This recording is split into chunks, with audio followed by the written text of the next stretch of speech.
Hello. Welcome back to the bench.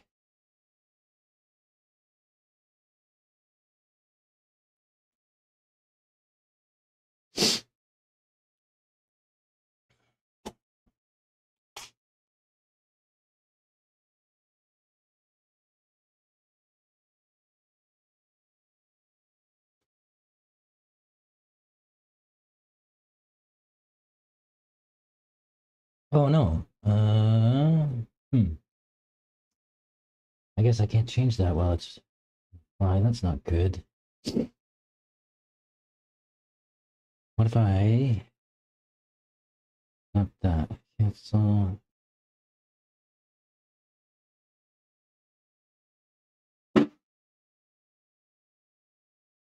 Welcome back to the bench. We have a problem today. Very big problem.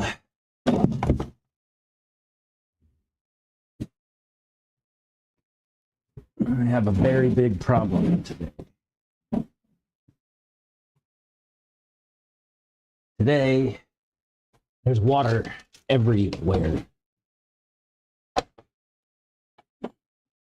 I have no idea where it came from. I don't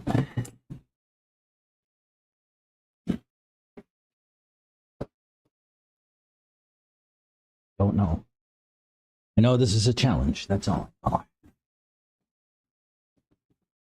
And water, where is it coming from?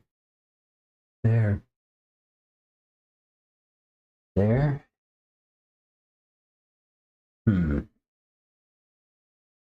Either way, I got a leak.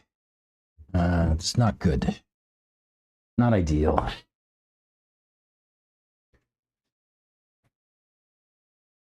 Got a leak.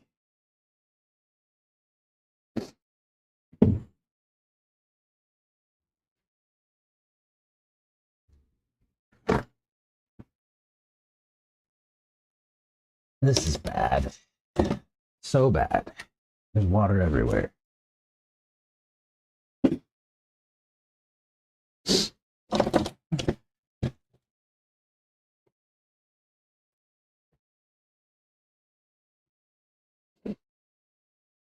This is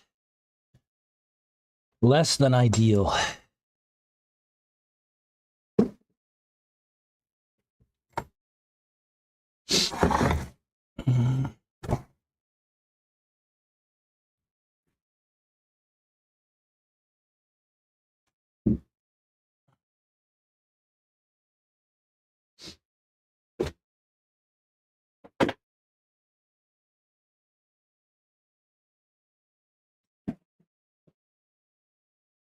Less than ideal.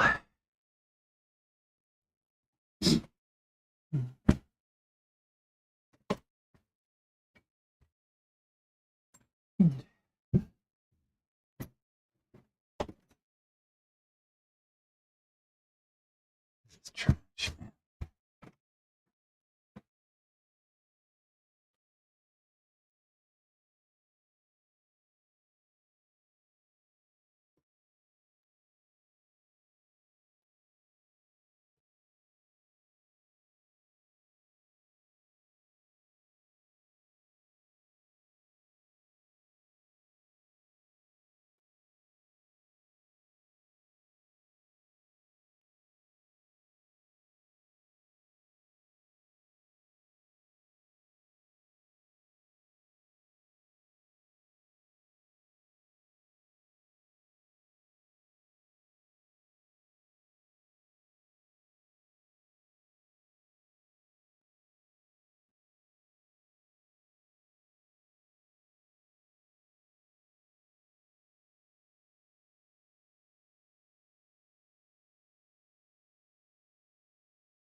Well, good times.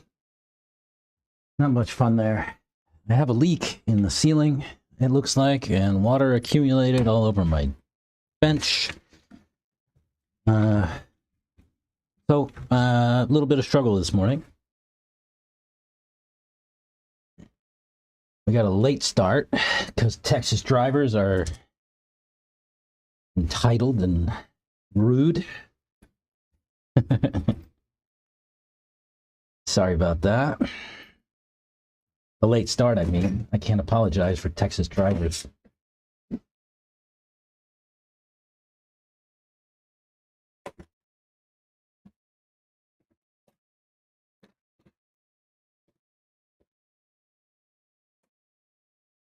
I screwed up today when I set up this stream, and I forgot to tick the lower latency box so that my stream is more in line with chat. So today my responses will be a little bit delayed because I forgot to flip that switch. Sorry about that. There's water everywhere. All my stuff's gonna rust. It's terrible. What's up, Trazen 420? I'm good. How about you?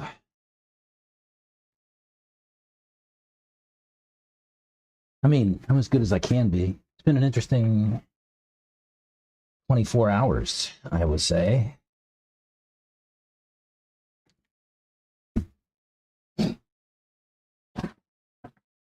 Me, anyway. Let's see. How much water is underneath of this? The whole thing is water. Jeez. Well, the good news is none of my electronic stuff got damaged, it seems. So there's that.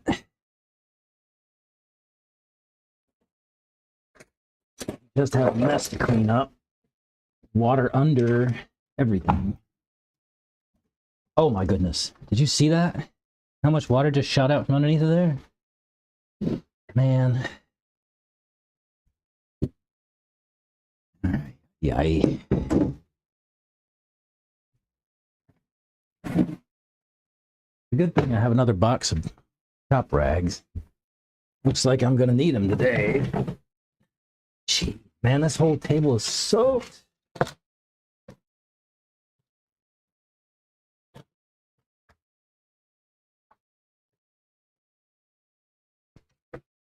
Yeah, we have a leak in the ceiling, it appears. Good news is, look, like I have most of my electronics up off the bench, so no damage, but this is not going to work over the long term.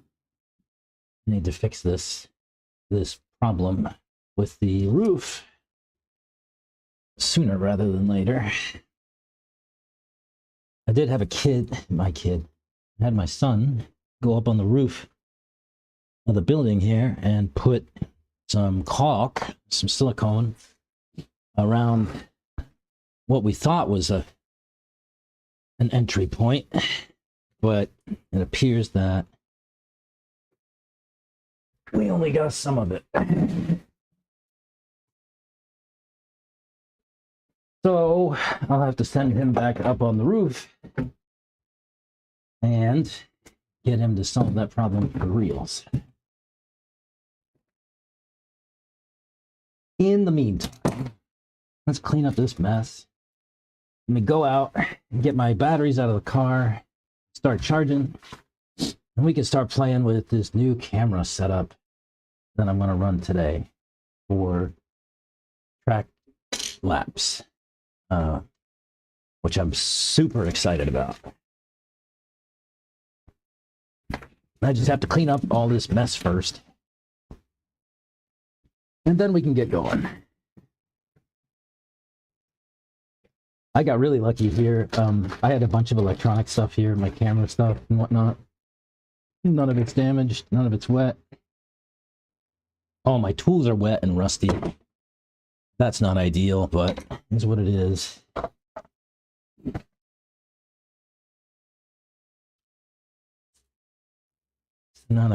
Not the best start to the day. Let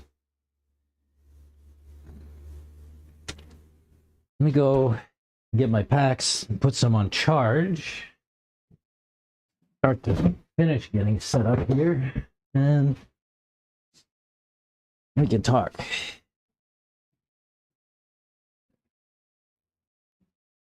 I have some interesting news, interesting goings on. This Brian just FYI, I miss racing RC. I should have stayed in the trailer. I should have stayed in the trailer. Yeah, it would have kept me dry for sure. You miss RC racing. Why do you miss RC racing? You should just be RC racing. I don't understand.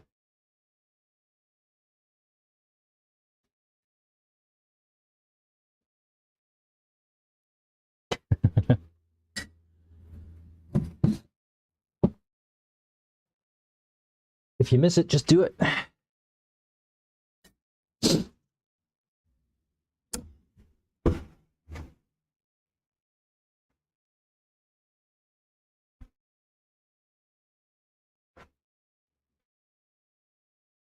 All right. I did get my new pit board ordered. Unfortunately, the weather delayed it a little bit, but it's ordered, paid for, and I should go and get it next weekend maybe, or some weekend soon. I have to go down to San Antonio and see those guys unless they come up here. Texas drivers. I'm not from Texas. I grew up on the East Coast in Maryland. Maryland has some of the worst drivers that I've ever experienced. Mostly because Maryland has people from all over the place that go live there and work. So you get people from everywhere, and there's just a mess. Texas somehow has worse drivers than Maryland. I don't know how, but they do. Texas drivers are rude and entitled. If they miss their exit, they will cut across 3 lanes of traffic to get to it instead of going down and turning around. You'd rather cause an accident than be safe. So funny. Is this camera like looking grimy? Let's see what's going on here.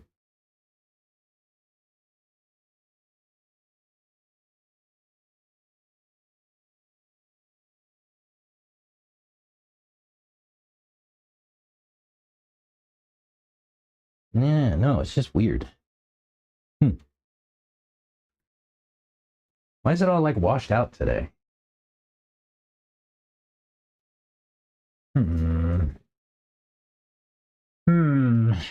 What's going on?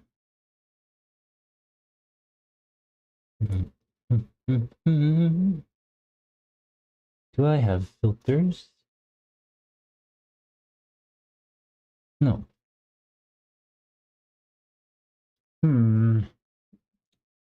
What happens if I turn on the stage lights? Nothing? That's not any better, is it? Is there something wrong with my camera since it was sitting here in the cold for like days? That wouldn't be fun. I can't. Too much drama. I don't like being yelled at. Cancel my membership. I tell you what, man. These things are what you make them. I don't care for drama. I try to avoid it as much as possible, but I'll talk about it.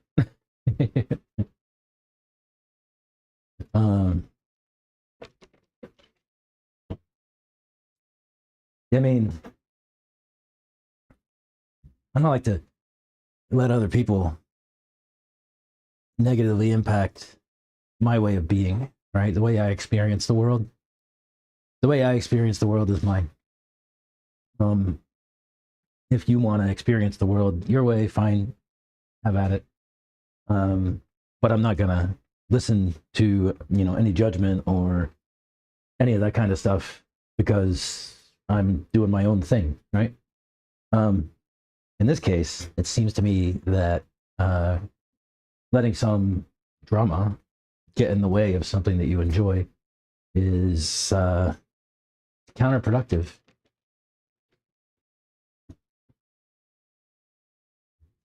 Drama can be avoided.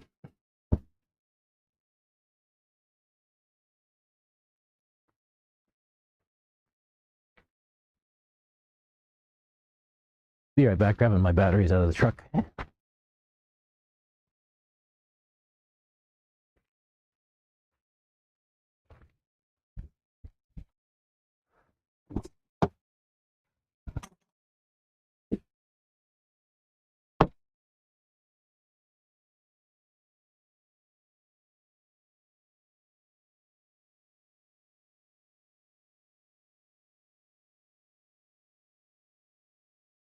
The thing I talked about with regards to drama at the track was to say that I think a lot of times people go for things, they go for spaces, openings, and things like that that are there for a second, but they're not really there.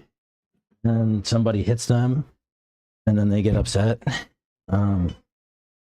It's like what I think what the words I used were like, if you're gambling, you should expect to lose and hope to win. And if you do win, then good on you. But if you lose, you should have expected to lose because you were gambling in the first place.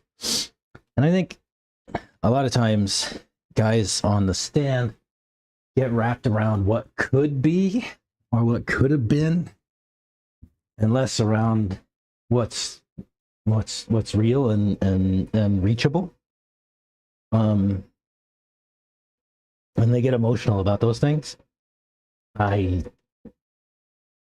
don't know if that's right, but it's kind of the way it is. Seems people get emotionally wrapped up in possibility of something so much that they get emotional about it and all that other stuff. It's just a thing.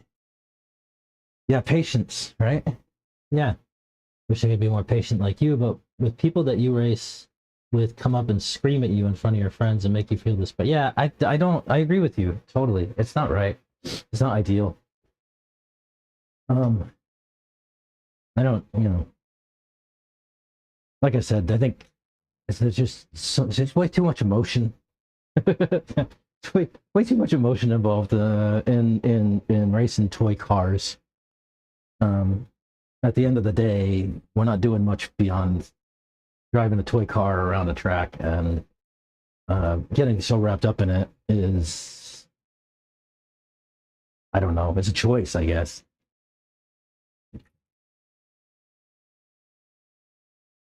I don't think it's ideal.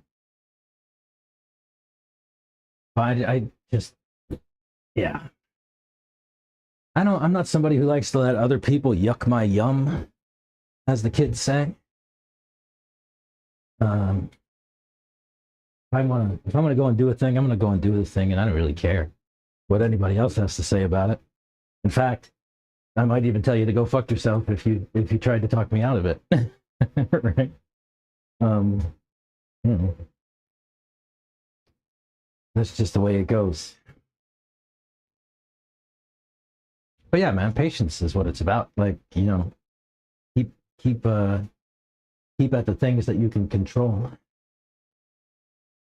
and those things that you can't control, you should not spend any time thinking about them, right? Things that are out of your control are out of your control. They require no thought. They require no effort. They'll do whatever the hell they're gonna do without input from you. So just let the things that are out of your control be out of your control, and not spend time and effort with those things. Is kind of my advice. Right.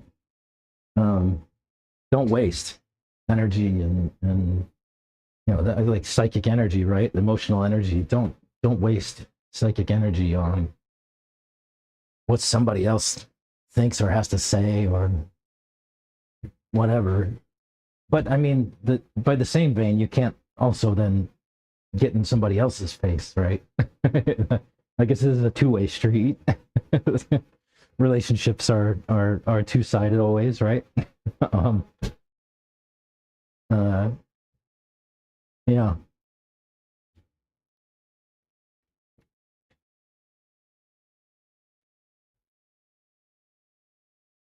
Nah, dude. See, I don't know why you say words like that. It just sucks that I've been doing it for 35 years. No, it doesn't have to end. I mean, that's a choice too, I would say. Um, in the end, all of the trouble can be boiled down to adults need to behave like adults and control their emotions, right? Like that's what it boils down to. It's just like people get upset and bent in a shape, wrapped around the axle, and so wrapped up in this stuff, and it's just like, guys, we're driving little cars around a dirt track. Like, I don't know.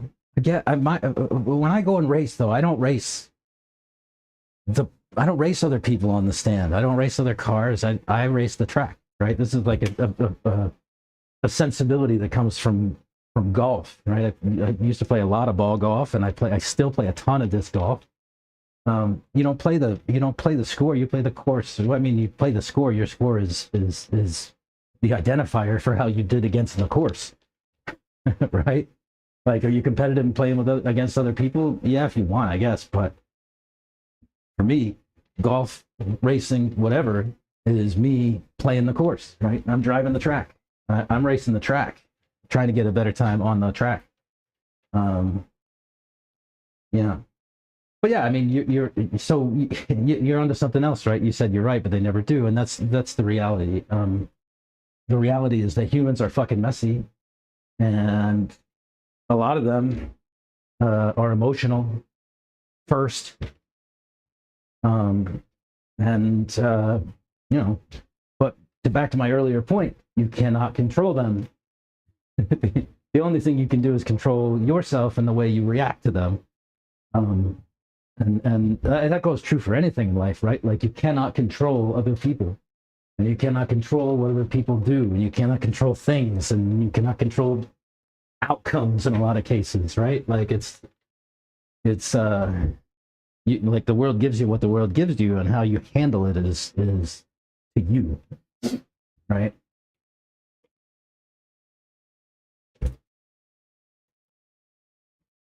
I drill this into my kids all the time, especially my daughter. Like, she comes to me and she's upset about something, and like, at the start, the discussion was something along the lines of, "Hey, look, um, you know, we all we all took a vote, and we all agree that this sucks, right?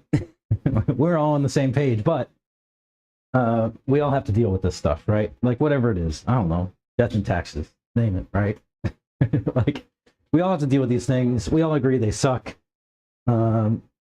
It's what it comes down to is how you manage those things and yourself through the process, right? Because you can't manage other people, you can't manage other people's emotions, and you can't, manage, like I said, outcomes in a lot of cases and things. So it's, you can try to put your finger on the scale in some cases, but you probably have a bad outcome, or you'll have the same outcome with more stress. There's lots of things.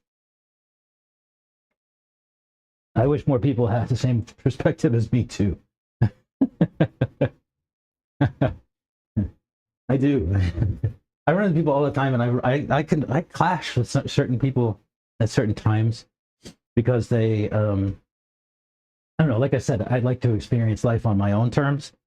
And some people look at you doing that and like I guess in a sense they want freedom, but they don't know what to do with it when they have it. And so when they see somebody like exercising their freedom and experiencing life on their own terms, they get upset because it somehow violates something, because it's something that they want, but they won't make available for themselves. They won't go out and get the thing that they're actually free to go and get. They choose not to for whatever reason. But because they chose not to, you should also choose not to, and you are a bad person for choosing to. Is how they feel, it seems. Yeah, I don't like it. Psychology is messy. I talked about this on stream the other week too, last week, I think. I was talking about like psychology, and I think that humans have studied psychology over the thousands of years that we've been here, and humans have written dozens and thousands of books about it. But I don't know if anybody has a really good handle on human psychology and all the things that it entails, and the subconscious things that go on. These evolved mechanisms, like threat detection mechanisms and things like that humans as animals have. Honestly, I think that's a big part of like the controlling your emotions thing, is that a lot of times people, they have like deep like subconscious reactions to stimulus, like in the back of their head. Like a signal comes in, and in the back of their head, that lizard brain, right? That's like, that where you get that fight or flight mechanism and all that stuff.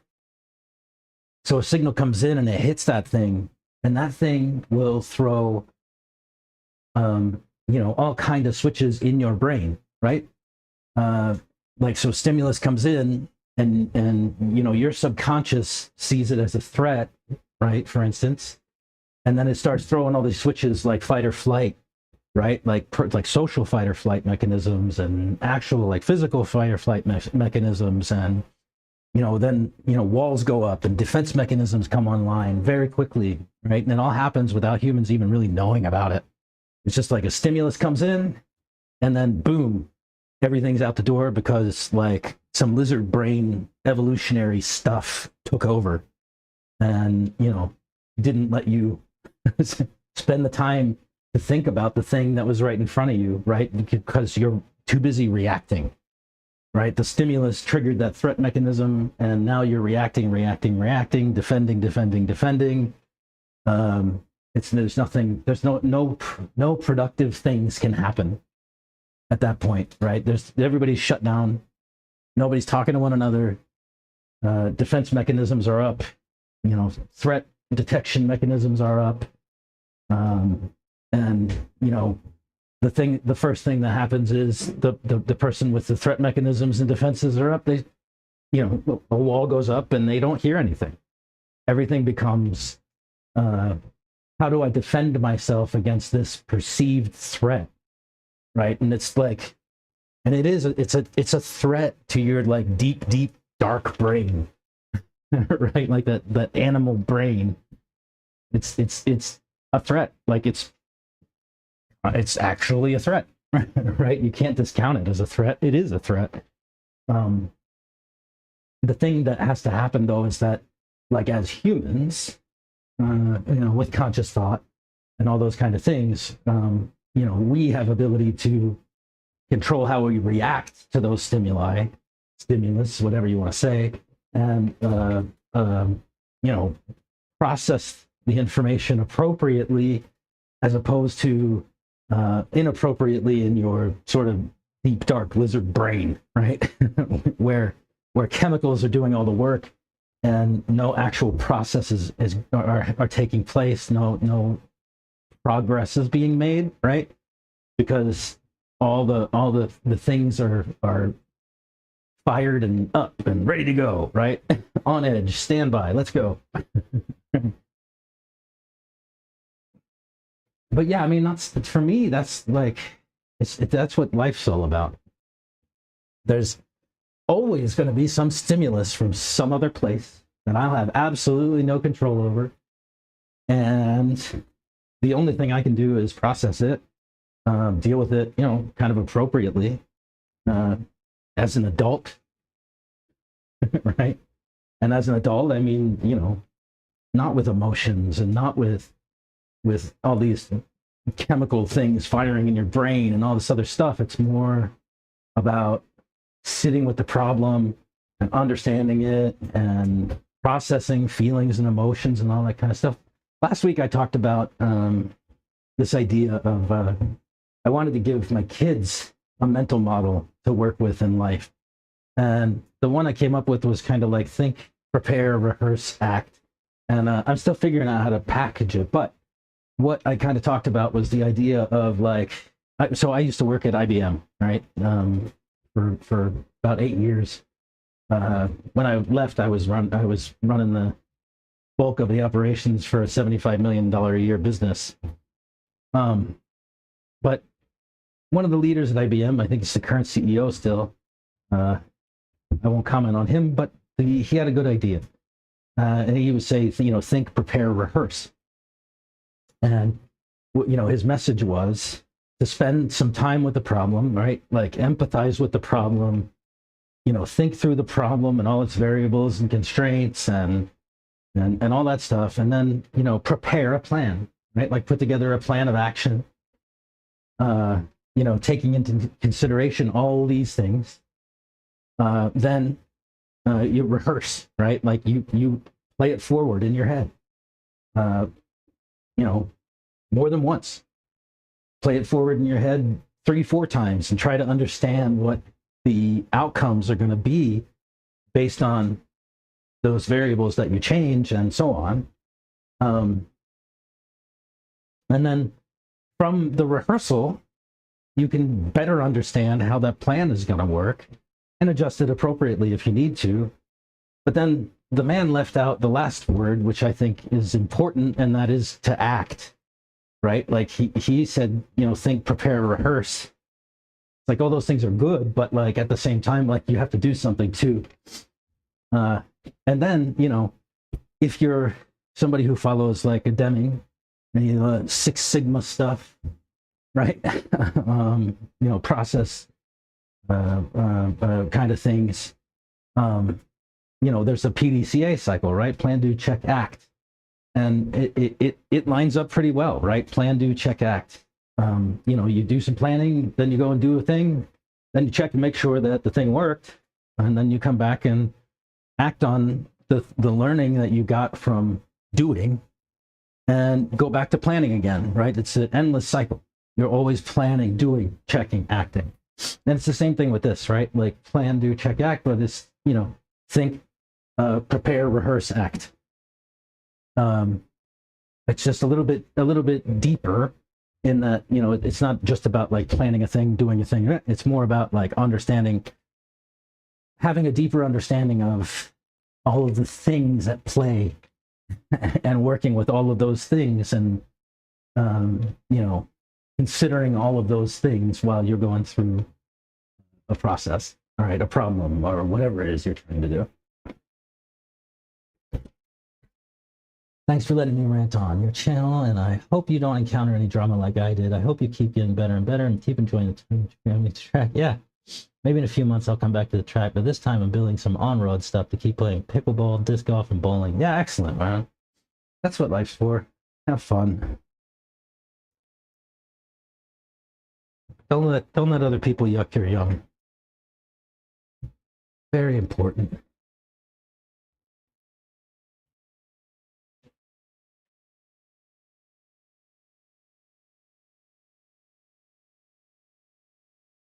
Don't let other people yuck your yum.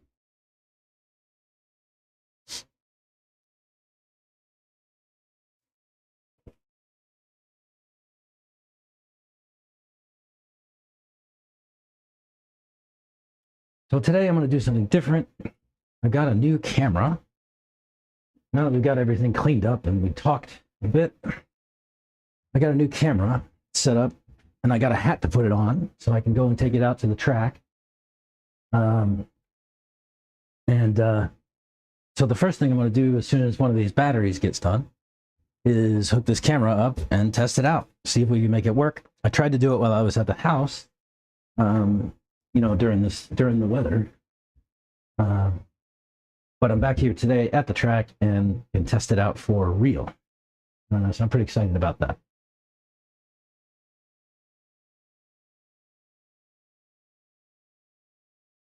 So that'll be some fun. I picked up this GoPro, what's it, a Hero 13 Black, whatever that means. As you know, I bought another GoPro Hero, but it was the wrong model, I guess, and that didn't have a streaming feature built into it, and so I had to go and spend an extra $100 just to get the streaming feature out of the camera. So stupid.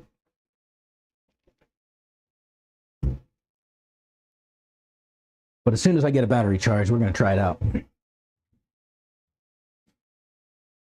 It's something I've been wanting to do for a long time, to try to fill this dead space when I leave the bench. And I'm pretty excited about that.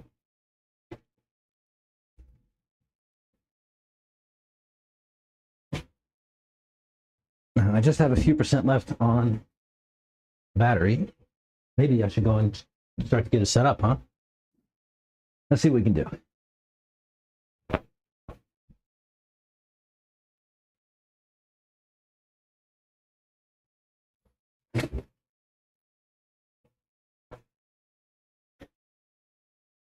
Let's see what we can do. I think I'm going to have to adjust the angles and stuff once I get out there, but we'll see.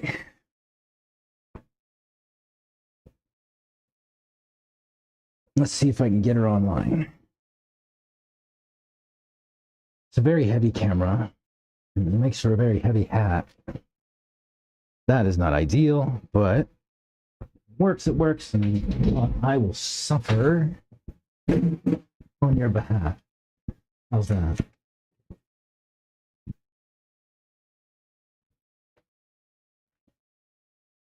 All right, let's see what we can do. Turn it on. Maybe if I can find the power button. Oop, power it on.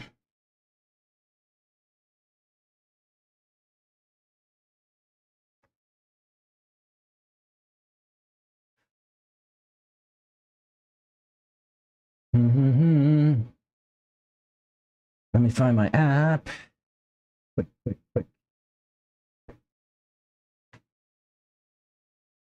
All right, GoPro. I don't want to install firmware now.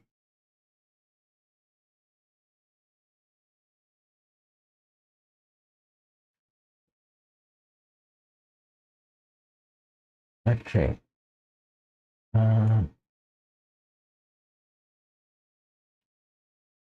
What's my IP address here? Yeah, join that.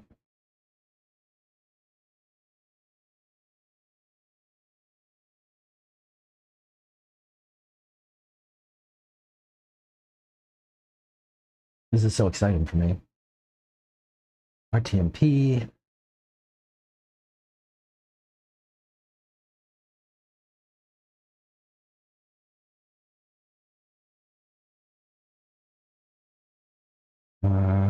The URL is 192.168.168.0/live. Okay. Select the Wi-Fi network. It is the Verizon one. Oh, what is my password? Let's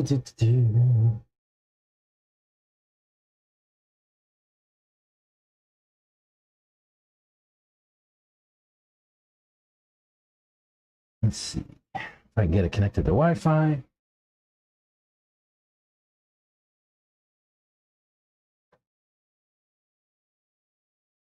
Set it up. Got it. go live. See if this works. Ready? Oh, it'll be a delay for you. Let's try this. Ready? Ready? Ooh, buddy. Yo. It works. Look at that video feedback. Ooh. It's so exciting. Okay. Really cool.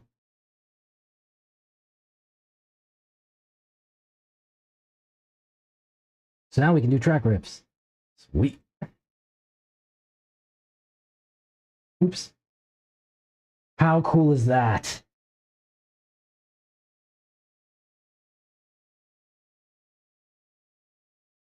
That is so cool.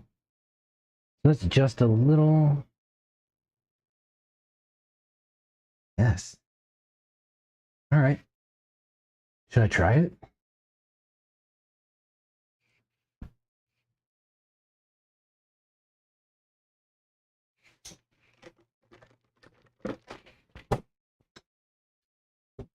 I like my messy desk.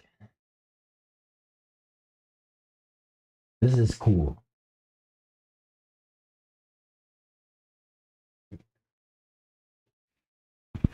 Give me 1 second. Let me go run to the restroom, take care of some business. And when I come right back, we'll go out and do a track rip and get it on here and see how it works. 1 sec.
All right.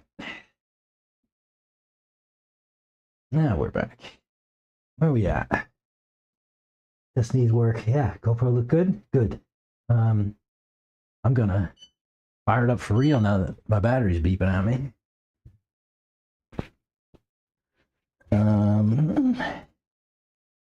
Let's see. 1 sec. Let me adjust myself here. The hat. And get a battery. I don't like this heavy hat, but it'll do. I'm glad my camera came back. I guess it was just cold. It's all looking foggy and stuff, but now it looks nice and neat. I'll make it a point not to leave my camera here in the cold in the future. That was my bad. I left everything here in the cold. I left my batteries, my camera. It was so stupid. I like to take better care of my batteries and stuff, but I did not. Okay, where's my radio? All right, let's try this out. Round one. Wish us luck. Radio. Oh, did it stop? Wait, it did it disconnect? Like, what happened? Uh-oh. Oh, there it goes. Sweetness. All right. So now, I get my radio. Yeah. And I need a timer. See how this works. I'll try not to swing my head too fast.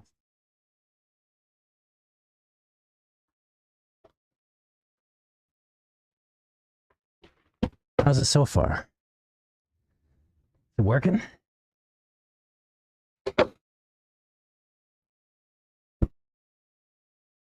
Here we go.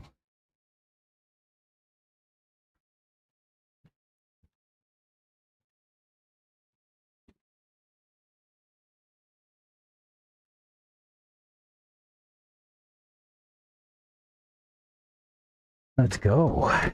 Oh, somebody's dog leash. That's Ace, I bet. I trip over that.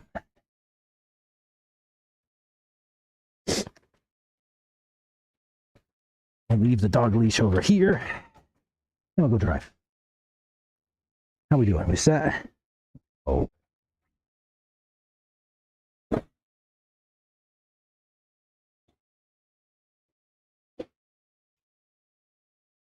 Warm it up a little bit.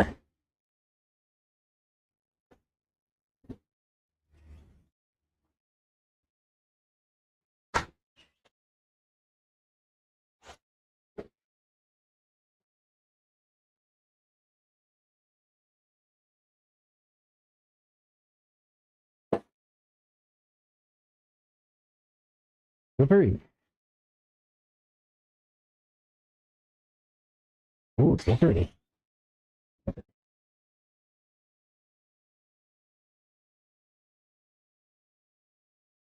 Uh-oh. What happened? Not good. Something's wrong. That's full throttle. What's wrong? What's wrong? Not good. Uh-oh. Oh, no. This is not good. What's going on? I just turned the lap and... No go. Nova.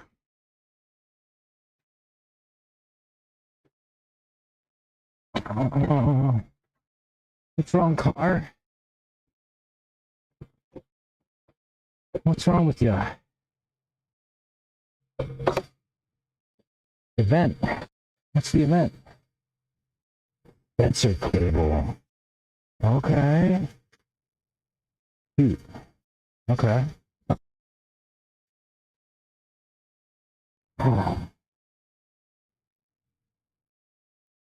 Can't win. No, is that something wrong with the sensor cable or something wrong with my... Oops, I can't put my glasses on my hat.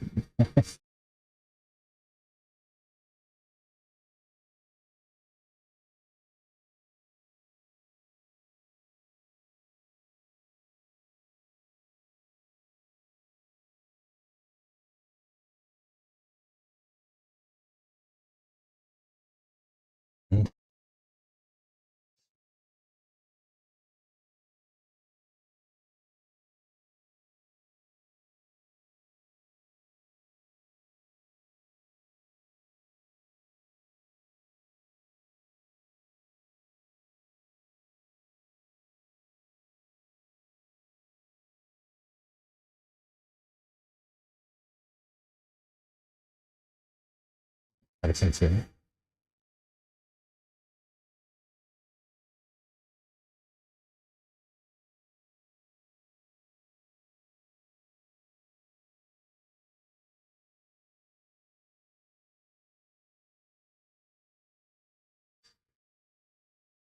And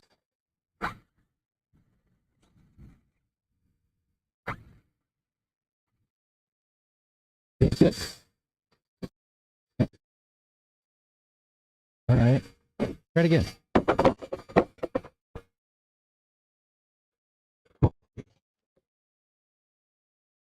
I have another sensor wire I can put up.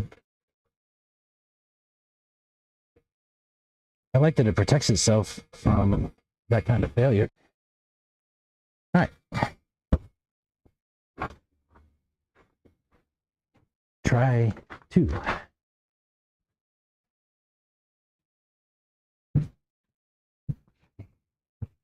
This hat is not the most comfortable, but if it works, it works. Let me know in chat. All right. Take 2.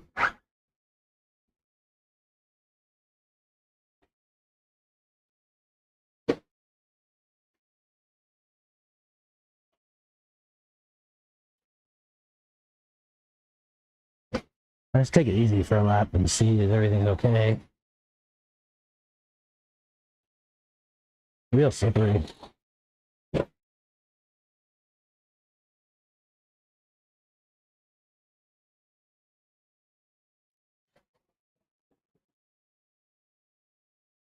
Okay.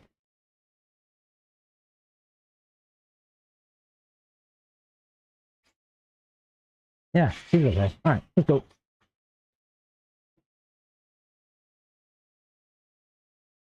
Hey, too slippery. I should put tread on.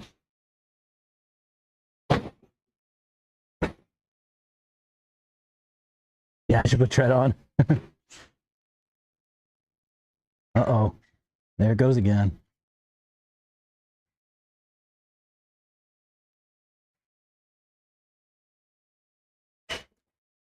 All right. We'll try a new sensor wire. I don't have another. Do I have another can? I might.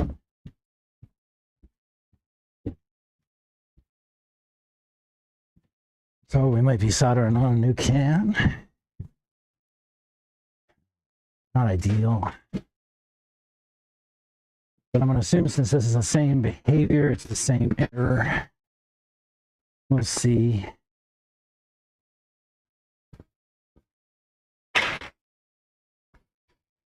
Let's see.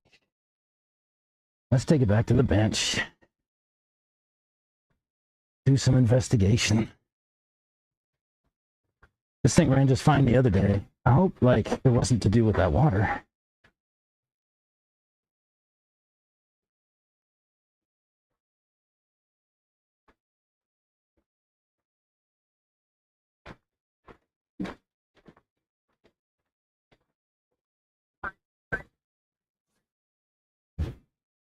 Well, boo. How's that? All right. Let me see what the error is.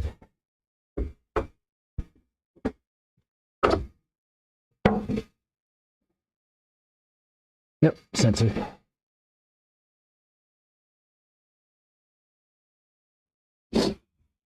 Now I don't know if that's a motor sensor problem or sensor cable problem. So I guess we need to try another cable and find out if that'll do it.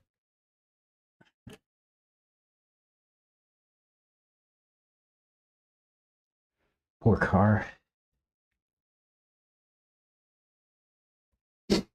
Yeah, this thing was fine the other day. I don't know what the heck is going on now, but I'm sure it has something to do with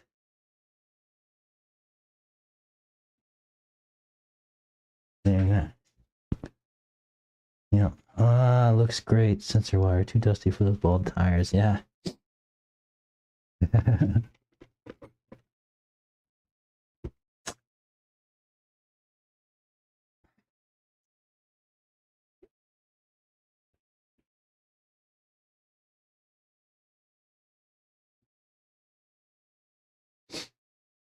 Mm-hmm.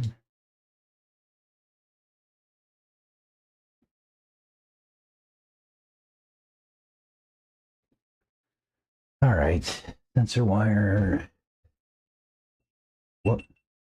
Oh, camera. Camera turned itself on. Got it. Okay. I was like, what's that beeping? There.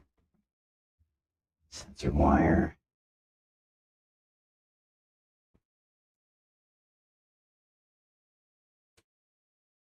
Hope this solves the problem.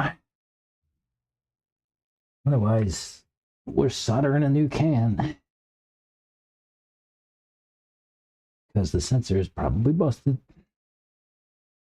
It wouldn't be the first time that I had a Hobbywing sensor fail. Typically, when a Hobbywing sensor fails, so does your Hobbywing Speedo. Hobbywing's fragile like that. But this guy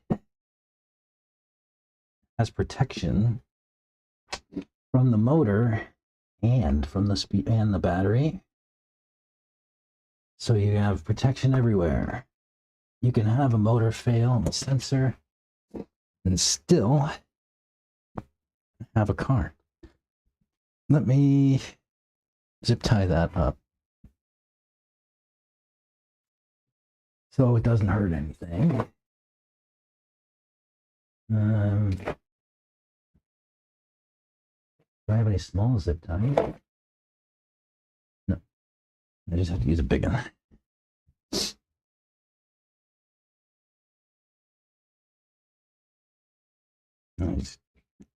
Just tie it to the power wire for now. I don't really care. Just I have a sense that I'm going to have to replace this.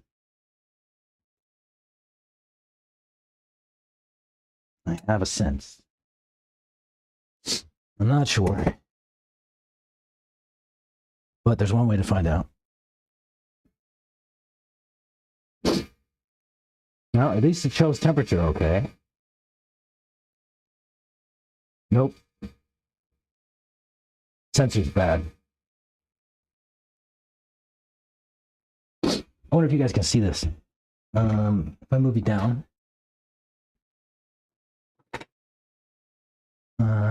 Stand by.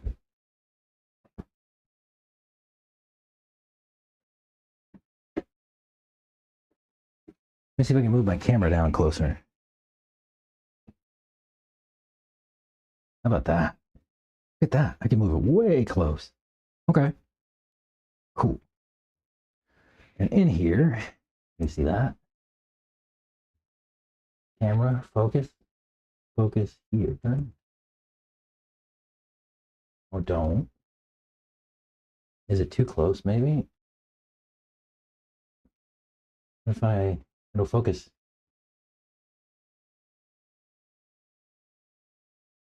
Why? It's picking up the. Anyway, so here's what happens. When I turn the ESC on, you'll see temperatures over here. The top temperature is going to be the motor temp, and the bottom temperature is going to be the speedo temp. Watch what happens. It comes on. Oh, it didn't do it that time. Oh, yeah.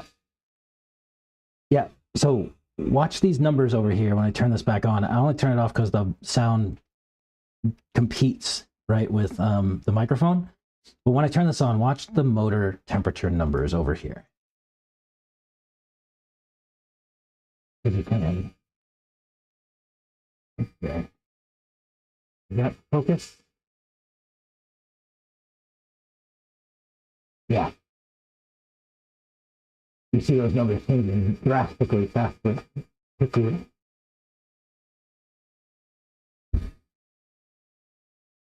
So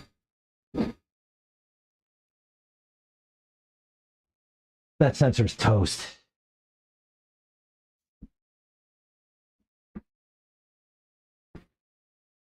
Toast, I'm sad to say.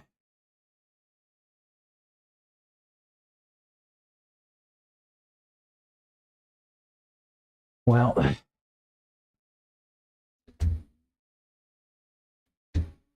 that really stinks. Uh-oh, nitro car starting out there. Shut the door. It's too loud. Well, that stinks. what can I do? I can throw my battery in my buggy and run that with the camera and see how it goes. Let's do that.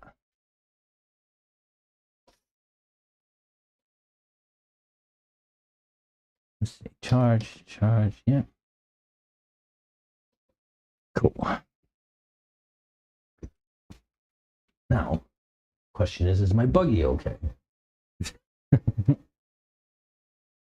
When I come back, I will put a new can on this. I have one. We're gonna have to get another one. Is what it is.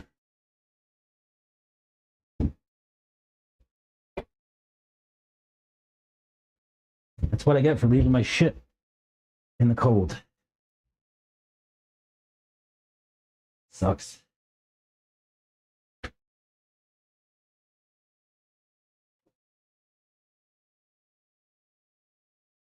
Definitely too dusty for bald tires.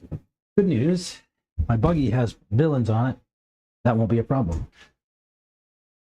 I have tread on this until it wears out.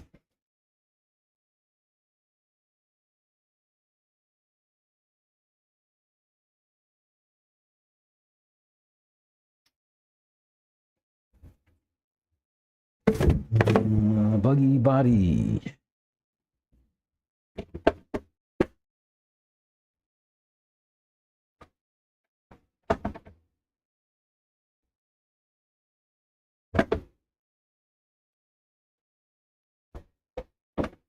I'm sad about my truck. All right, let's try this again.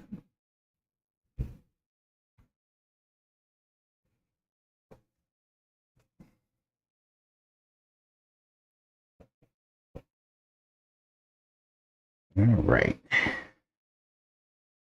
Tap to power on. Powering on. Connect. Don't install update. Enable preview.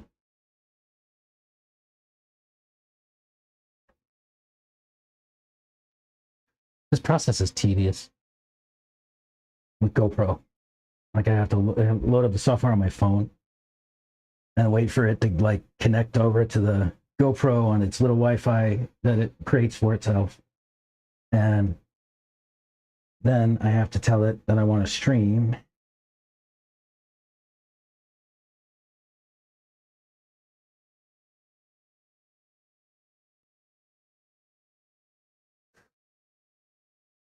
Let's go. Oh, set up live stream. Got it. Go live. And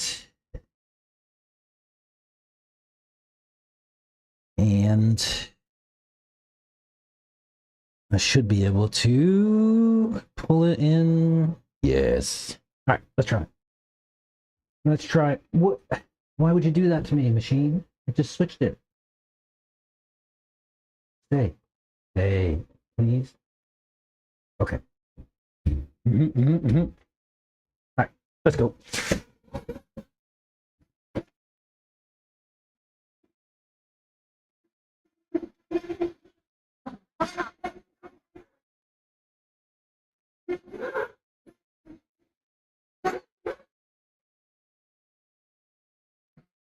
I get it.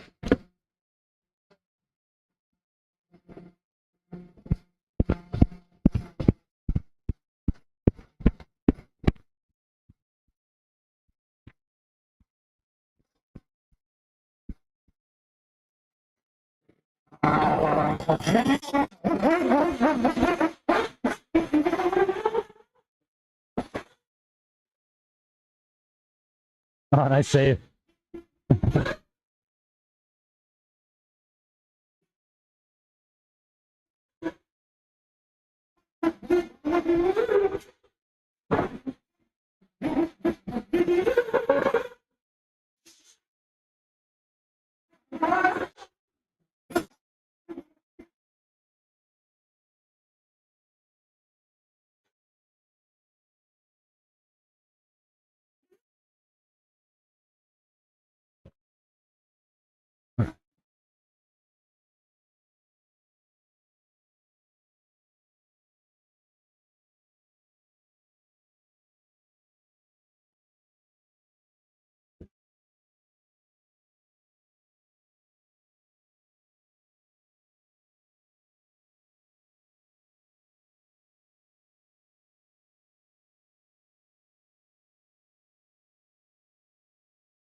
Cool.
Too fast.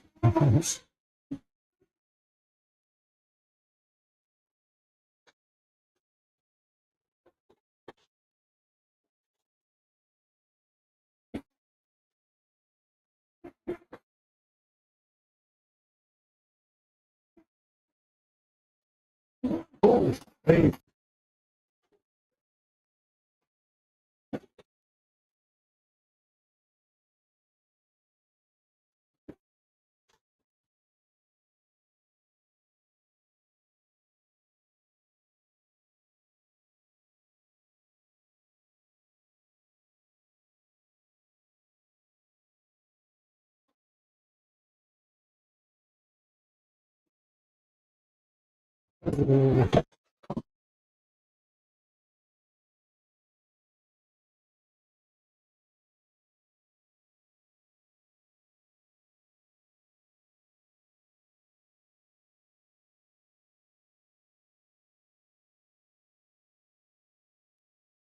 Yeah, I can't get it.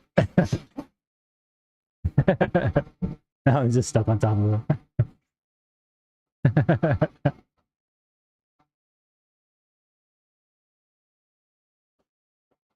We tried.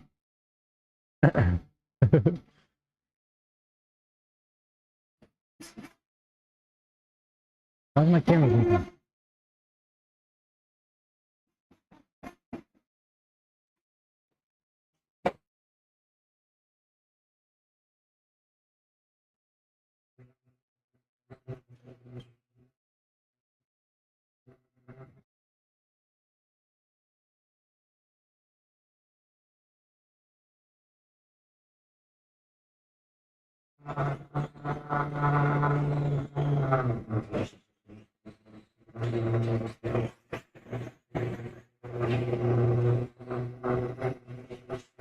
No.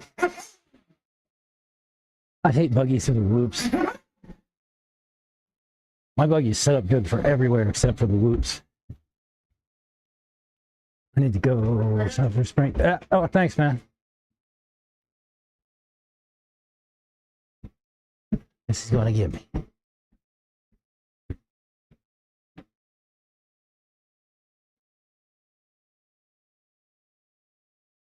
Thank you. Oh, it's not working. We lose the stream. Hang on, let's try it again. One sec.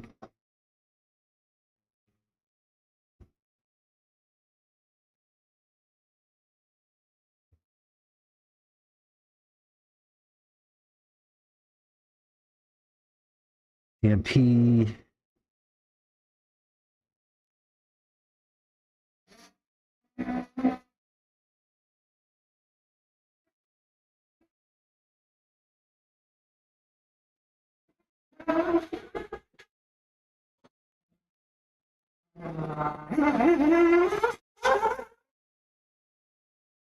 Maybe that did it.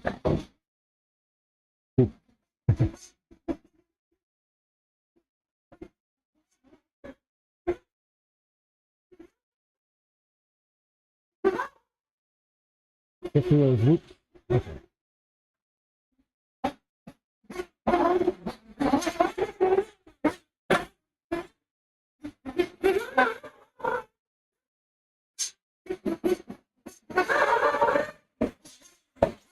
Man, I'm a mess.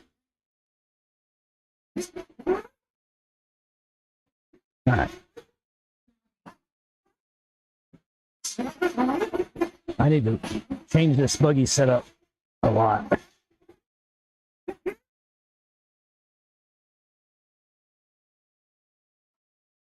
See? It's 2 something.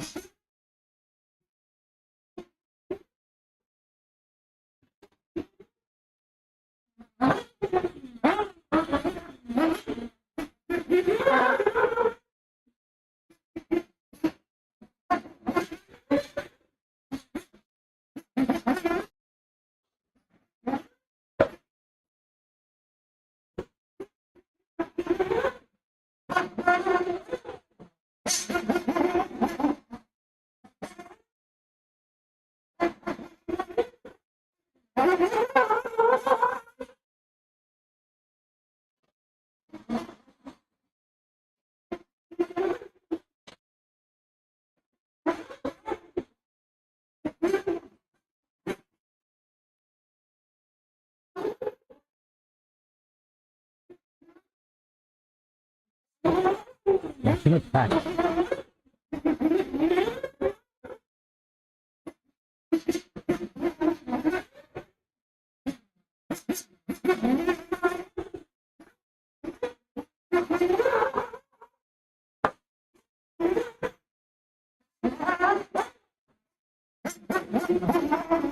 Needed the hard brakes.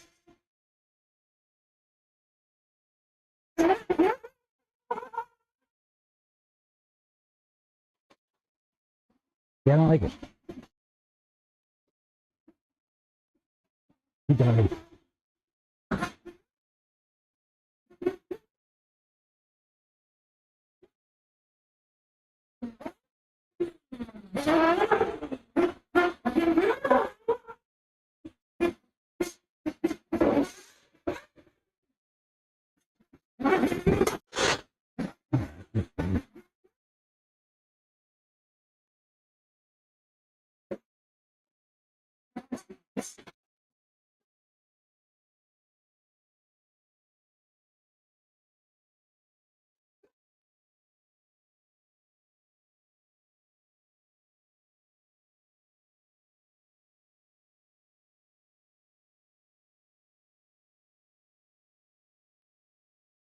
Harder.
Could have left the door open.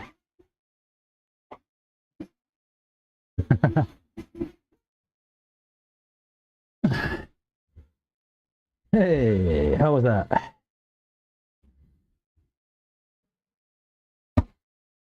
How'd we do?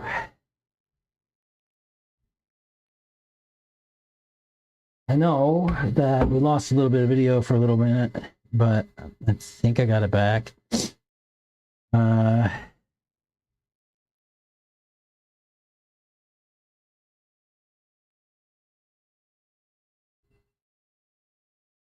all right. Well, we did something. We did a thing. The car doesn't have any trouble. It's not easy to drive today. I've got a bad setup on it to start.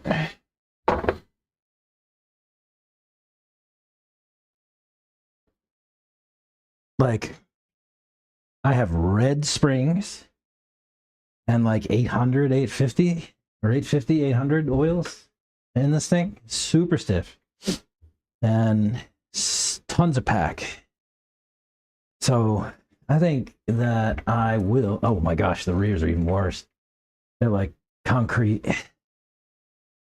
I think we'll have to do something there. So the video was good. Stream is locked up. All good now. GoPro's doing an awesome job. All right, I'm glad to hear. I was really worried about this.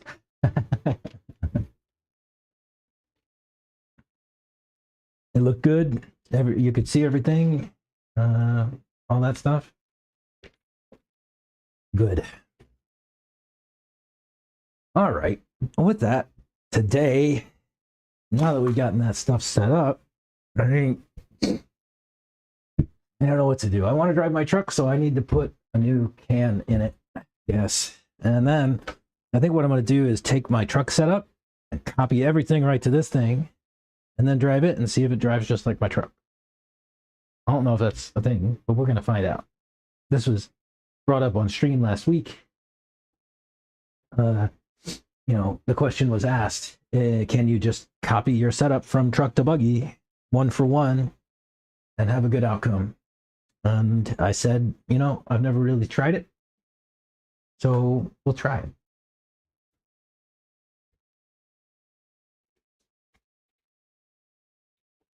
Uh-oh. Let me get stuck into fixing this truck. I'll have to get Mr. A to get me a new truck can in the shop. In fact, I'll send him a note in a moment.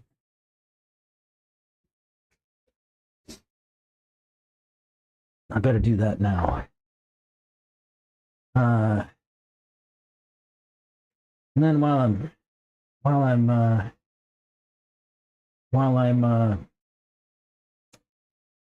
soldering, we can talk about my excitement over the last 24 hours.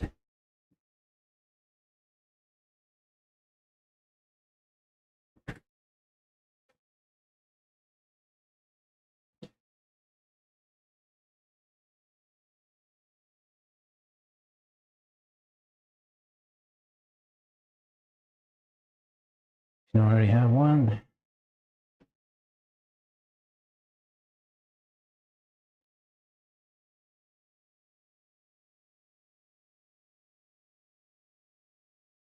No.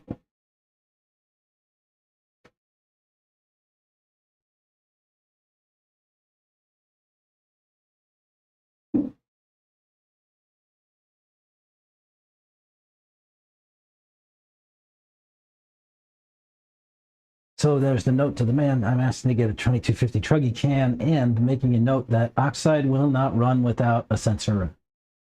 I noticed whenever I set mine up that when you have to calibrate it, right? And when you calibrate it, you leave the sensor wire disconnected. And I didn't really understand why until today.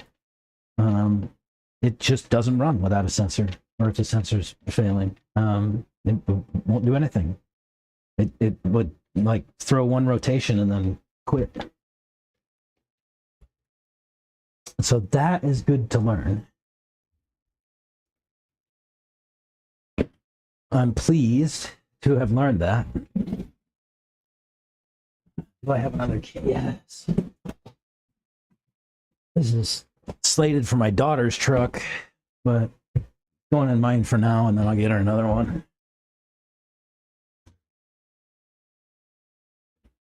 Way it goes.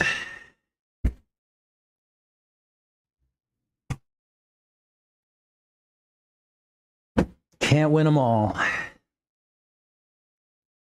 Can't win them all. Oh my goodness. My daughter's whole table is wet too. My laptop's on. I've got so much water. I'll have to get that taken care of. Jeez. I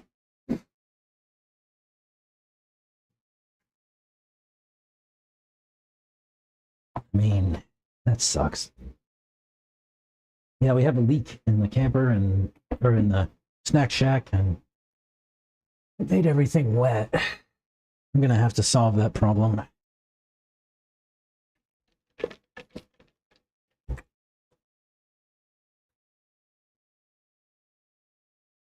Super clean, high quality video on the GoPro. Sweet.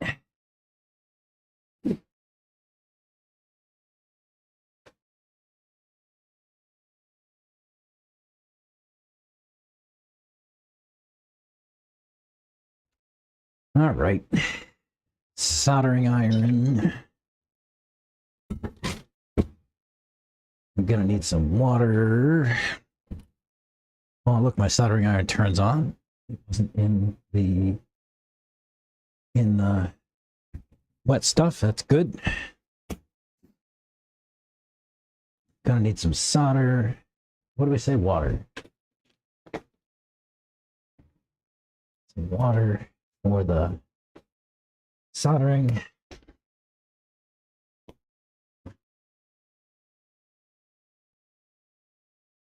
And I think that's about it, right?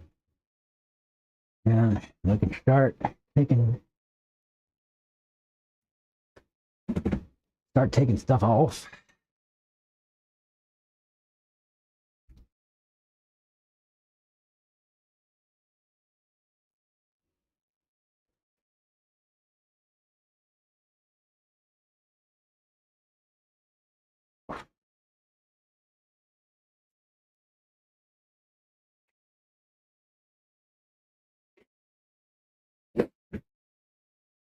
And soldering iron's ready. Oh, you know what? My stool that I sit on all the time is completely drenched too. Great. Great, grand, wonderful. Is this chair wet? No. Good. We'll need a chair.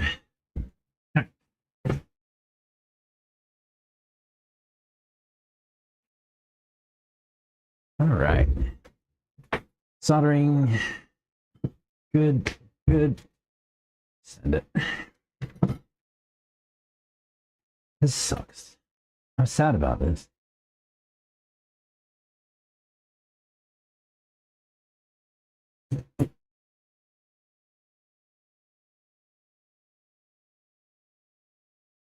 Wet solder goes a long way to soften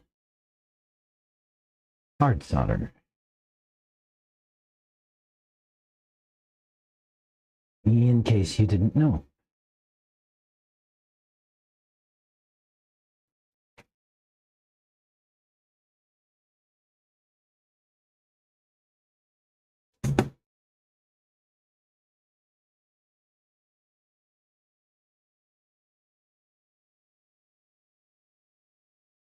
No, I don't know why that is.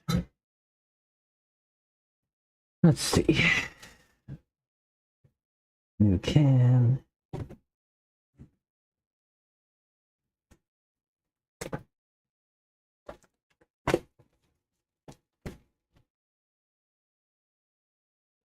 Would that run me?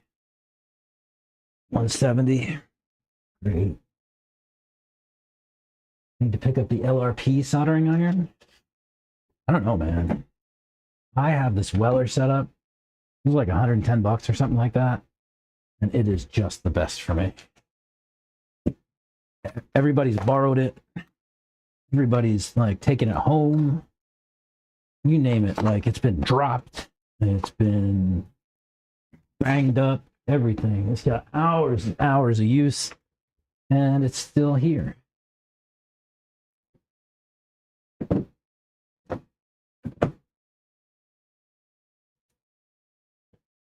So I picked this one up on a lark, and it turned out to be fantastic.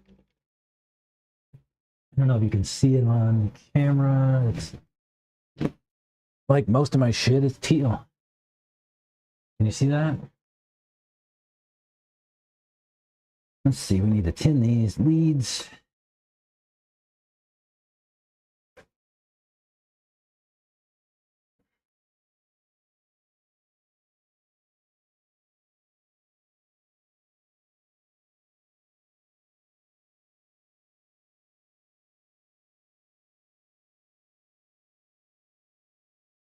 Nice.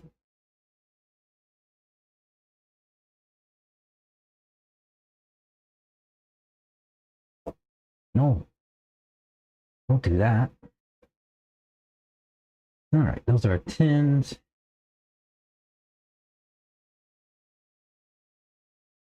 Get that solder to flow. Lots and lots of heat.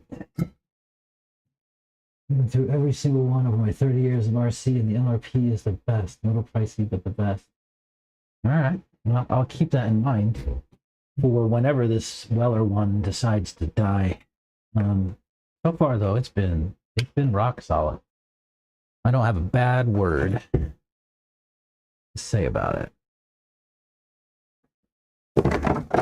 I have a bad word to say about the roof of this building, though, I'll tell you that.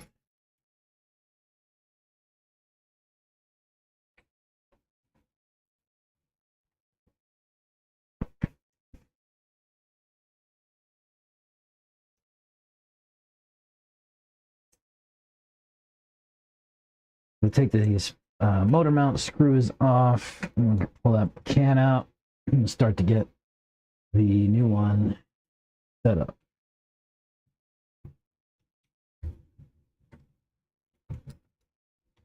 If I can get this one out.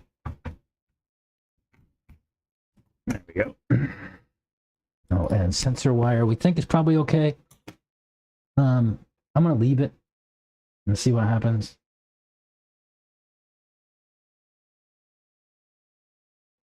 We do need to take the pinion off and the mount off. Pinion, mount.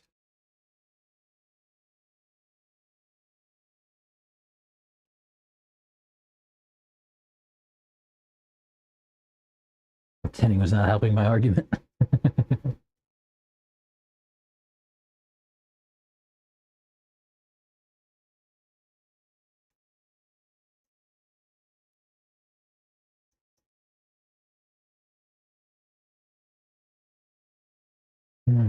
Hang on to that. Maybe I can just put a new sensor in it. Who knows? Get some thread lock.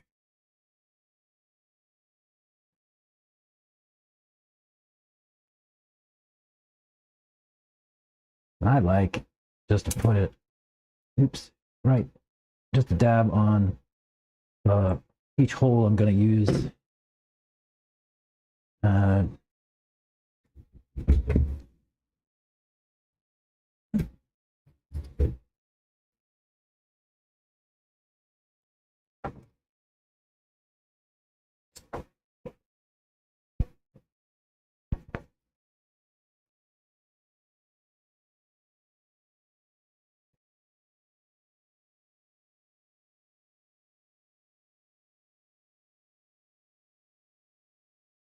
And then, which hole do we use on the mount side? Who remembers? A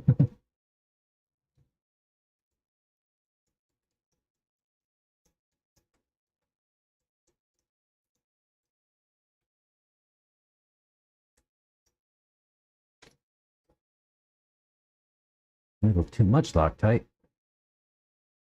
Wouldn't be the first time.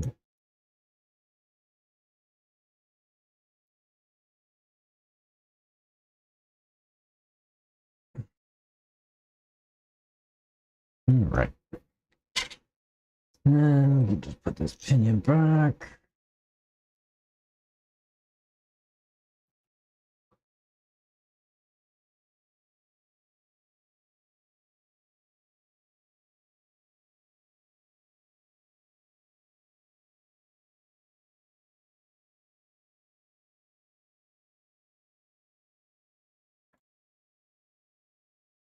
And that should line up just right. Yeah, yep. And I guess I should put the fan on it. I do.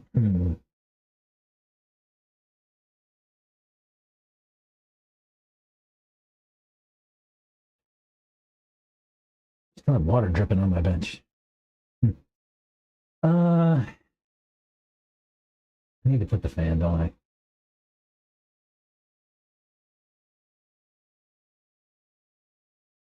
Yeah, I do. All right.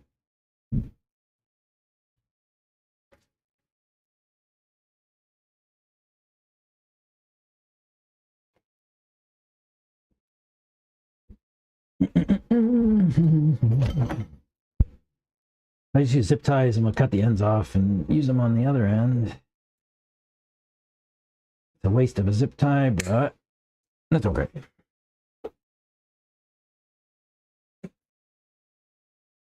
And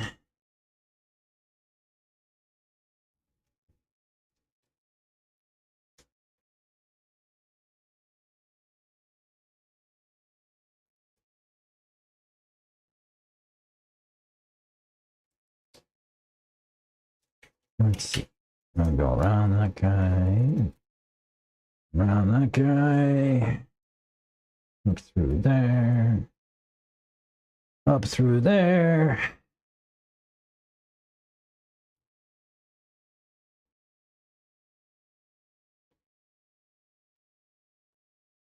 And then cinch it down.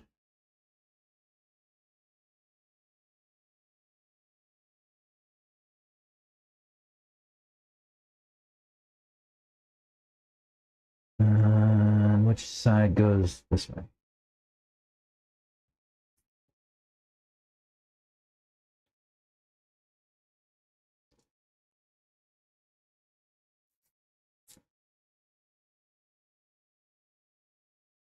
Nice.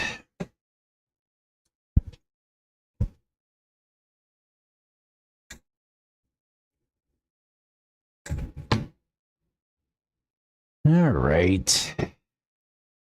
I guess I also need to glue some new tires, huh? Because these are slippery out there. I'll have to do that too. After this,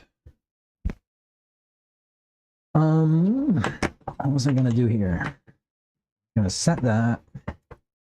Ow! Not pinch my finger. Make sure this was gonna mesh properly. Yeah, that should be okay. Cool. What did I do with the screws for that?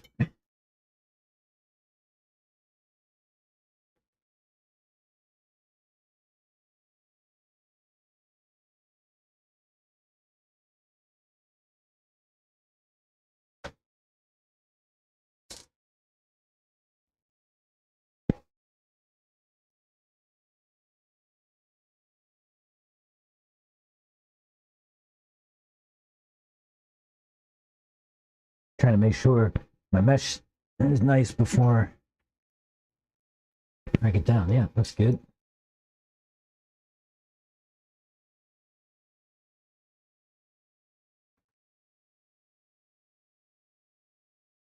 Let me grind off the end of that.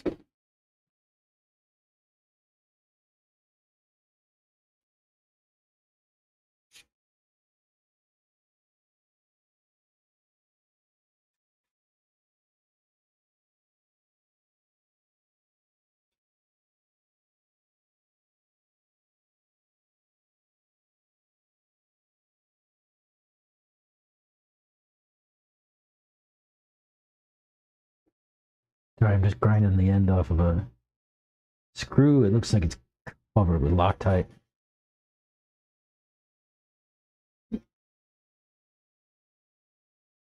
All right, let's try that. A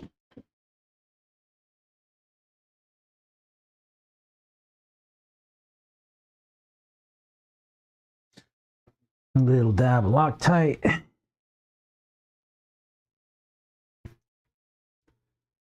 Drive her home.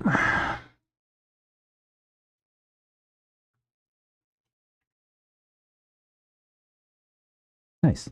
Feels pretty good. Let me see if I can get a little tighter.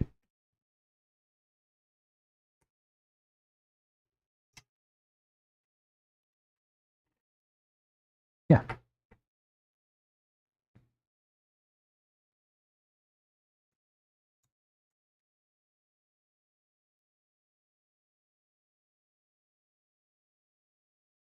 Nice. That'll do. Now we just need to solder these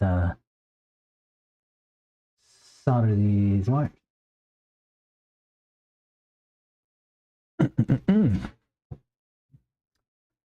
This soldering iron goes on standby if I don't touch it for too long.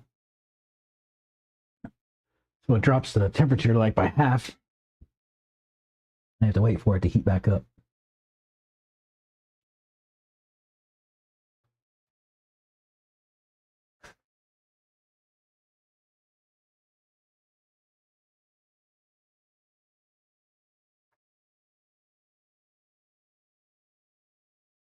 I guess I should probably connect the sensor wire before I start soldering all the other stuff. We think this is a good sensor wire. We think it was just a bad sensor. We'll see. How do these line up? ABC goes which direction?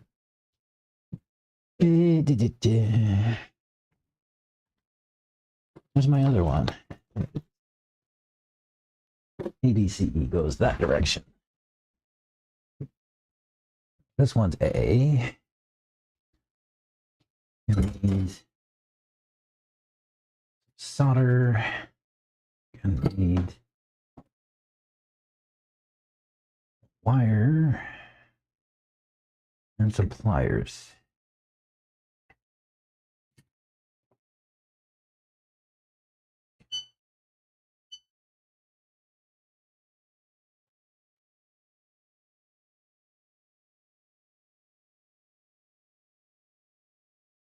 That ain't going anywhere. B.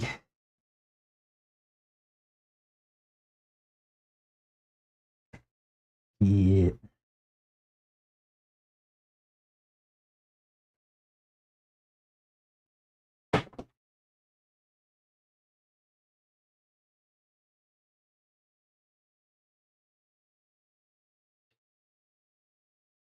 That ain't going anywhere. Let's see.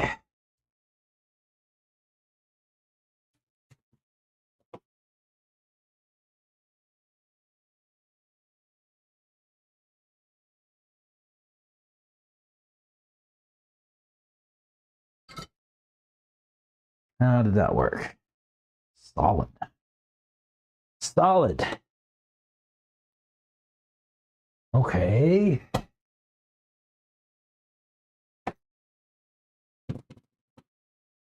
Let's see what happens if I put a pack on it and turn it on. I just like to make sure that there's not any solder between terminals that's gonna be a bit of a problem. I don't know that it ever will be, but for safe and sorry, I just like to come in here and give a nip just in case. Like I said, probably not necessary, but better safe than sorry, right? Cheap insurance. Okay. Let me try a pack and see what happens. And then we'll glue some tires. As long as the sensor looks like it behaves okay.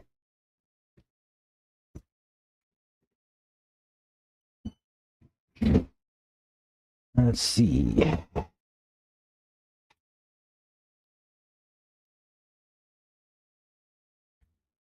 Let's go, sensor.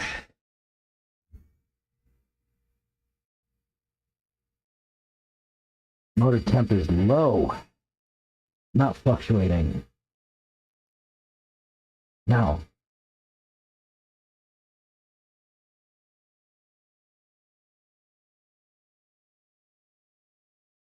Hmm.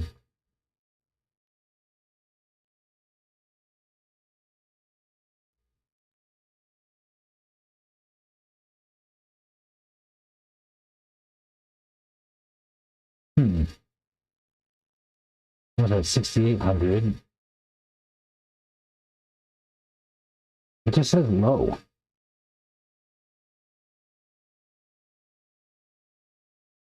I'm turning on the radio. Where is my radio?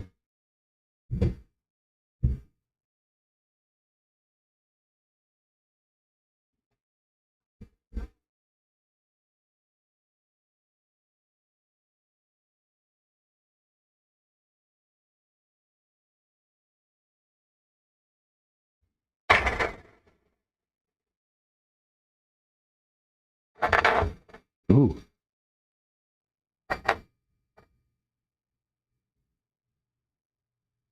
Sensor cable. It throws an alert that says sensor cable. Oh, there's not a bigger problem here.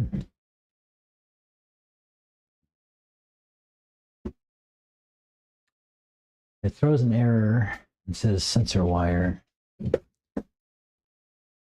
Oh, I have a freshie. We'll try it. I'm not super hopeful right now. That was a brand new motor. This has me worried.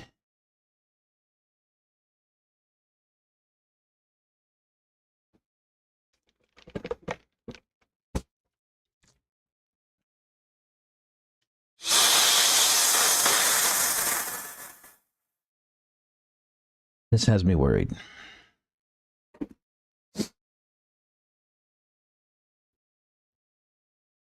Sensor.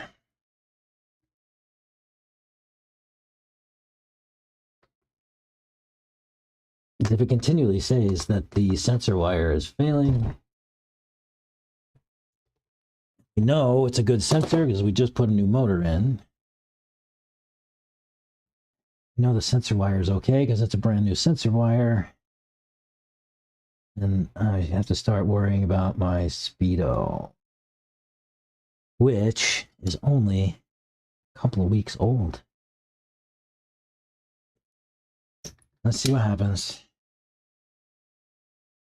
Radio.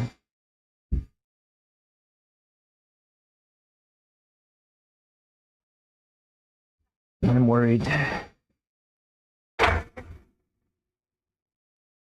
Oh, this is not good.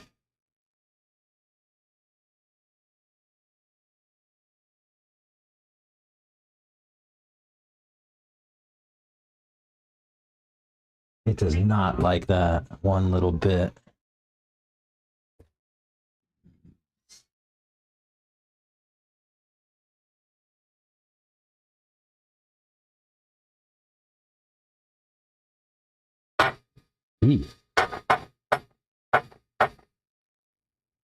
What's going on here? What is going on here? That's A,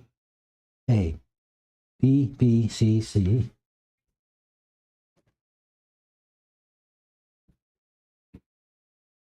So no question about my battery leads, terminal leads on the motor leads on the speedo. Everything looks good. Everything looks good. Sensor wire. Sensor wire back. Turn it on. What happened? No RF.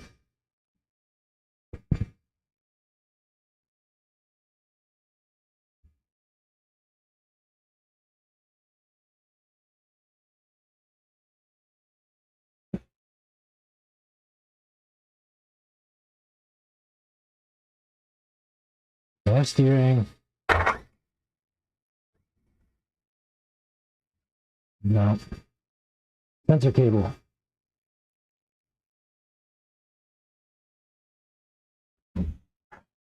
It's time for a new speedo.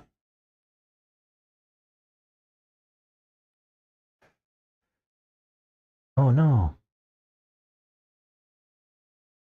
No. What?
All right. Well, sad news. I don't know what I'm gonna do about that. Very sad news indeed.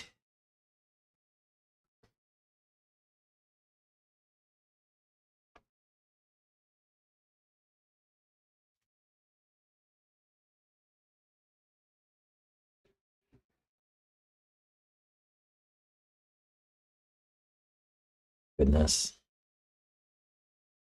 Trying to clean up some of the water in here that I didn't even realize was here. That really sucks. Well, I'm out of truck for a while, I guess. I don't have another Speedo. I do have another Speedo. Do I want to put it in?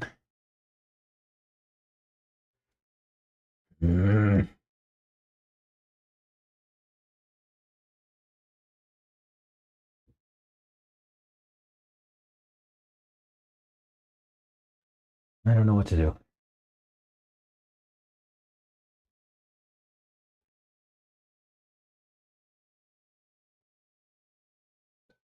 I do know that unless I can fix this buggy up, reset it a little bit,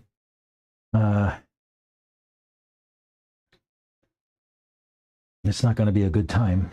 I guess we buggy and then see what we can do about the truck later.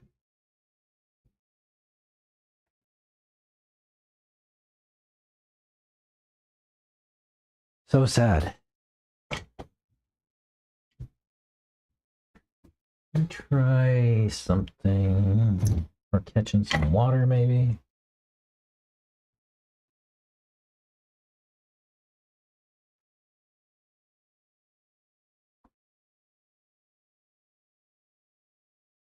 Man, that makes me sad.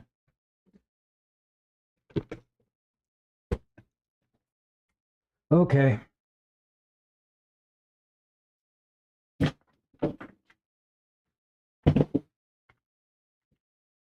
Let's do some wrenching. We got a lot of wrenching to do.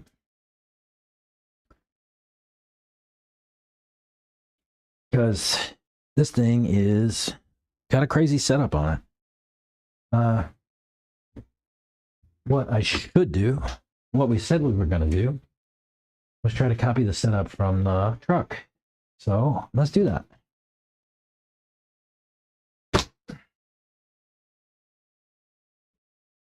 Maybe I'll take the shocks off of the truck too, and take the springs off and put them like we did last week. Then I can run these soda shocks on the buggy for a little while.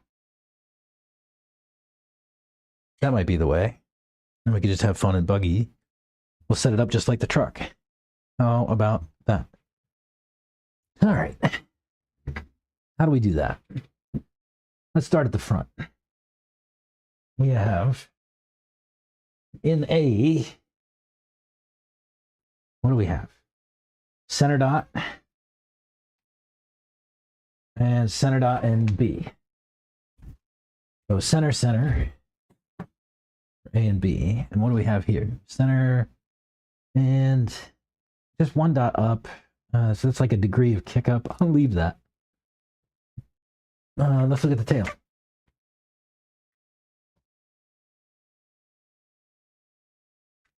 We have 2 dots out on D and 1 dot down on D. 2 dots out on C, 1 dot down on D. So that was what I have to change. Those we will have to change.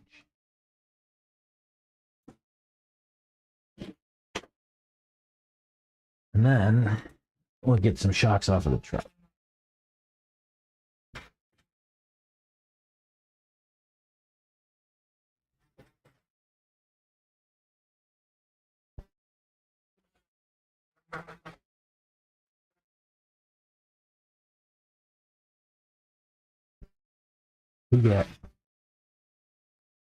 We get some aggro dirt. It gets in those screw heads and it don't want to come out. My electric driver was sitting where the water was, so I can't use it today. I don't want to let it dry out. It's probably okay, but yeah, better safe than sorry.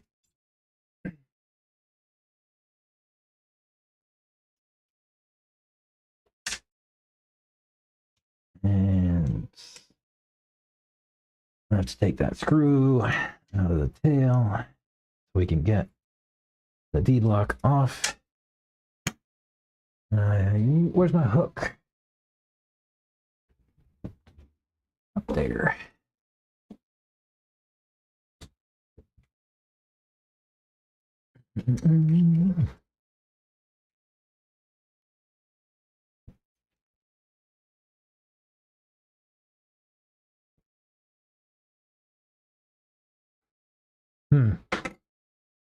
Maybe I need to back off the littler ones too.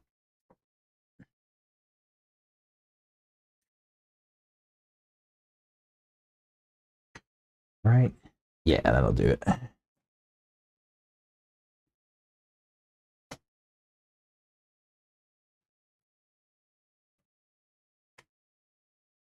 Well, maybe it won't.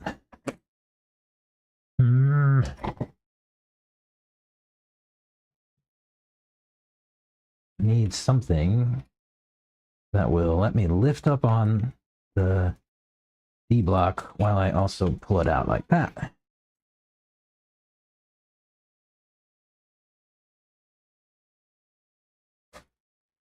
Goodness.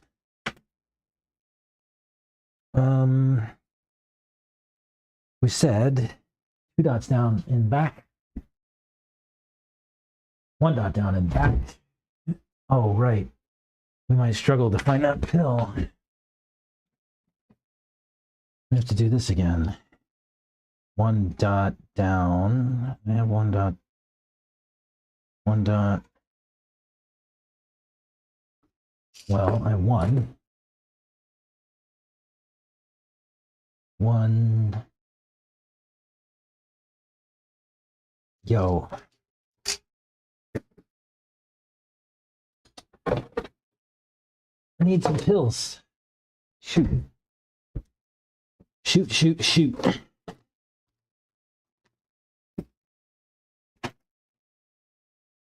There are pills in this kit bag. Yeah.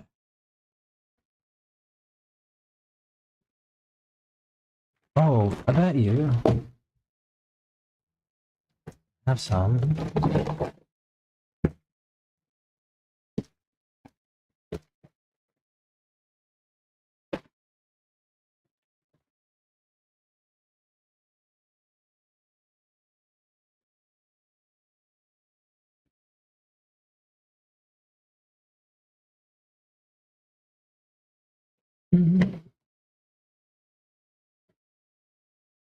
Too much stuff.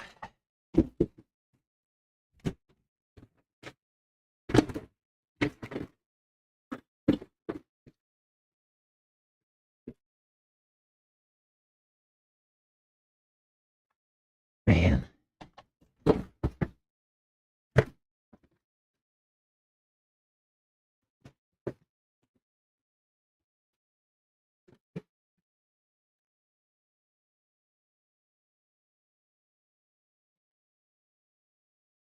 Ay, ay, ay, ay, ay.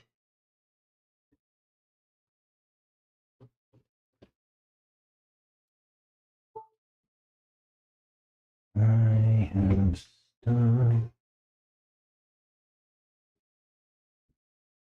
Why don't I have pills? Like, I used to have them handy. Where the heck did I put them?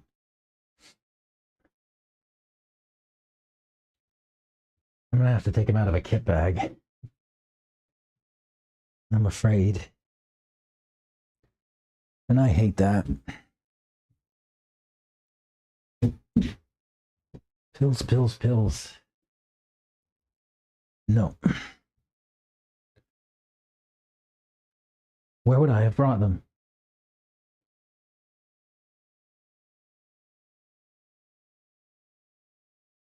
Ooh, I think I found some.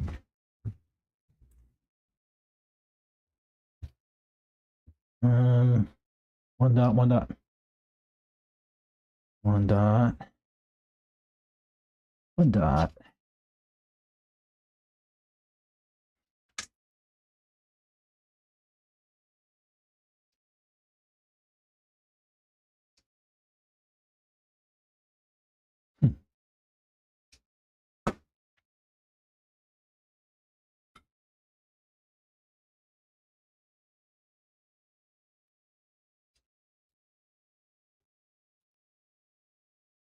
So one dot down.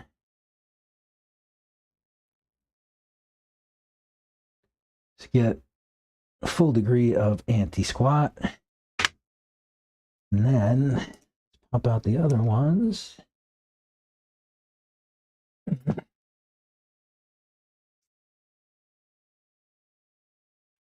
And these are going to be 2 dots out, if I can get it out. Wow.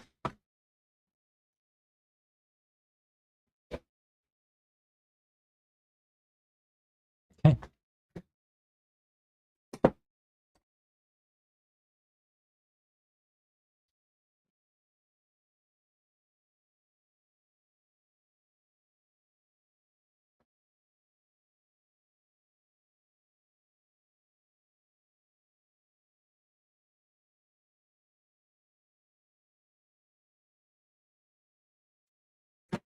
We need 2 dots out.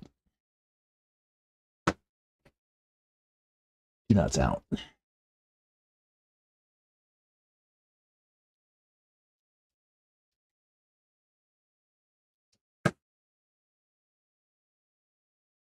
Two dots out.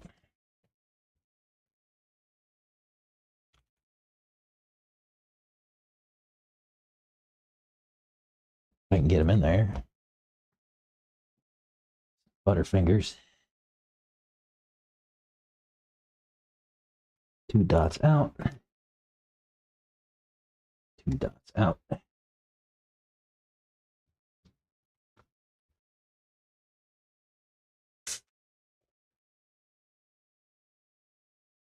2 dots. So that takes some toe out of the rear.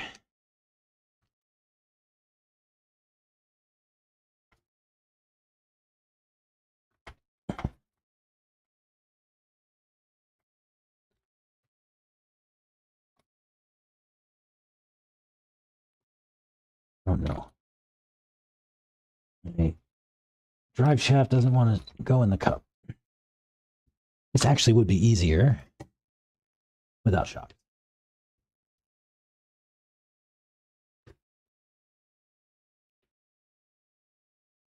I'm fighting the resistance of the shocks. I need to take these off anyway because we're going to swap them. These ones are too sturdy.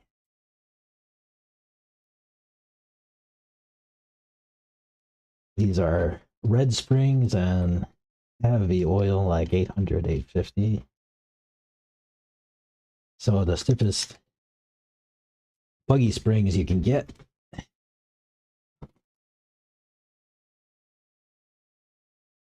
From Techno anyway. And pretty heavy oil. So the rear end of this thing felt like concrete. This was you know, enough around and find out kind of setup. You know, something to do for fun. You know how it is.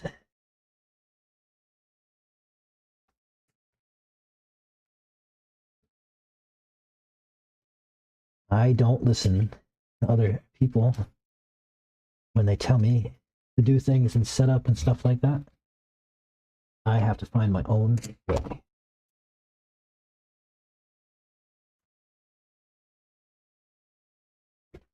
So I spent a lot of time fun around and finding out. It's super important to me to understand all of the variables and all of the bounds and what changes make, what changes do when you make them.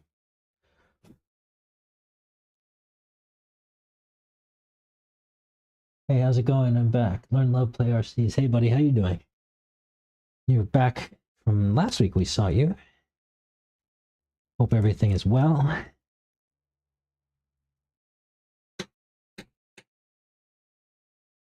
I am copying my truck setup to my buggy because I love it on my truck, and my buggy's got a crazy setup on it.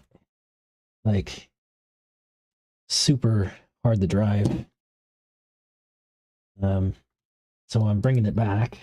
I thought I'd try to bring it in line with the truck and see what happens if I just set it up exactly the same. I don't know. We're going to find out.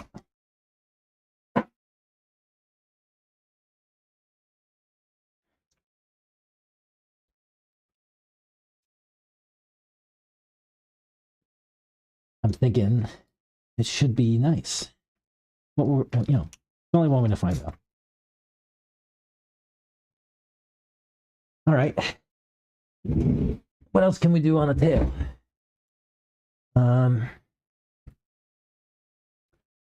I can take those shocks off of the truck.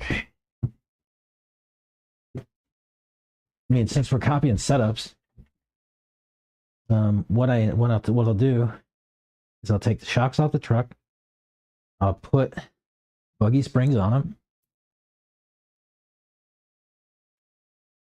and I'll set up all my hills and link locations and all that stuff the same. See what happens.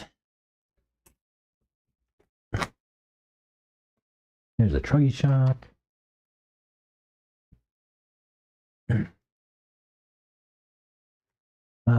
If you haven't been watching, I have a Soda shock setup, Soda RC shock setup in this in these shocks.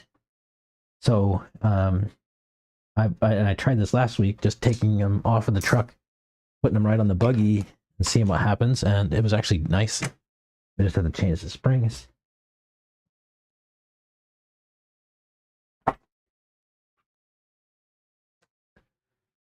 Yep, everything is good. So I need to get a base setup that works. Good idea. Could be something to work with, though. Yeah, base setup.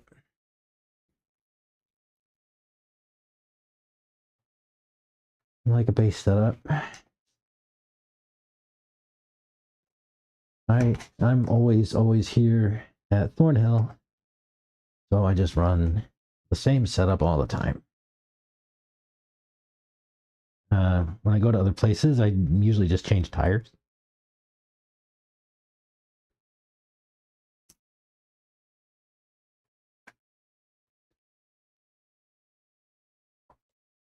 '73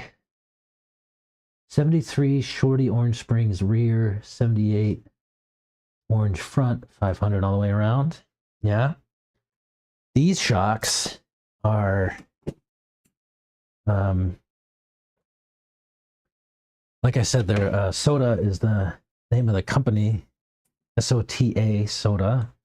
I can drop a link, maybe, but they're really cool. They have ability to tune only certain parts of your stroke. They call it a position sensitive damping system.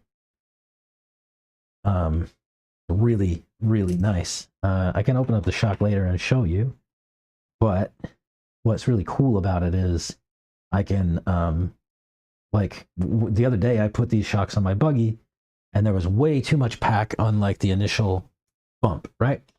And what I could do was simply go in and change the pill or the bottom part of the stroke. So if you go and look at their website, you can see how these work, but there's basically a channel that runs up the inside of the shock body, and you place an insert inside, and then inside of this channel you place these little pills, and these pills are basically like your shock holes on your piston, right? They have different thicknesses, and so they allow oil to flow through them at varying speeds. So what I noticed was that when I put these shocks on my truck, they were great. I love them. I ran them a bunch, right? But when I put them on the buggy, it ran great everywhere except for in the whoops, right? So the washboard kind of section on the track, when the nose would go in, like if it was the nose was in the air and the nose would come in, it would hit the next whoop, and then the nose would shoot up in the air like pogo, right? It's like boom. And so my quickly, diagnosis was like, and then I went and I talked to Reggie over here to make sure I was straight. And he thought the same thing I did, which was, if you could just soften the initial hit, which is the bottom pill in the shock, that would solve the problem, right? And so on stream, I just opened up the shocks, pulled out the bodies, and I replaced the bottom pill, which was a gray one, which is their most amount of pack. I replaced it with a red one, which is like 2 steps down. And that solved the problem in buggy, and I left it alone and put the stuff back on truck, and still works great. So I've never been able to tune for one particular part of the track before. That was a new thing for me. Usually we just put pistons and oils and, try to get the most optimal conditions all the way around the track, right? And let problem spots be problem spots. But in this case, I could tune just for that problem spot and everything else, didn't break. Yeah, so these things are really nice. One of the interesting things that happened over the course of the last 24 hours in my life was that I actually reached out to the state-of-the-art guys and let them know that I did set this stuff up, and I set it up on stream and video and whatnot, and they and I asked if they want to come on and like do an interview kind of thing, and they agreed to. So look out for that in the future. I need to set that up, I need to organize how to make it happen, but look for that at some point. We'll get the gentleman's name is Matt from Soda. We'll get him on the bench and have a nice discussion about the work he's done here, and how he did it and why and all those kind of things, and like dig into the product development side of it. I think it would be cool. So that's something to look forward to here on the bench. We'll get Matt from Soda and come and have a chat. It's going to be interesting because he is in Australia. So it might be a little bit of a challenge, but I think it'll be cool.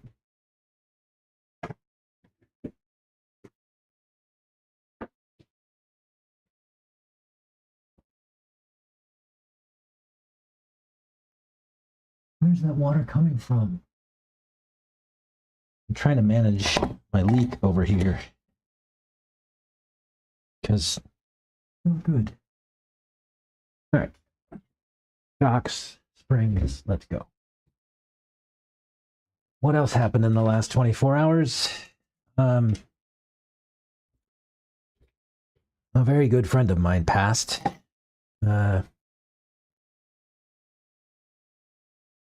And I learned about that yesterday. Well, that wasn't the best.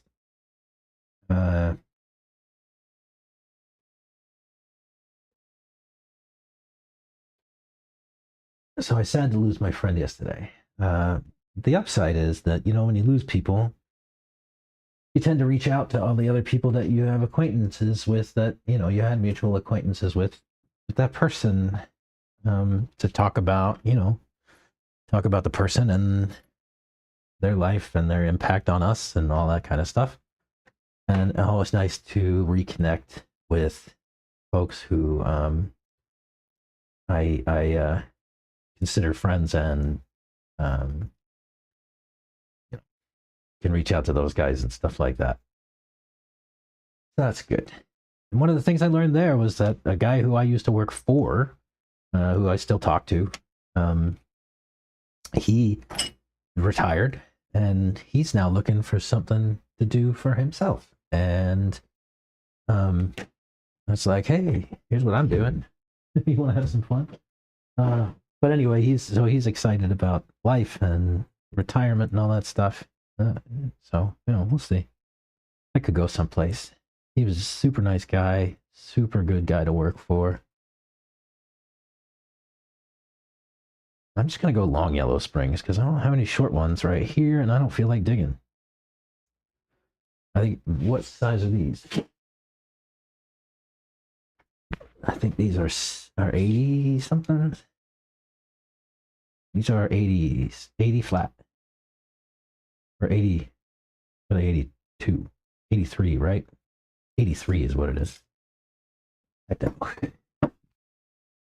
don't feel like digging for 73s. So, YOLO. We just go long yellows all the way around. I have not the same length shocks on the truck though. I guess it's not like for like exactly, but it'll be all right.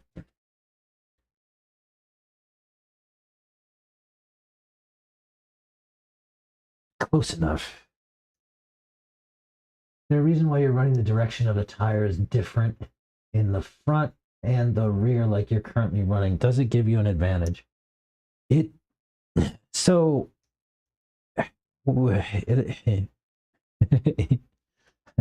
I'll tell you my experience, and I'll tell you what the people say. The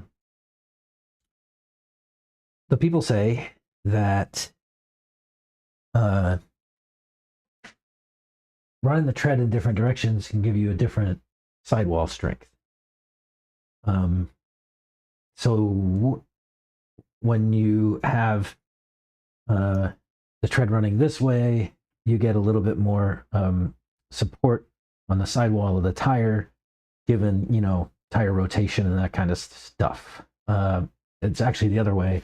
So you get more sidewall bite on the tread when it runs this direction than this direction.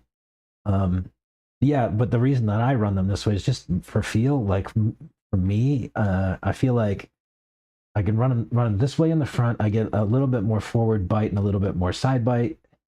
And I run them this way in the back, which leaves it a little bit loose, and you know, a little bit less of that side bite, so I can have some flow in the rear. but and then either way, they have pretty good forward drive. But yeah, I mean, there's some science behind it. I don't know much about it, but there is some science behind it. To me, it just feels like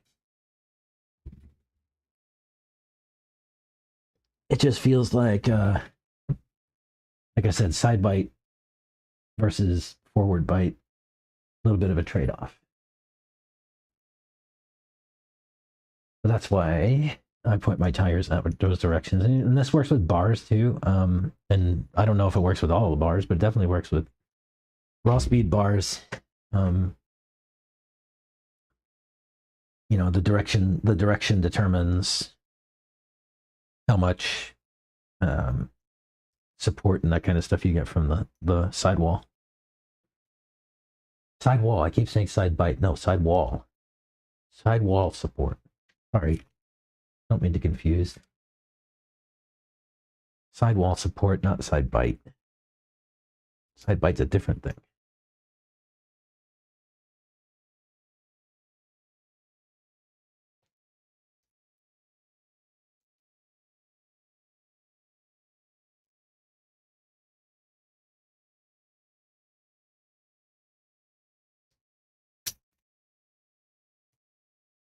All right. Go rears.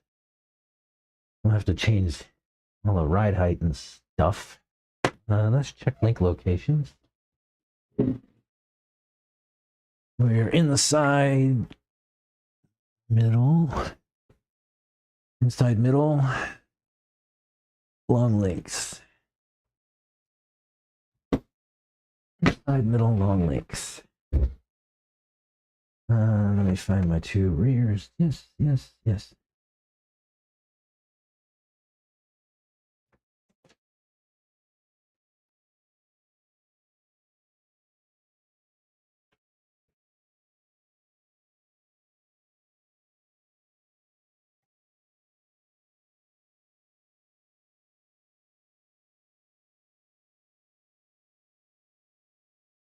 So yeah, sidewall support is the name of the game, or directional tires.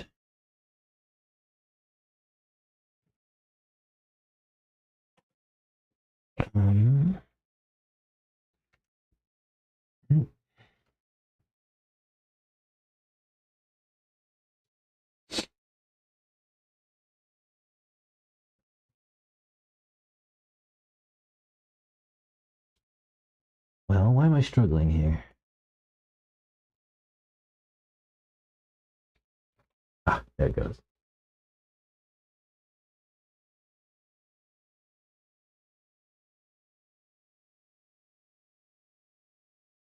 So yeah, so yesterday I learned that a friend of mine passed. Um, he was about, I don't know, 15 years older than me. He was retirement age, and he was just laid off from the place that we both work. Like 2 weeks ago, we both worked. I haven't worked there in some years, but he was still there, and they laid him off. And I talked to him last week, and this is somebody who I worked with once, and I've maintained a personal relationship with over the years, and he's somebody that I could use as a mentor, right? I could reach out to for life advice, work advice, whatever. You know, just a quality human being. Fortunately, on the weekend, he was watching a football game at his house. His wife was off making food or something like that in the kitchen, and when she went back into the room to see him or get him, he had already passed in his chair, kind of thing, watching the football game. And man, that's so sad. That's a person who has given me personally just tons of stuff. Not without even trying, right? Just talking. Um, and I was sad to have my friend and mentor leave this world. But like I said, the upside to it is that, you start to reach out to and connect to people that, you might have been neglecting. And that is not all bad. So I got to talk to some people that I haven't talked to in some time, worked with in some time, all that kind of stuff. And it was nice. Shitty circumstances, but nice to reconnect. And like I said, nice to find out that, some of these guys are that I used to have a certain relationship with. Now I have a different relationship with, as we're like peers out in the world and not, working together in a hierarchical structure. Right?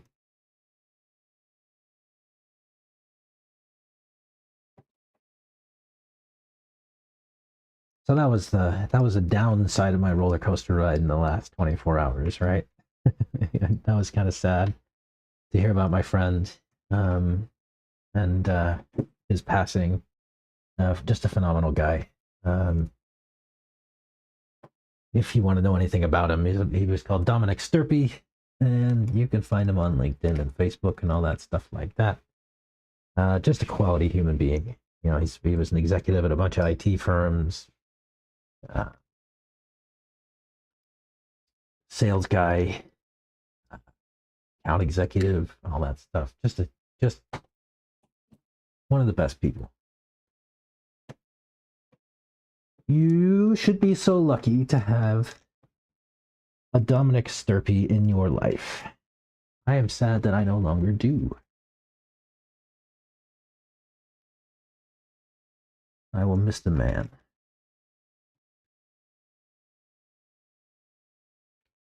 It was strange. I never sent a text to somebody who I knew wouldn't get it before. But yesterday, after I heard, I sent him a note.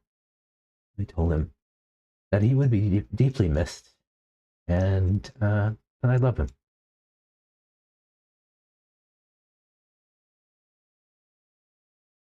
I will miss the man. Quality human being. I don't know what he did before before I met him. I don't know what he did, while I wasn't around, but just a treat of a human that I knew. One of the best.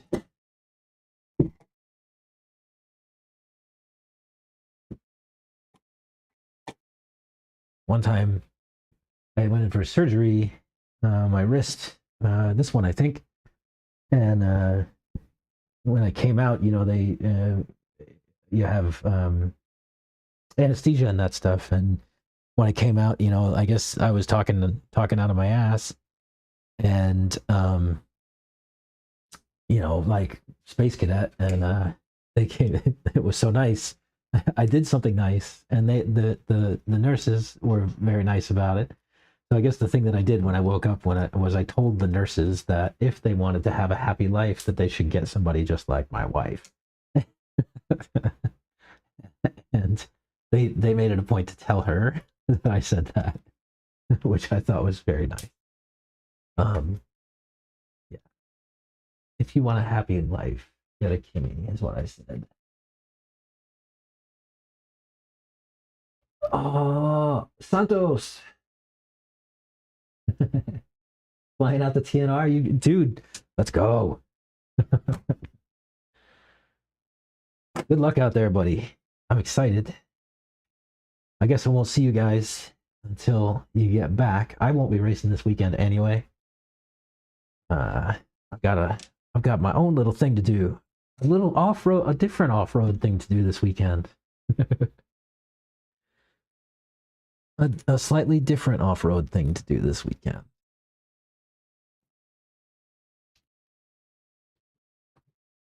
Yeah, so good luck out there, man. Yeah, sorry. Thanks for the words there. Learn, love, play, and Santos. That's yeah. He was a great person. So if you want to have a good life, you could also go and try to find yourself a Dominic Sturpey.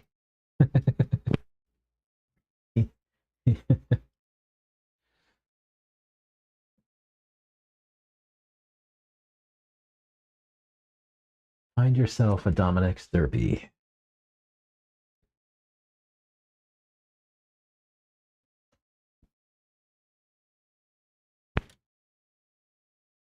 It's funny. I was thinking after I spoke to him last week, like asking him for life advice and all that stuff, and I was thinking to myself, I was like, it's gonna be fun to spend the next however many years that we're both alive together and have these conversations throughout. And I didn't know that, of course, the next week he'd be gone. That made me very sad. It's like, yeah, like I told my wife, I said I was sad about the loss of the man, but I'm also very sad about the loss of what could be, right? What could have been. I'm more mournful for what could have been than for the man being gone. I'm very sad for his family too. Good people. His kid wrote like episodes of Minecraft story mode, like the initial like Minecraft story mode. Like that's really cool. That doesn't happen all the time. All right, Shocks, got Hills, we got Santos. You're still there. What we're doing is setting up my buggy just like my truck. After I ran through my truck with you and with Chris and Reggie last week and did a bunch of tuning. I'm copying all those settings from my truck onto this buggy and gonna go run it and see how she does. Unfortunately, some water got in here during the weather and my Speedo in my truck is dead. I left all my stuff on the counter and water got in and toast. I thought I saved everything, but nope. I lost my truck Speedo. And Mr. A is not around. I did talk to him, so I know what's going on. I hope he's okay. All right. What else can we do here? Front links, right? Let me make sure my front links are the same. And that should be really it. I should be able to flip my camera and go for a drive.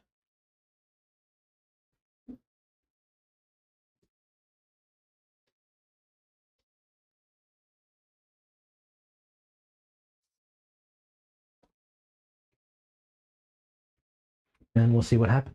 It's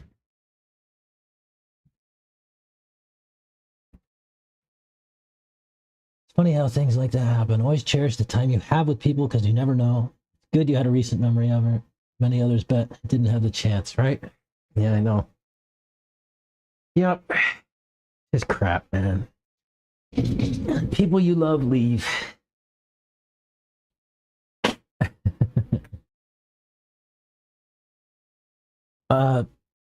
Santos, if you're still out there and you didn't hear, I got an interview with the soda guy.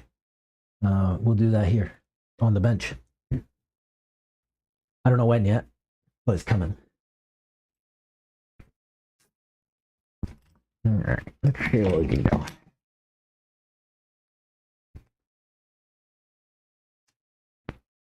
All right, front links. Where do they belong? Inside, bottom. Outside, middle.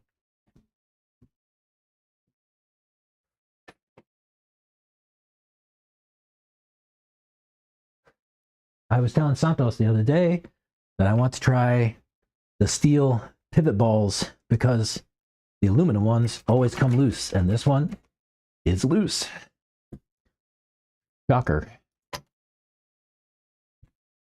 These come loose all the time. I don't know why. It's this one in the front and the opposite one in the back. They always come loose. I check them before every run. I check most of the suspension and steering connections before every run. Inside bottom.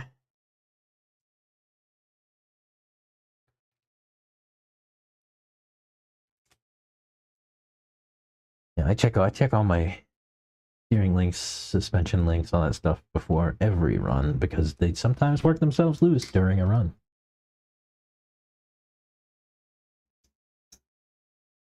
So I want to try the wheel pivot balls and see if that'll help. Not sure, but I've been told that that would be the trick. So as soon as I can get some, I'll try them out.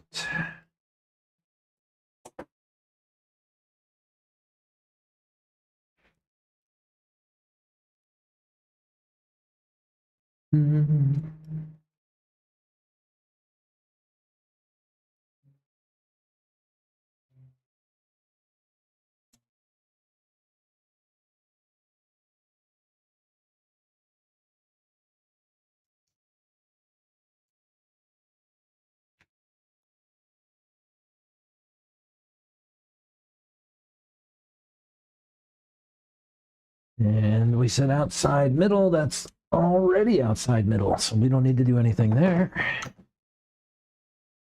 Okay. Let me check ride height.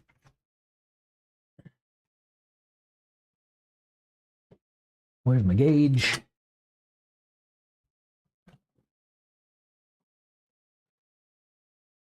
Let's get this stuff out of the way.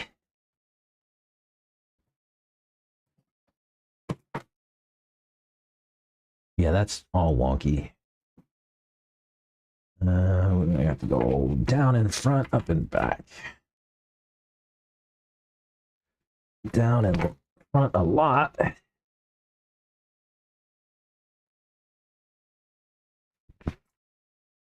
And up and back. Actually, maybe that's not so bad. Back is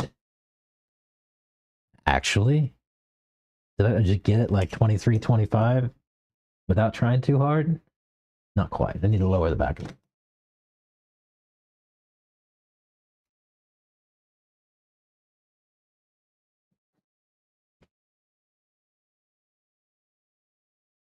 I'll raise the back a little bit.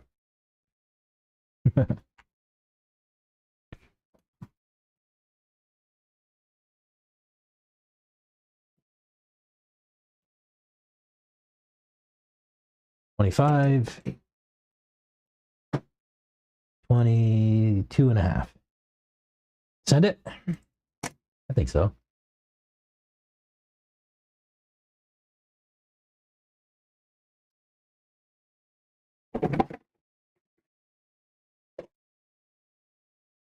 Santos, if you're still out there, you're going to get a kick out of this. Wait do you see? Wait do you see?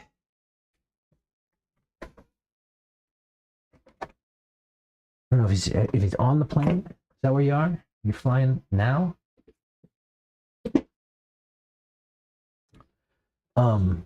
Wait do you see this? Let me clean my hand off and put my new hat on. Show you something fresh.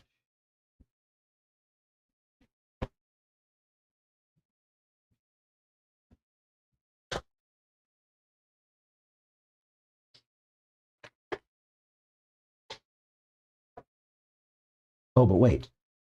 I need to run to the restroom before I do that. Else I'm gonna pee my pants on the stand and nobody wants that. Give me 1 sec. I'll go do that. And I'll be right back. I'll fire up my hat and show you something fun. 1 sec.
All right, sorry about that.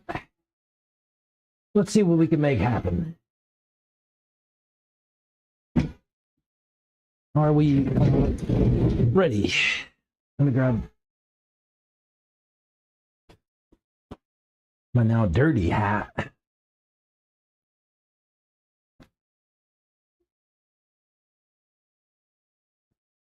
All right, we're gonna try this again. See how it works. Oh, hang on, let me tighten this thing up a little bit because it's a little loose. You don't want it shaking around.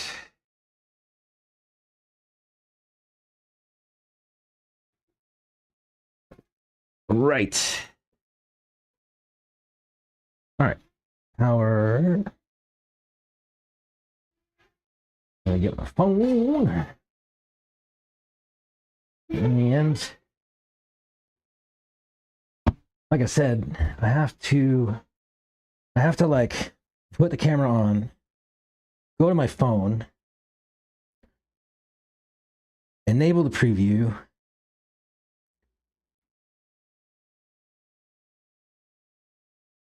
All right, go through this process. It's a little bit tedious.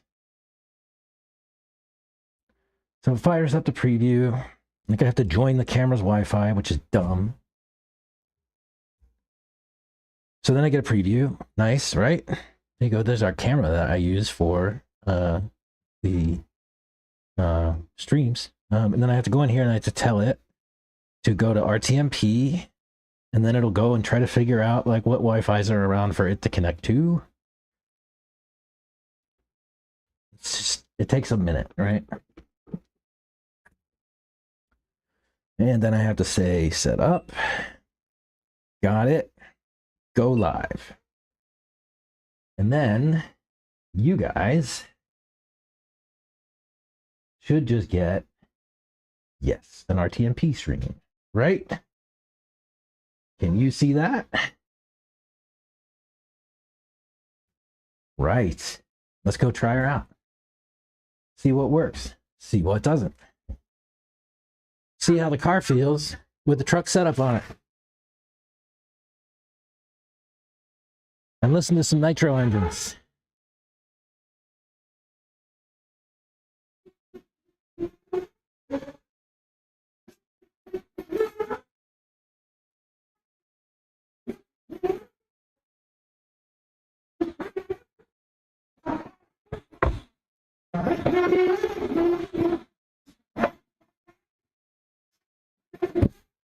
Woohoo! Let's see how we do. Try to make sure video stays.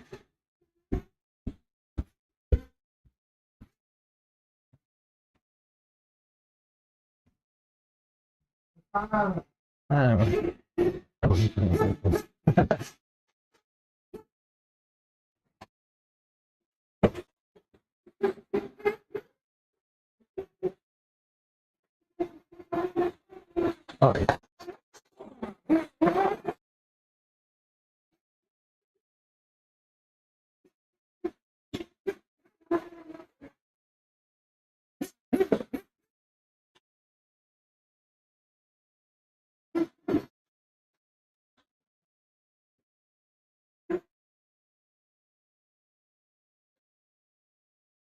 Look at the roof too.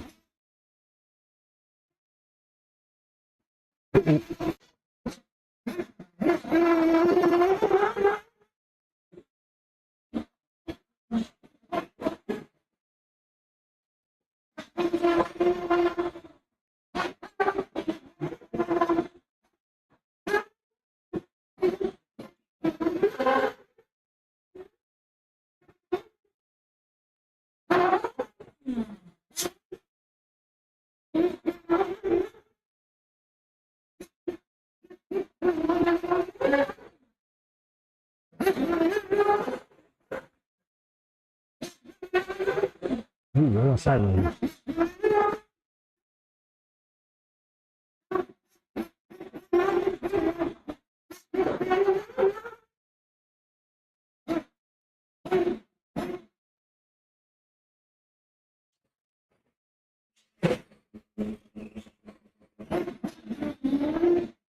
I didn't hit the brakes.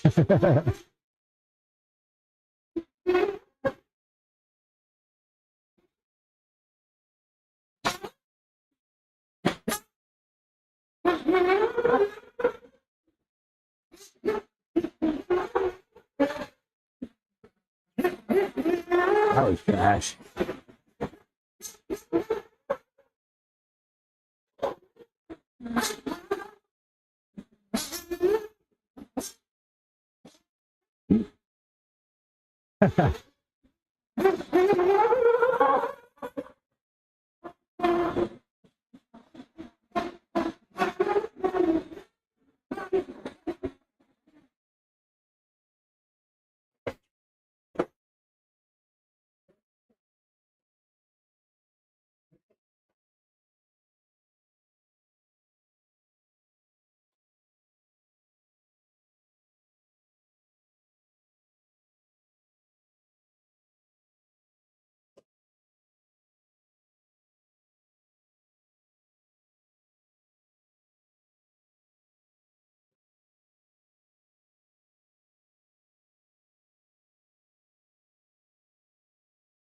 Oh, I got lost, but I got lost behind it.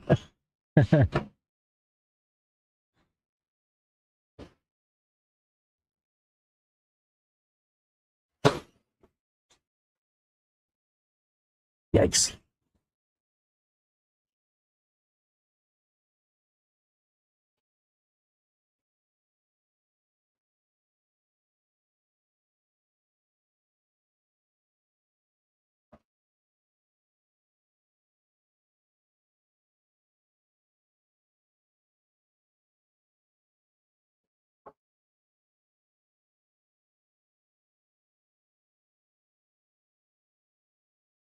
Oops.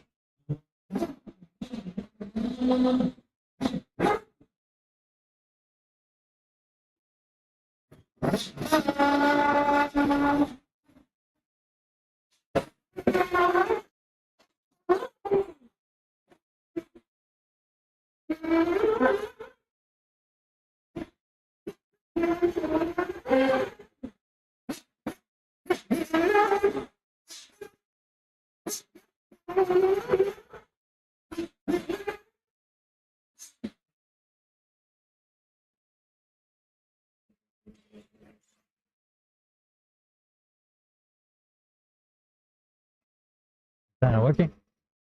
Something went wrong. Oh, hang on. Oh.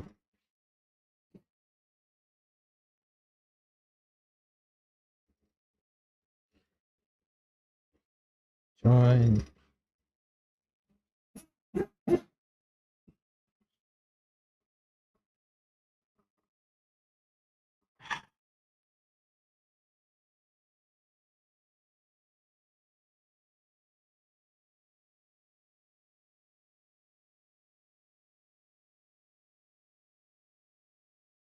Figure that out.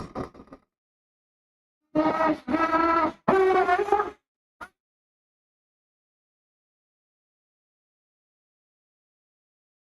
right.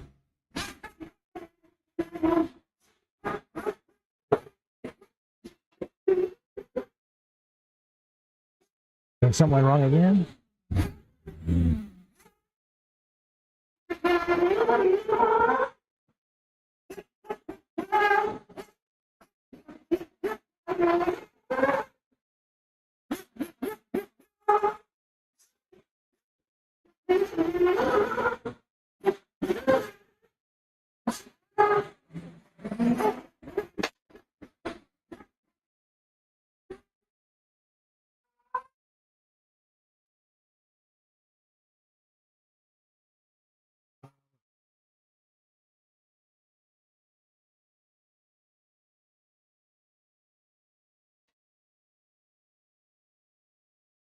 What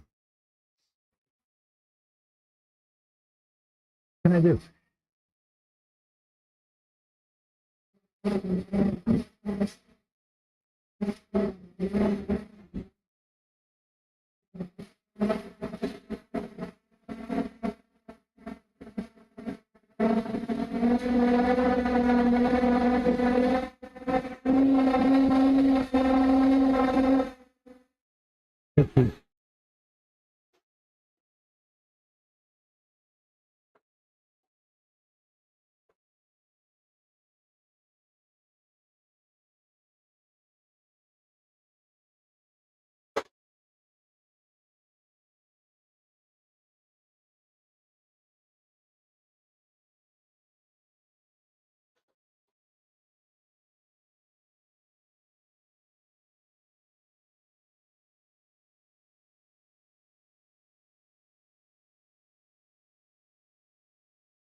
No, brake.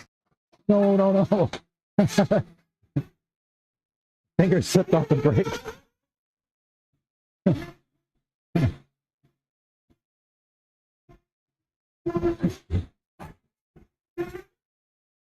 My finger slipped off the brake.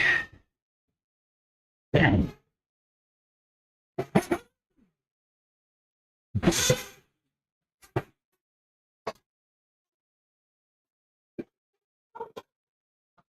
This is work.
I got it.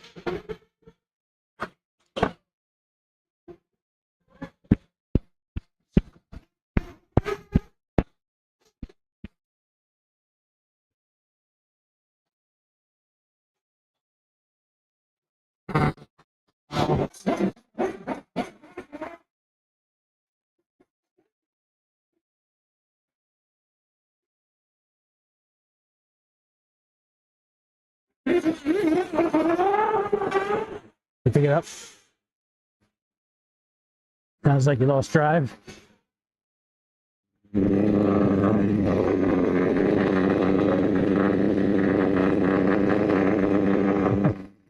you. Well done.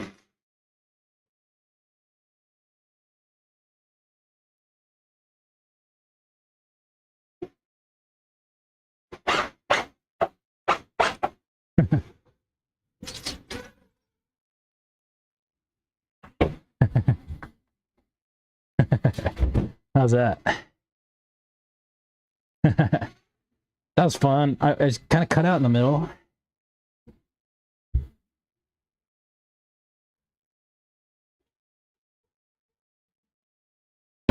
Look at all the mud. Yo. I have to go blow that off. Jeez. Jeez. Gross. That's what happens when you go off the back on a day like today.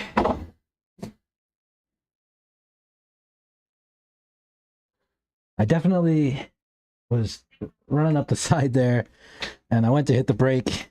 My finger tapped the brake and then going past the brake, and I didn't stop, so my car going over the back. Oops. How was the hat cam? Other than that little cutout there in the middle, I think I'm gonna have to figure out a solution for that, because it seems like both times that I've gone up there, cut out. Maybe I can just rearrange how I set up my Wi-Fi, and that would maybe straighten us up. Maybe. Let's try it. Because I've got this great Wi-Fi set up. It is Verizon Business Wireless Yeah.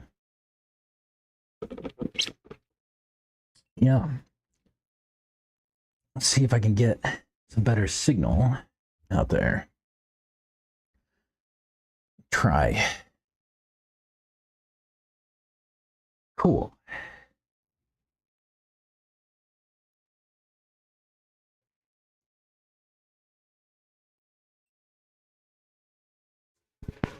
Sweet. How was the hack cam?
Sending a note to Mr. A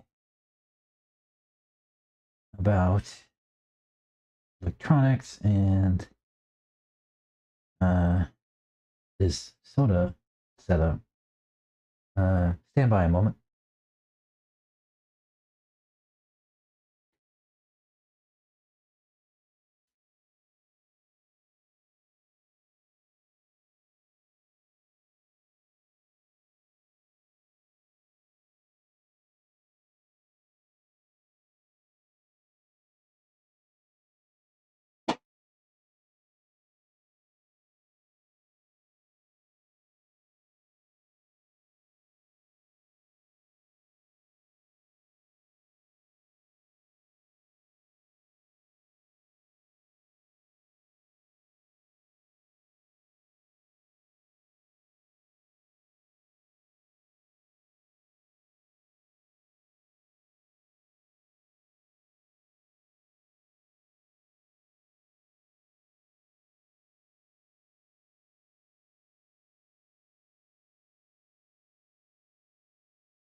All right. Let's get this mud off. So what can I do to get a little bit more grip? I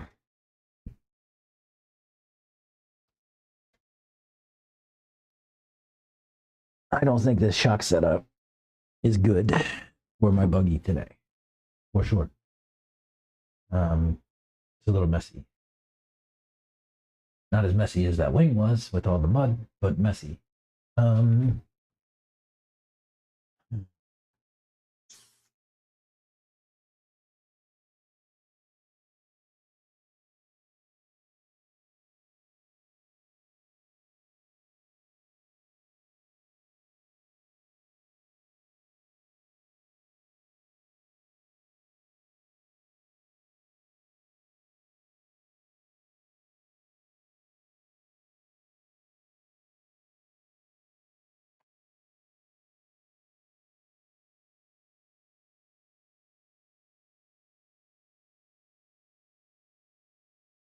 What's Chris say?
Ooh.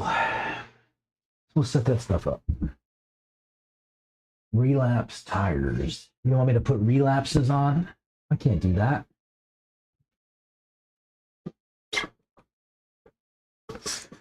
I can't put relapses.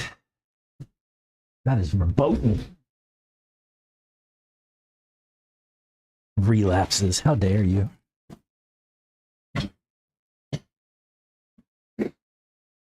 I know what I'll put on. We don't need no stinking J concepts.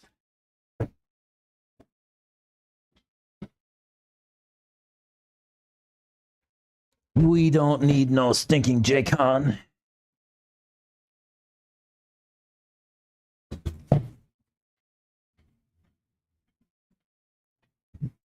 We do need some wheels.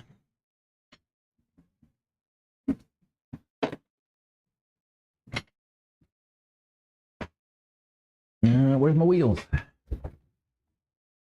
Wheels. One more. Just one more. Yeah. What will we glue? Oh, wouldn't you like to know? Wouldn't you like to know? This needs some ride height in the back.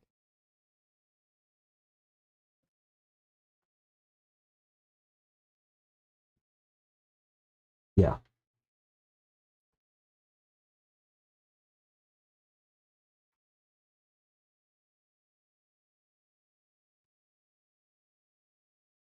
Yeah, needs more. That was probably part of my problem.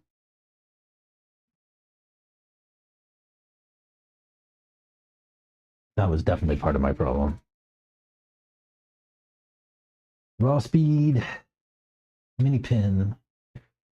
No. Raw speed, stage 2.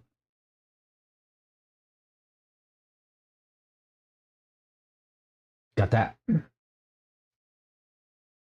Raw speed, stage 2.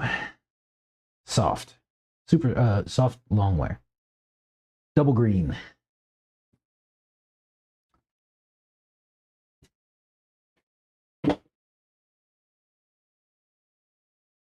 Why?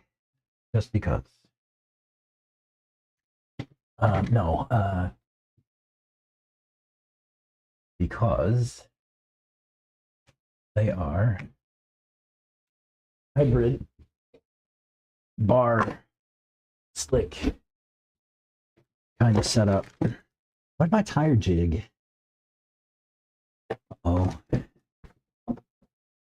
I need to not move, guys. Anytime I move, I lose stuff. We moved over to this new place, and I can't find anything. I have a tire gluing jig and some bands. Oh, here. We're going to need some glue. We're going to need a hole punch. And let's go. Oh, I need some paper towels and some rubbing alcohol.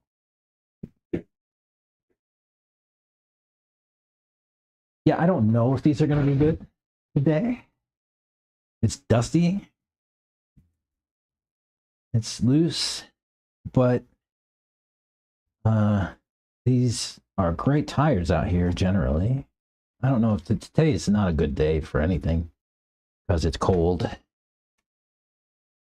Temps are weird. I should try to blow the track off.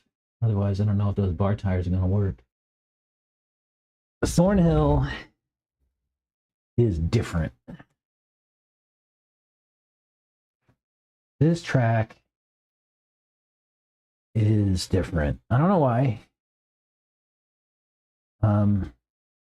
I run bald tires here all the time. Everybody gives me shit about it. Like, what's wrong with you running bald tires all the time? Oh, I forgot to punch this. I run bald tires all the time.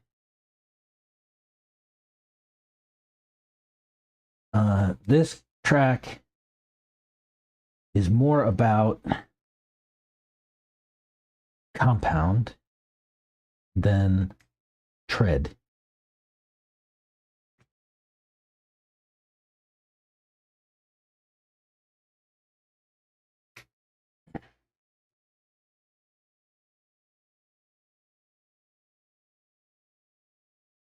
So, but no, say, this is only true if it's dry. If the track is wet, you need some heavy pins, like those Villains I just took off my buggy. They're a good tire. Some, heavier pins in the wet. In the wet, when it's really wet, you really just need enough tread to pick up the dirt, because the dirt that sticks to your tire becomes your interface with the ground, right? The grip is all generated by the dirt that's stuck to your tire. But yeah, I run baldies out here all the time. And as long as you stay in the groove and drive smooth inputs, nothing jerky, not jerky on the throttle or the steering wheel, right? Smooth inputs, you can ride on any tire as long as you have the right compound. Compound is super important. If you have the wrong compound, your tires just sort of fold over and they do this as you apply power, and you don't get grip because the surface is all folded up and underneath of itself, on top of itself, and all that kind of stuff. So compound, super important, is the strength of the sidewall and the tread, the tread part of the tire as well. But you can run balds out here all day long. I do it. Tread is just a part of the equation. It's not all of the equation.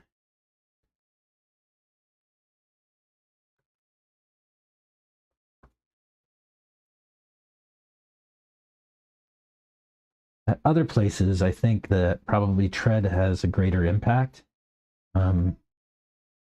Here, in my experience, tread is not that important.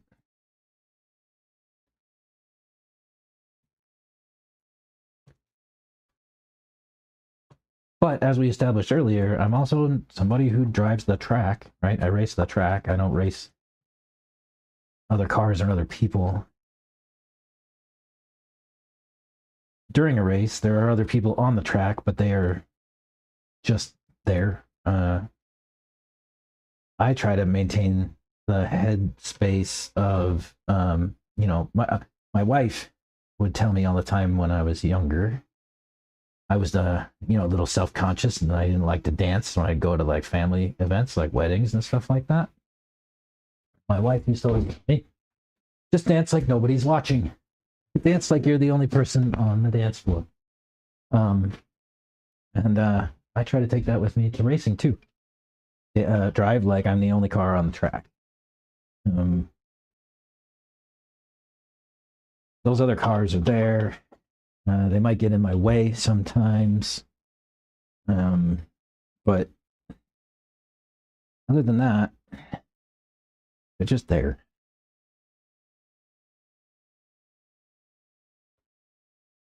I am just trying to race the track and get faster every time I go out. Feel a little bit better every time I go out. Eventually, I think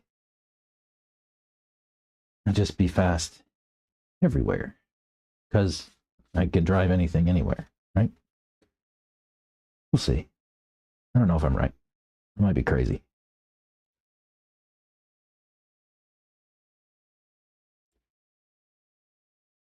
But that's my mind. These other people are just obstacles.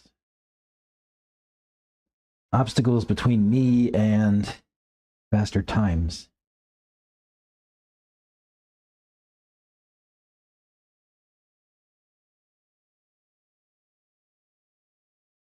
That's not to say you shouldn't be courteous to them. Just that it's not all that important in my brain that they're there.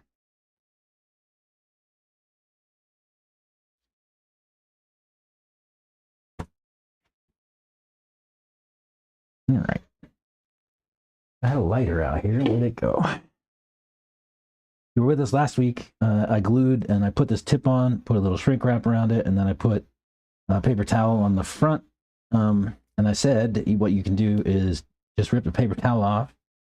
And if it's open, you're good. If it's not, you can just burn the tip. And yeah, eventually it'll let go. Maybe. Come on. Oh.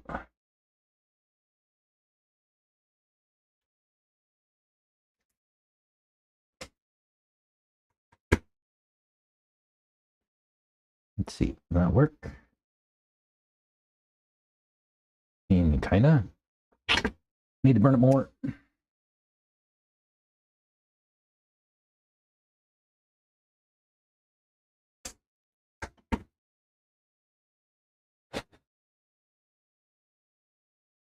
Nice. Okay, that should work. Oh, I'm getting glue everywhere.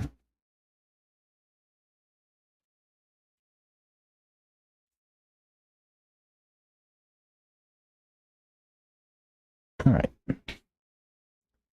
Down to business.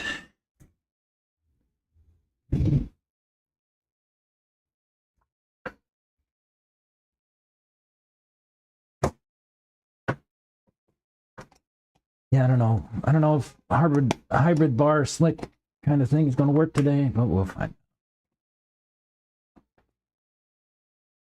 I've actually reached out to, so that's something else that's happened in the last, little while. I reached out to the Raw Speed team guys, the factory, and let them know that because I'm out here every day, and I just stream this stuff and put it out on YouTube and whatnot, why don't you guys tell me what products you want to test out here? And I will go test them,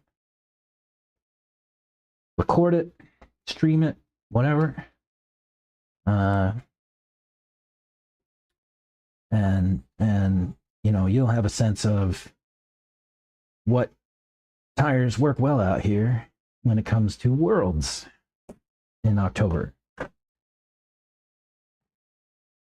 And so it sounds like we're going to do something together. And so that might be something else that we do here on the bench over the course of this year. Work with the factory guys to test and find what the best thing is going to be for Worlds. We'll see. That could be exciting and fun. I'm going to have to build a test program.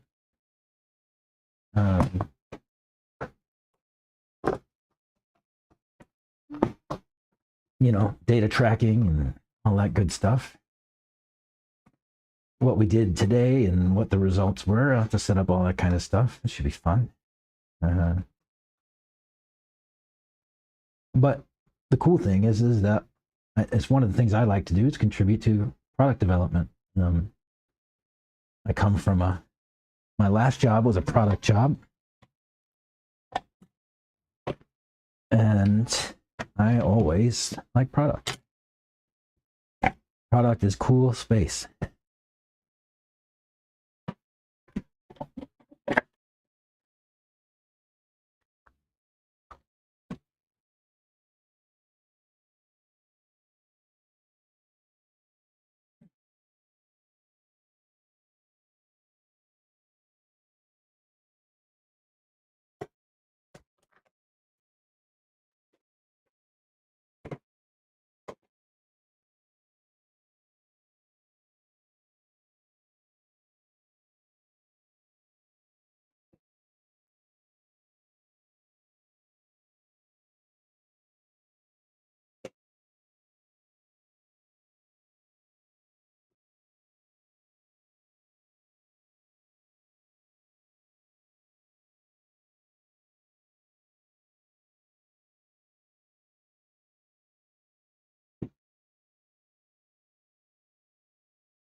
I did not put enough glue the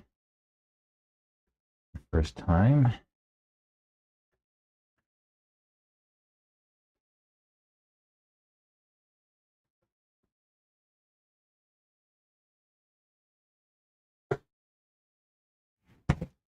Product space is fun.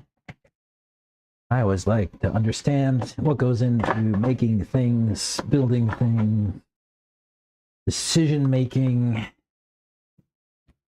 Why do we do things when we do them? When do we do the right things? All that kind of stuff is exciting to me. Strategy. Customers. Problem spaces. User sentiments. All fascinating stuff.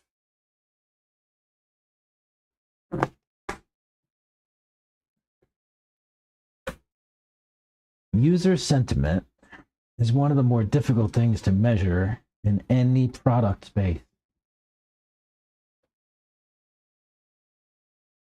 How your users feel when they use your product.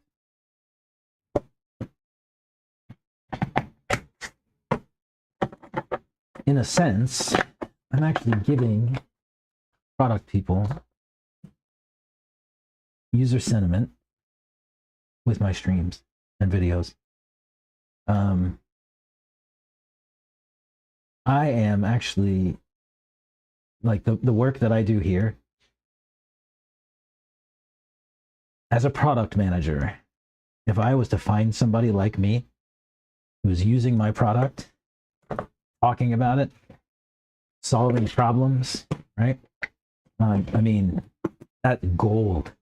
Like, I would, as a product manager, I would pay money to have this kind of interaction with my users.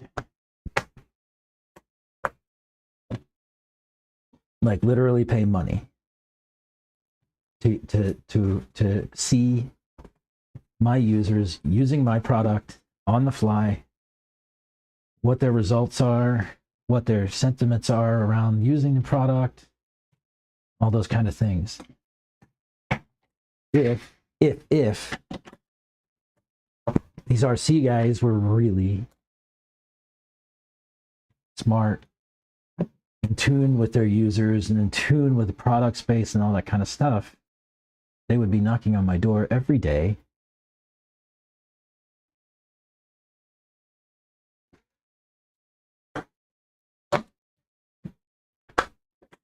because I can give them something that they cannot get in many other places.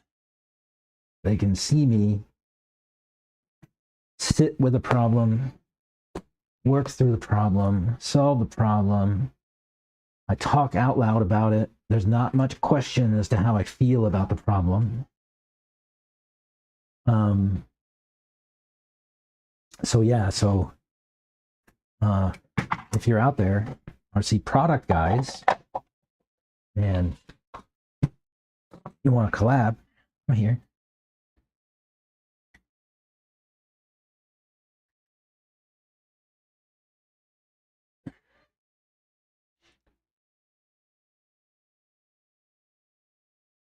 It's super hard to get product feedback, user sentiment, all those kind of things. It's not. Think about how many times you buy a product and never ever interact with the manufacturer, right? Think about how many times you buy a product and you use it and you don't need to call the manufacturer, you don't need to interact with the manufacturer in any way, shape, or form. You just bought the product, use it, and life's good, right? You don't say anything to anybody about it. You don't write reviews, you know, right? Because it just worked. Those situations are really difficult to get user sentiment and feedback from because you made a product that just works. It does not require support, right? Obviously, right? Or else your customers will be calling you for support. And so if you have a good product that just works, it's very difficult to get user feedback and user sentiment because they won't reach out to you. And most times they don't want you to reach out to them. You can relate to this. Think about your refrigerator, right?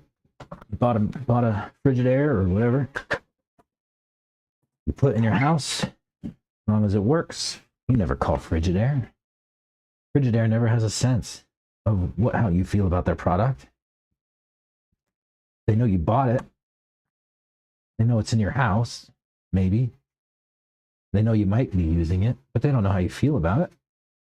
They can't see you interact with their product.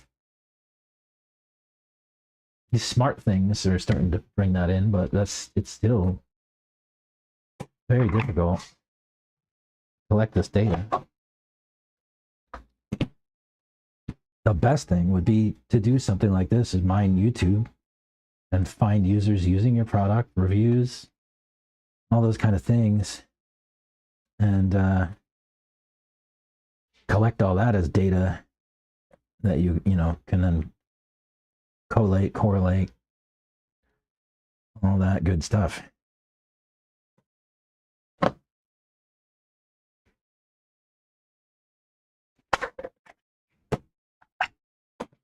Product space is very challenging if you have a quality product. Sounds counterintuitive, doesn't it?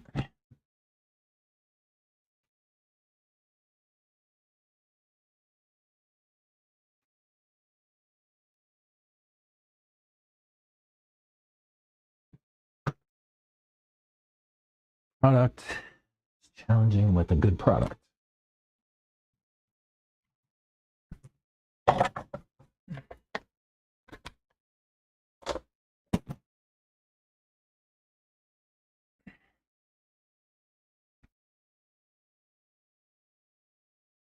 The thing, if you like me, as a guy who's interested in product space stuff, anywhere I go, I'm always thinking about what decisions were made on product kind of space, right? Like, because you see products all day, every day, everywhere you go, somebody's selling you something, and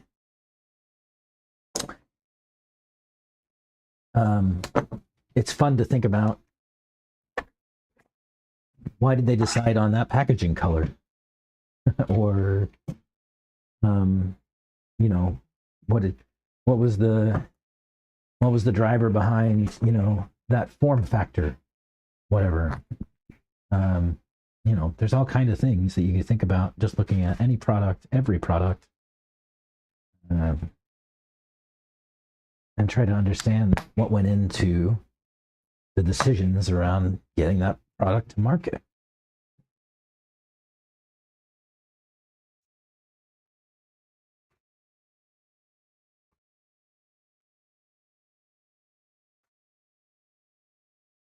That kind of stuff is actually, for me, like what I'm most passionate about.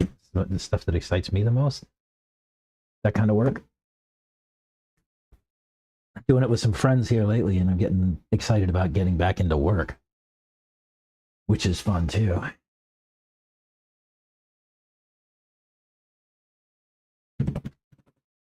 As I haven't worked since, I don't know, March last year, April. I'm just chilling here at the racetrack, making YouTube videos.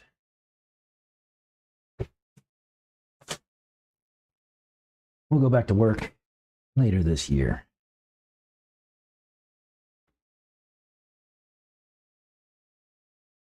Maybe some kind of product consulting. I need to be able to maintain my freedom to come to the racetrack and make videos for y'all.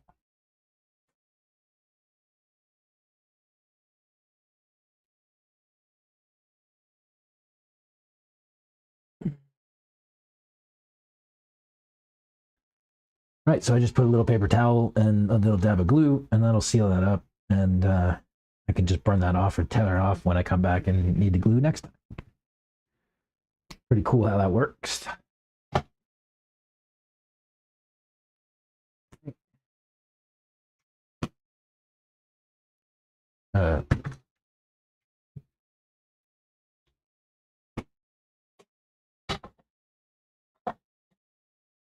This tire glue and jig is an SRC product.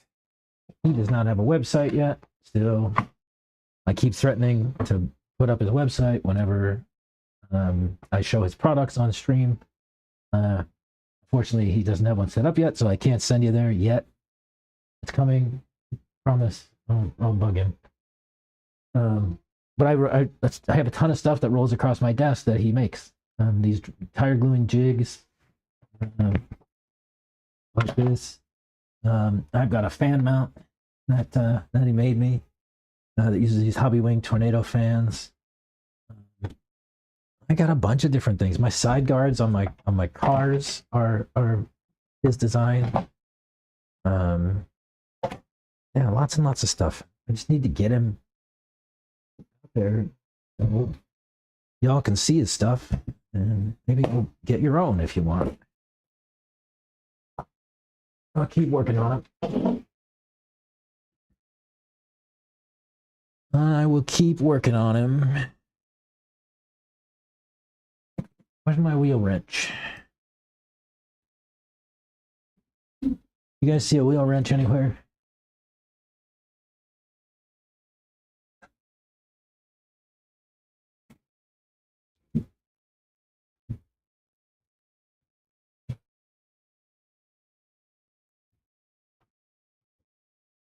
Well, I don't know where where's my main wheel wrench is usually right here. And I must have moved it around whenever I was trying to clean the water up. Ay, ay, ay. All right, I'll use this one. Even though it's a shame. It's a ProTech. Is it ProTech? I don't know. Something like that. Yeah, ProTech. I prefer my Techno one, but I don't know what I did with it.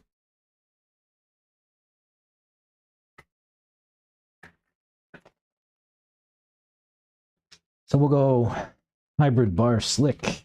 We fix the ride height in the rear. And we'll see what happens. On a super soft 2 green dot anyway. A soft long wear or super soft long wear, I forget.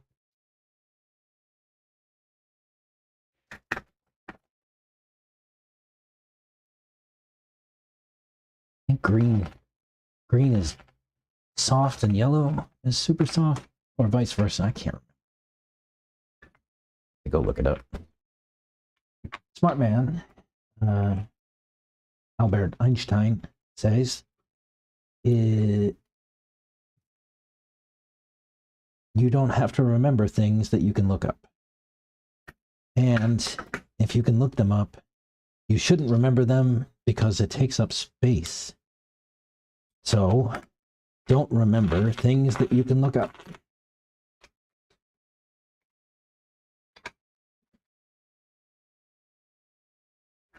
It's what the man is purported to have said.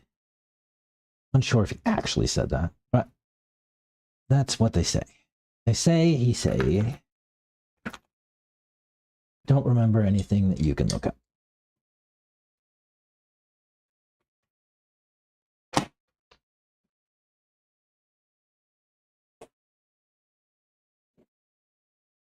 Don't remember anything that you can look up.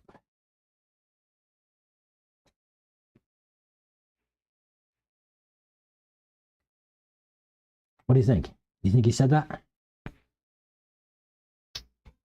Do you think he actually said, don't remember anything that you can look up?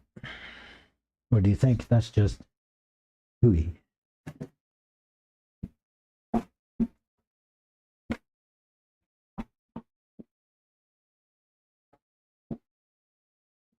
Cleaning all the mud off my shell here.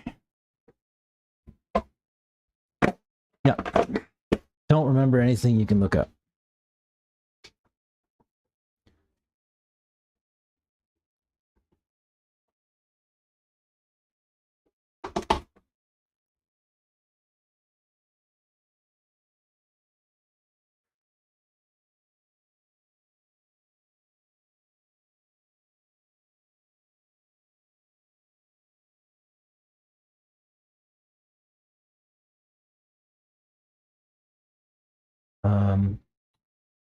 Cat cam.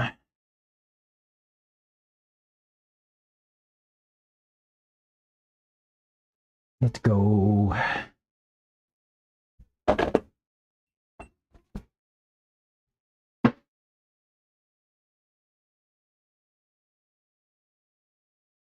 No, not now. Enable preview. This is the process every time I go. I want to set this up. I need to make this a little easier somehow.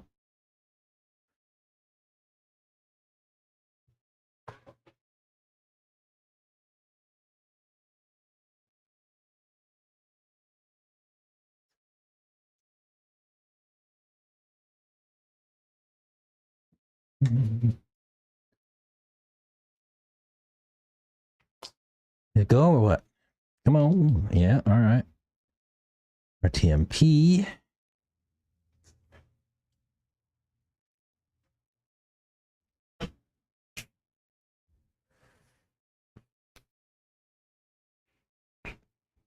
And set up. Got it. Go.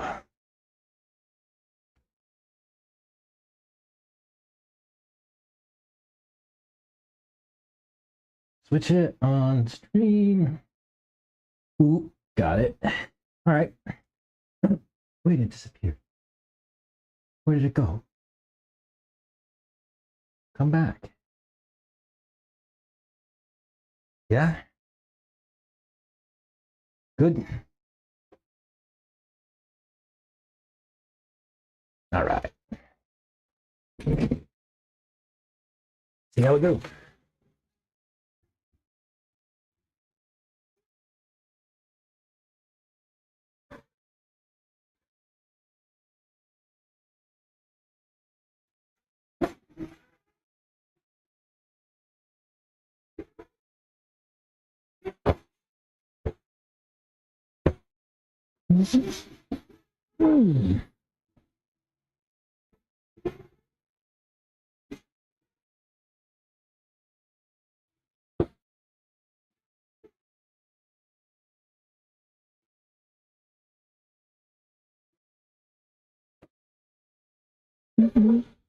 Good.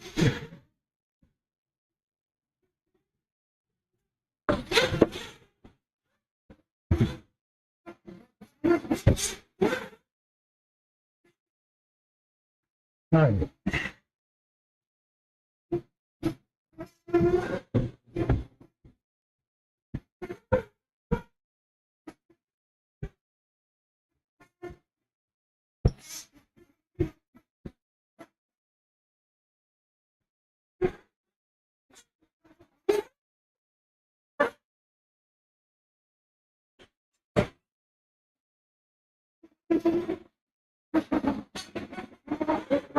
I have to break.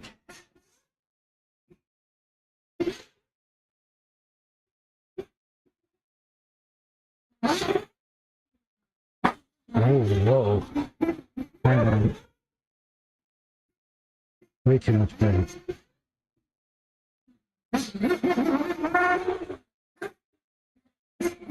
Alright.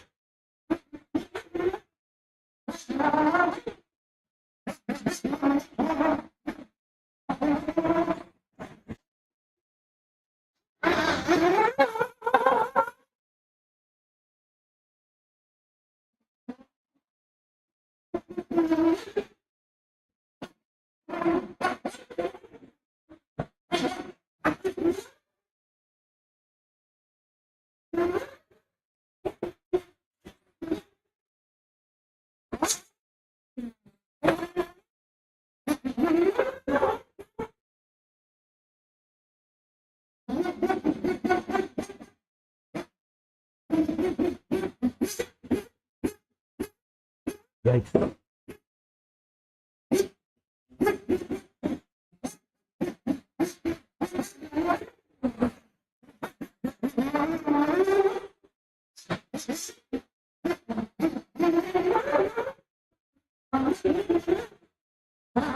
Yikes.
Oh.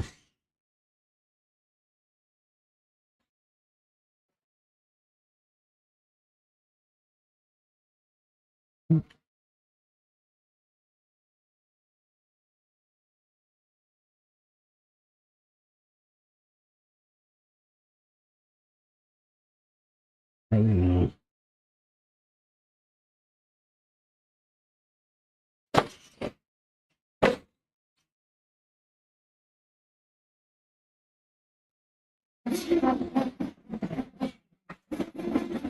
Oh no. Did I get that?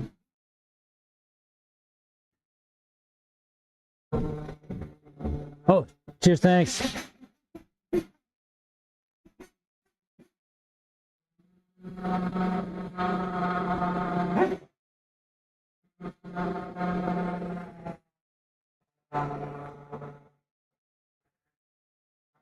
Thank you.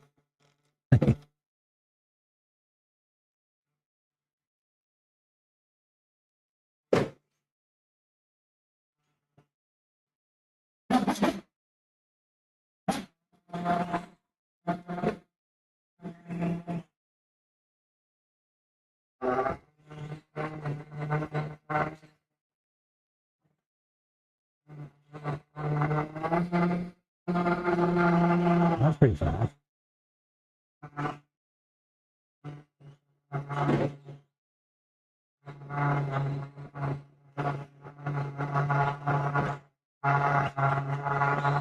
Can't do that.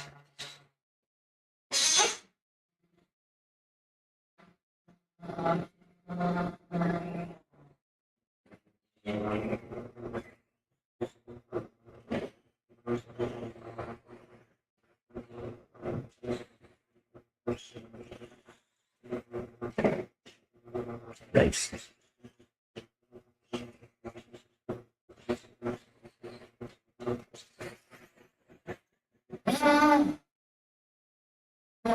Not bad.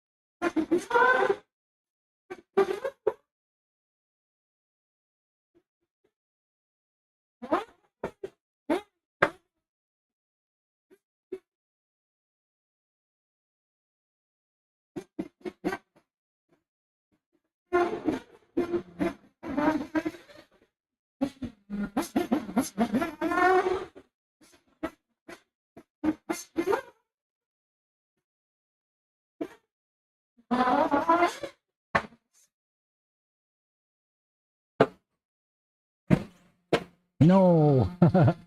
My case stick. Can you grab me too? Thank you.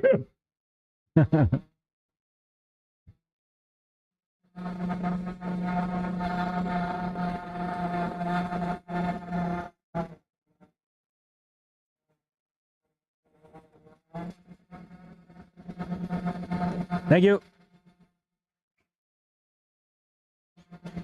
Oops.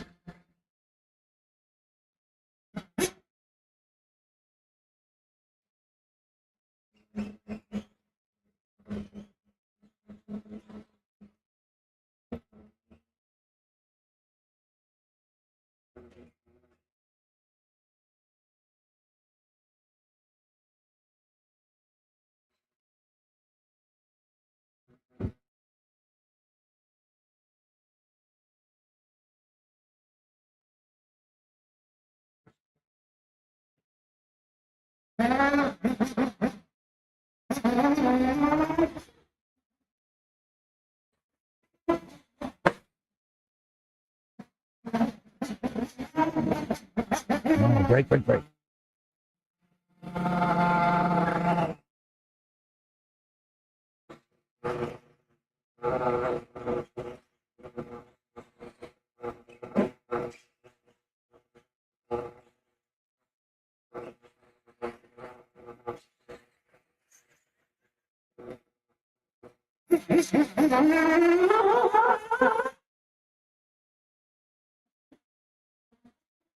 Oopsie.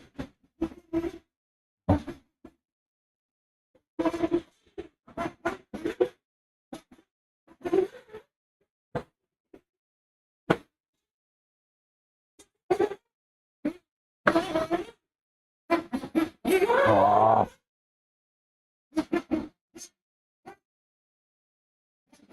Hey, need a bump? Oh no, you're stuck. I get it. See how this works.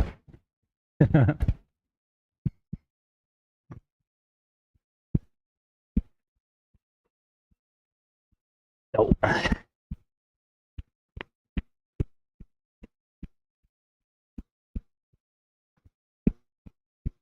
It's falling down.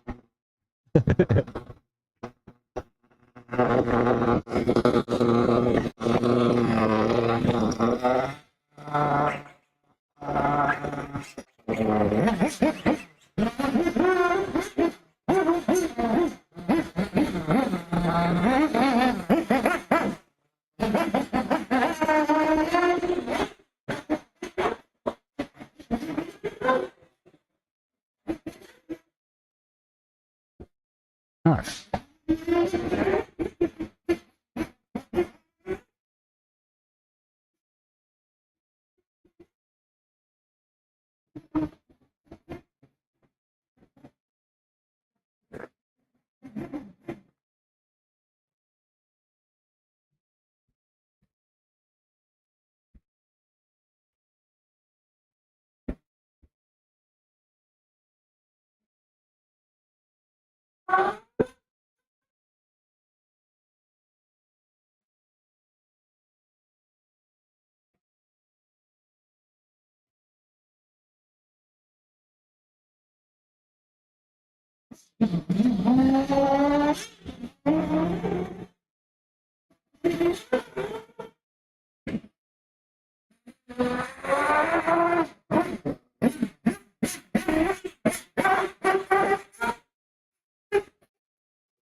Oh, I stuff it around.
Oh no!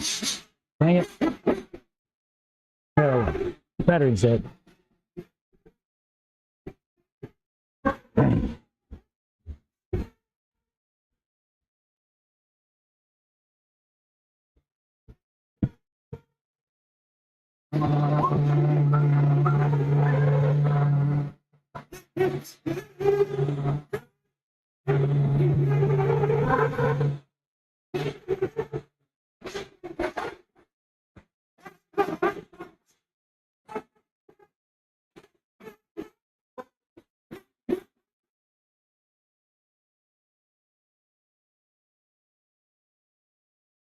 And in the same spot.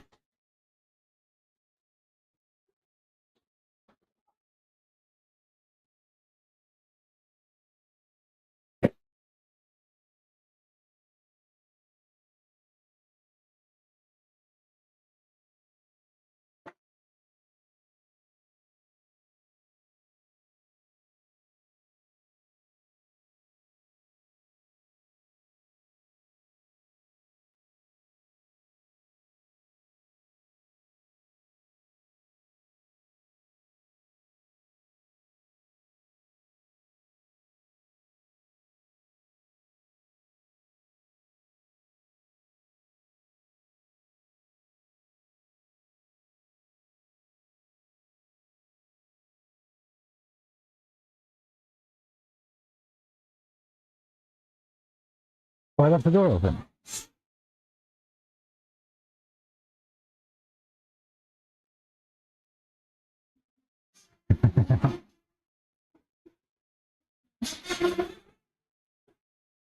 Not quite.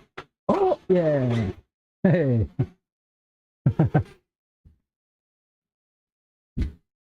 We did it.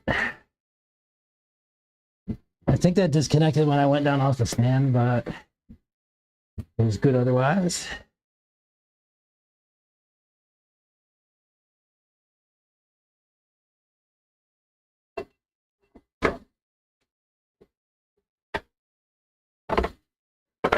And good temps.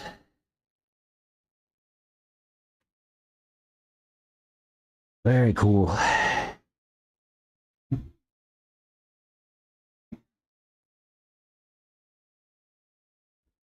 Okay. So,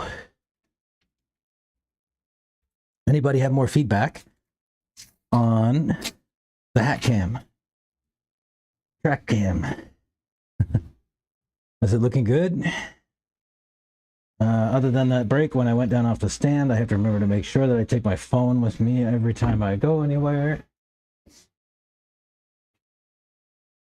What do we think? In chat?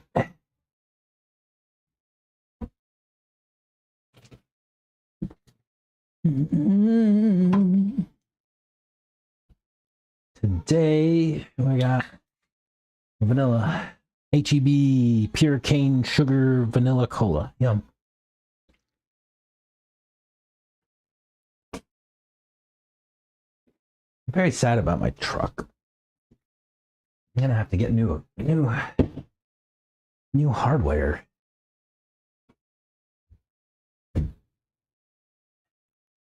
I'm sad I can't run it today.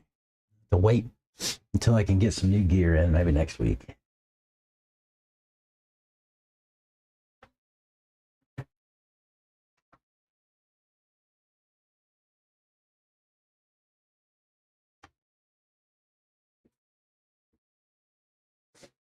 If anyone wants a nitro buggy, at some point in the not too distant future, I will have a Techno EB48 2.2, or I'm sorry, NB48 2.2 available for sale. We're gonna dress it up on stream, give it a nice rebuild, and we'll sell it. It's pretty new. It's only got about maybe 10 tanks through it. Not many. Pretty fresh, but I got a freshie for the boy. He's going to build it on camera for us. And I'll have that one available. He's running a Kyosho MP11 now, Nitro MP11. So he's not running the Techno. This MP11 is one that I built on the channel. There's video series on the channel for the MP11 build, and you can see how many times I screwed it up.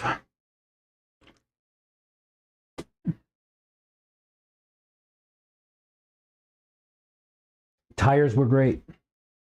I know that T-Raisin 420 out there was worried about those stage 2s, but they are good. They're very good. Everything felt good. The only thing I might do is add a little bit more ride height in the back. And maybe that's it.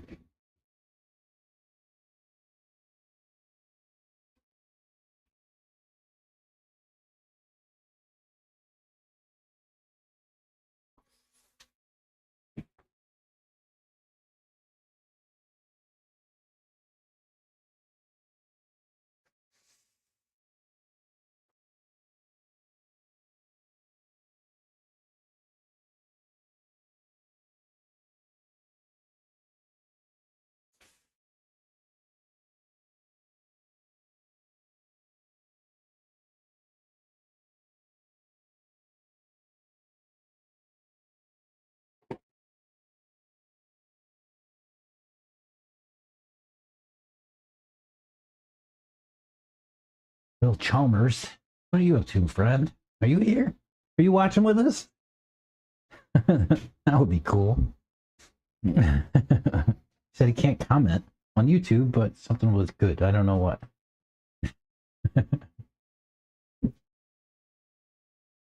Oh, the track cam. He says the track cam was good. Sweet. Nice. That was first try.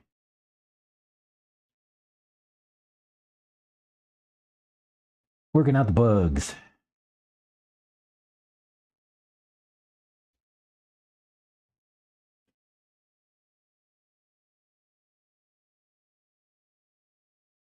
Are you out there, Chalmers? He's a good dude. If you ever run across Mr. Chalmers.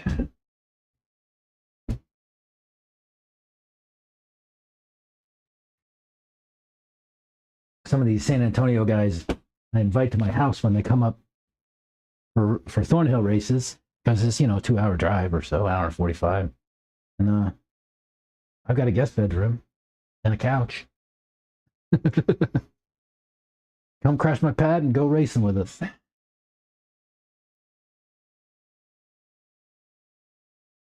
Oh, nice. Oh, he's watching with he's watching on his TV. Good man. Thanks for tuning in with us.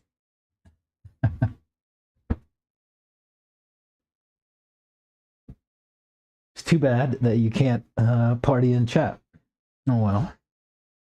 Another time. I guess your TV doesn't really let you do that, right? You're watching the YouTube on your TV, you can't really chat.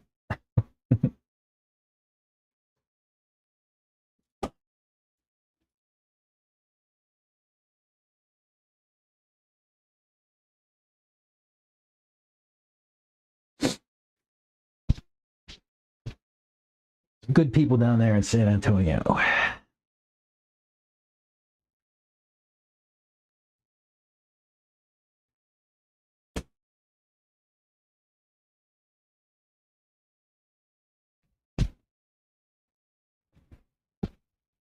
Are they good racers? Yeah, they're good racers too.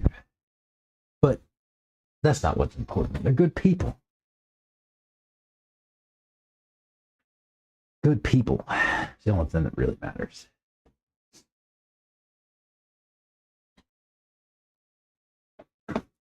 Good humans.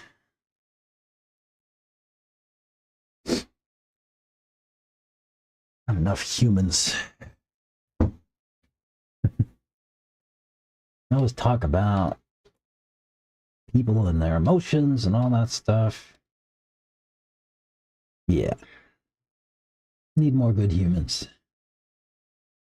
Oh, I didn't charge any of my batteries. Just left them sit there plugged in. Oops.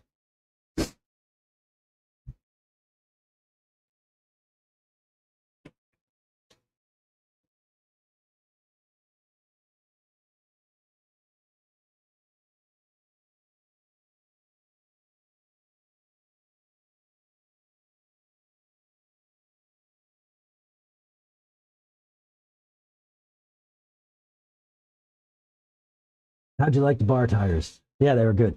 They're perfect actually. Like I said, these are bar hybrid kind of, bar slick hybrid kind of setup.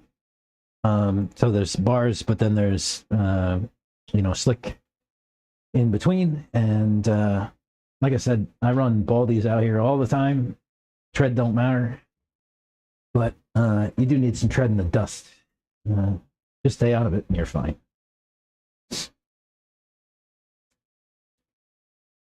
Get your car set up right and at least get the right compound on and you'll be fine.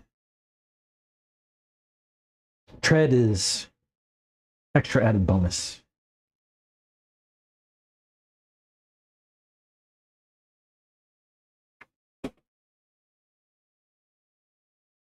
Like I said earlier, it's all about the compound. Get the right compound, get the right foam. You don't need no stinking tread.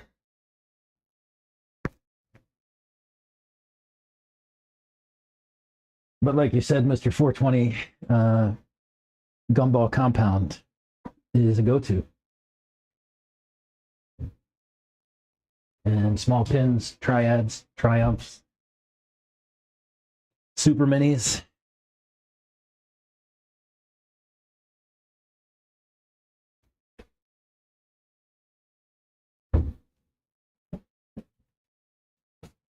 You want to see something real crazy?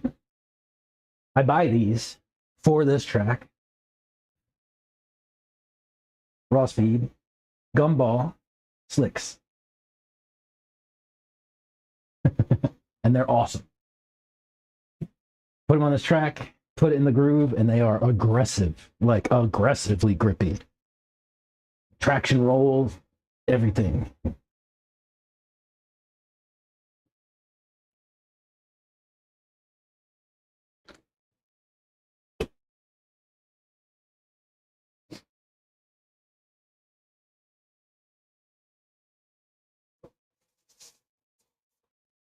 All these fast guys give me a hard time about running Baldies. And then they see me keeping up with them and they're like, huh.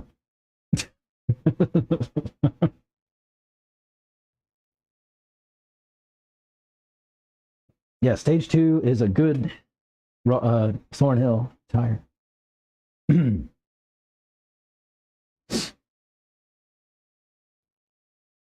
It's just a good tire. I mean, what a cool design. I love I don't like a bar tire generally, but like I said, I run slicks here all the time. I run my tires bald all the time. Like, take off all the tread and send it. You know.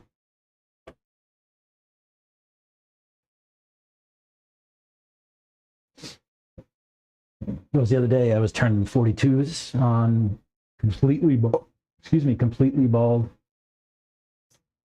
super minis.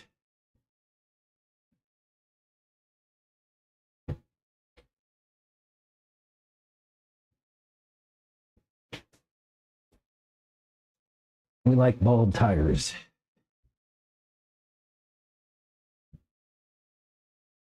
I don't have any laying around except on my truck.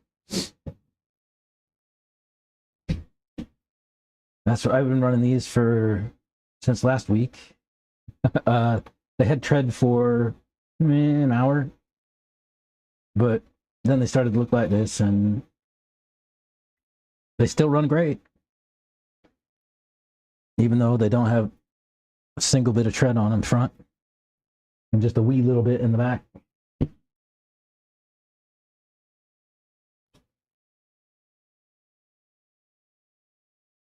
When does Blue Groove come out? Those slicks are perfect. Yeah, that's true. Yeah. When you stay in the groove with the slicks, phew, you can do anything. Got to stay in the groove though.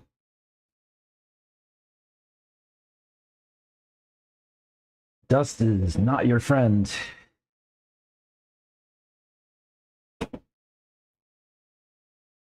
But we always, I mean, this track stays dry all the time, except for maybe on club days where they might wet it. And anytime it's dry, you can run most anything, as long as you got the right compound.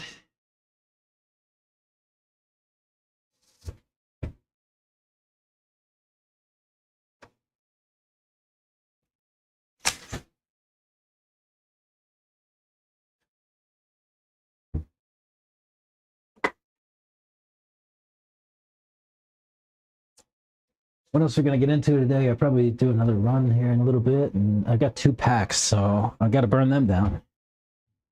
I don't really want to make any changes right now. I just want to drive this thing, and then I'll feedback and think about what I want to change tomorrow, maybe. This weekend, I'm not going to race because I bought a Bronco last fall. And Ford has a thing they call Bronco Off Rodeo. And they have one here in Texas. So I'm going to go and do that with my family on Saturday instead of racing. We'll go do some off-roading with the Ford people. Guess my ticket was free because I bought the truck, but I had to pay for the wife and kids to go. But I think it'd be fun. You don't drive your own Bronco; they give you one, and then talk you through all the features and how to use everything and so on. I think I'll just let her drive.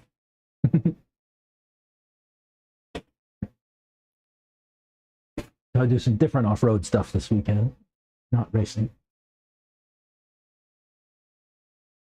And then in springtime, we're going to take it out to Utah and go run around Moab and, check out arches and Canyonlands and go up to Swing Arm City and see all that stuff.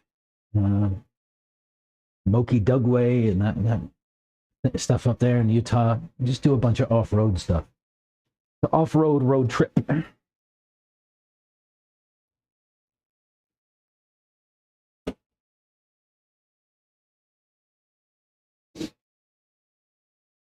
Off-road road trip.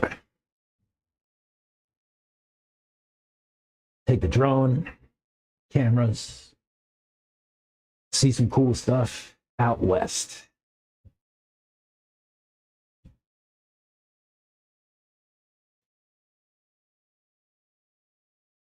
We did once before. I rented a Bronco when I was out before. This is a few years ago. And I enjoyed it so much, I had to buy one.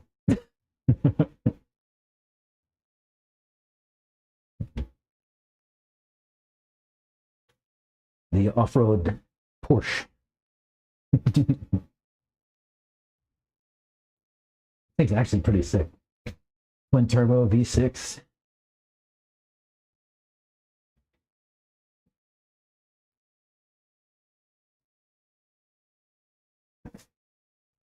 She'll get up and go.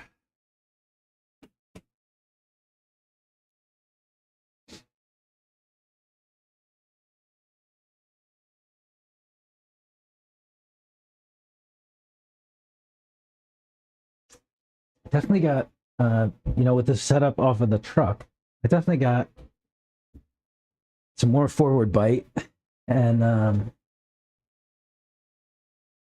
since we took some toe out of the rear, some more forward bite, and we got a little bit less, wishy-washy in the tail, which is nice, a little firmer.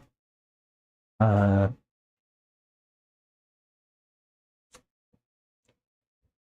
shocks, I don't know. I'm in the middle on. These were great on the truck. I think they probably need a different weight in the car. It's just probably a little too heavy. Actually, in the rear, it's not heavy at all. It's pretty light. Hey.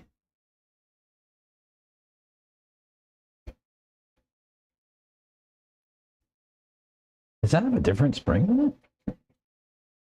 No, I feel the same. Yeah. Yeah, in the rear, these shocks are so weird because I have them set up so I have tons of pack at the bottom and tons of pack at the top, and it's free through the middle.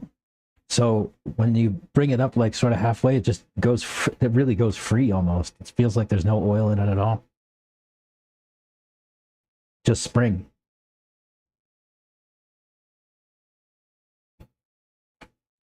But when it gets down low, there's pack. When it gets up high, there's tons of pack.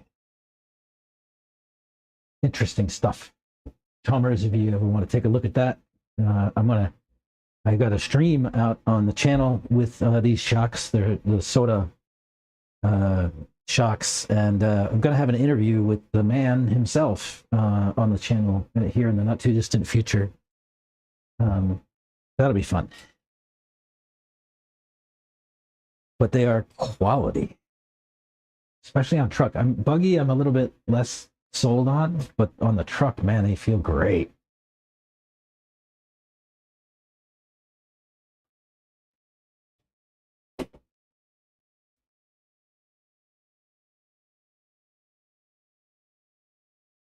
Buggy is great. I mean, Truggy is great.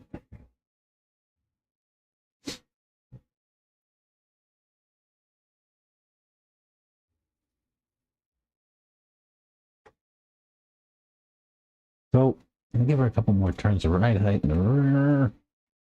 What diff fluid? What diff fluid?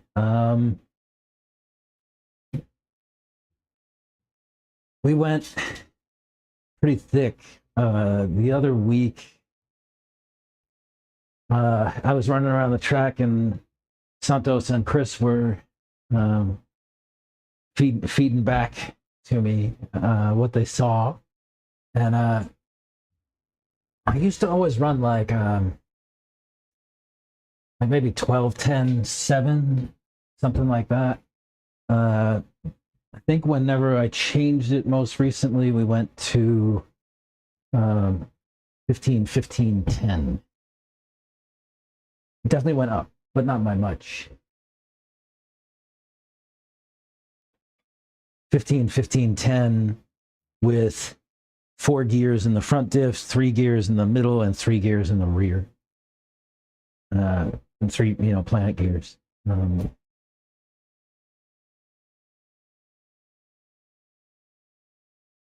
So yeah, so 15, 15, 10, 4, 3, 3 for gears.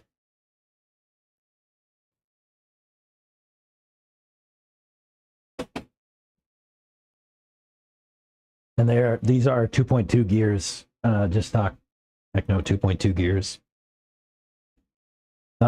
If you were around with us last week, you know that some of the super fast guys are out playing around with 2.0 gear sets in Buggy.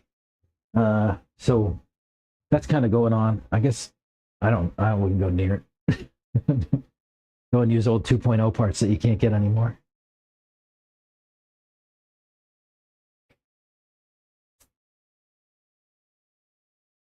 But yeah, that's the diff fluid.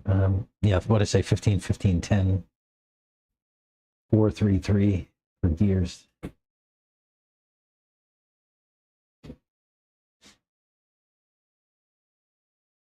I don't know if the 3 gear diffs are strictly necessary with on these things with my oxide speedos because they are super smooth. Um, the reason we take a gear out is to kind of soften like the hit that goes with power application. Basically create a little bit less surface area between the gears and a little more give. It tries to smooth out like the power application a little bit, but it might not be necessary with this thing. It's so smooth.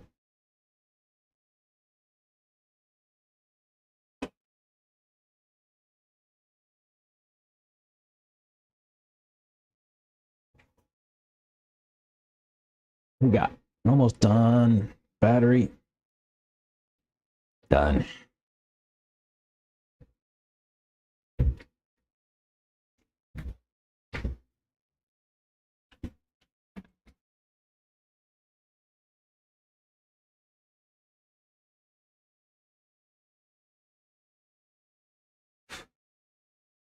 I wish I could drive truck today. I wouldn't have to leave the stand so often.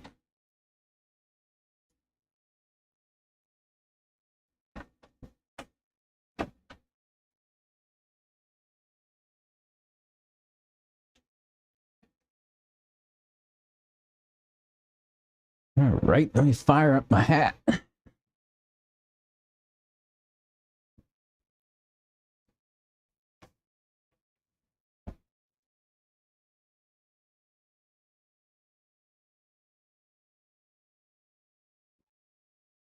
Nope, that's the wrong thing.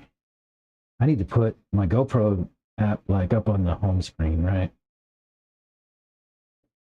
Because this ain't working. There we go. Power on.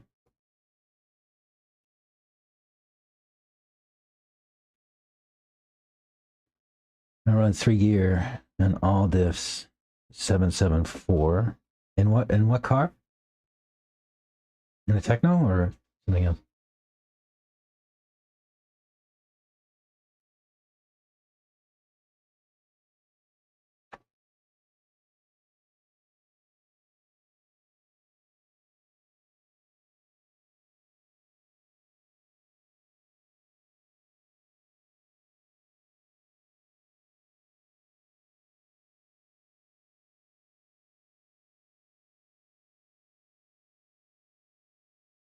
All right. Let's go GoPro.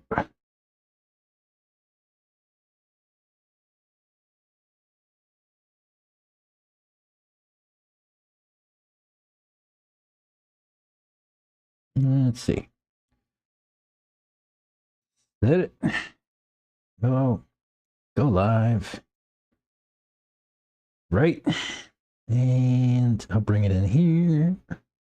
Hey, how's that? Is that gonna work?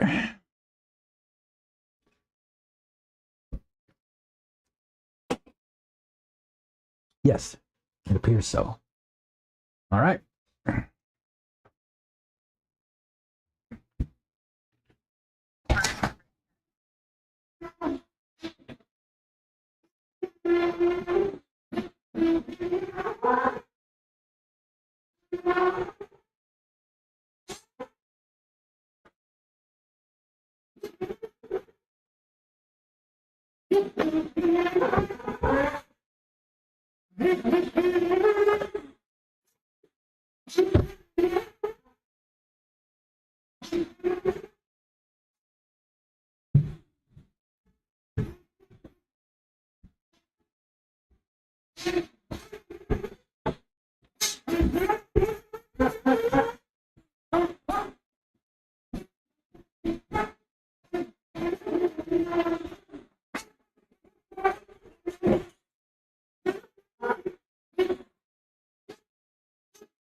Oh no.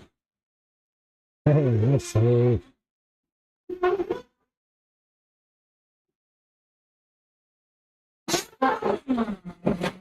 Oh, right through that.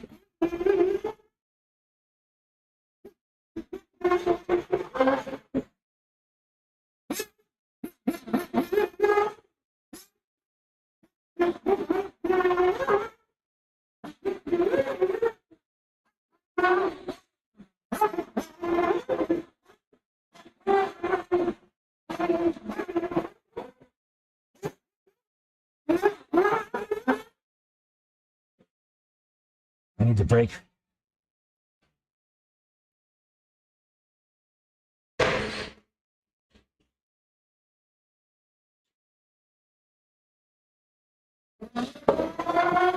That was almost sick.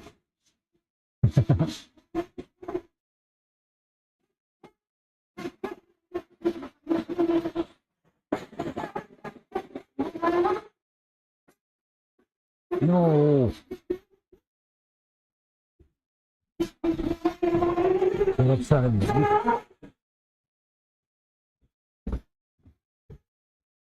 stupid whoops.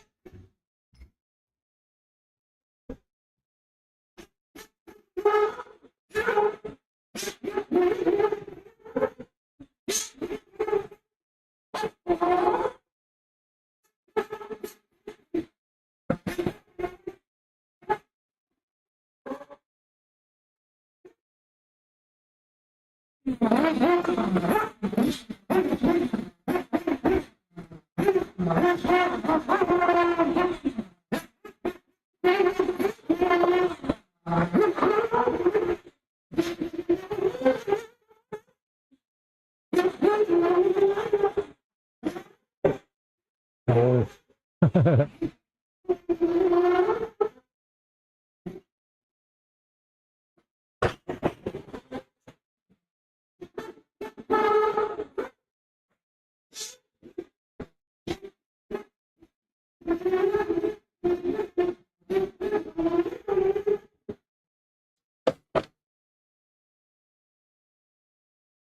Maybe I should turn on reverse when I'm out here by myself.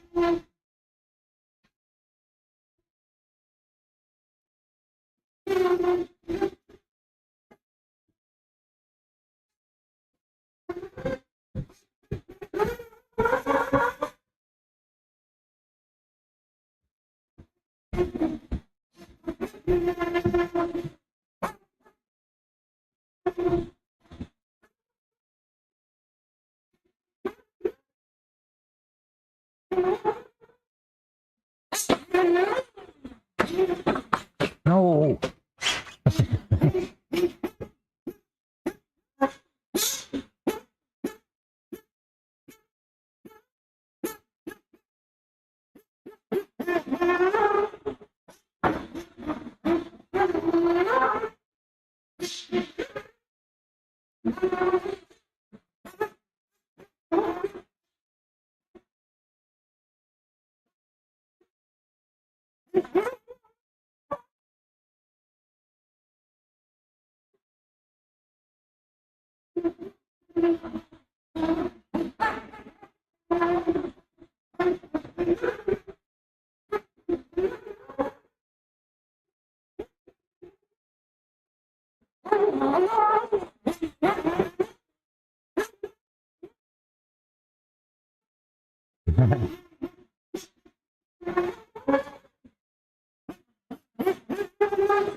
Put on your boots.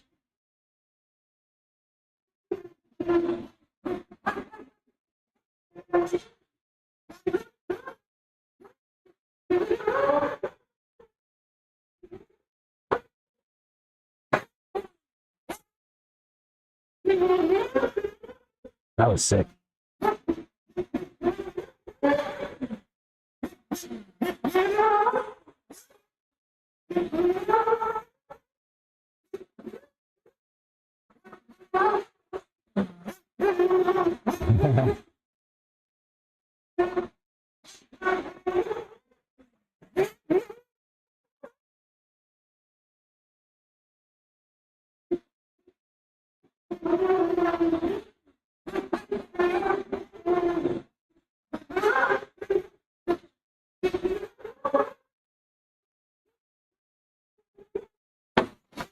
Oh, I sent that one a little bit.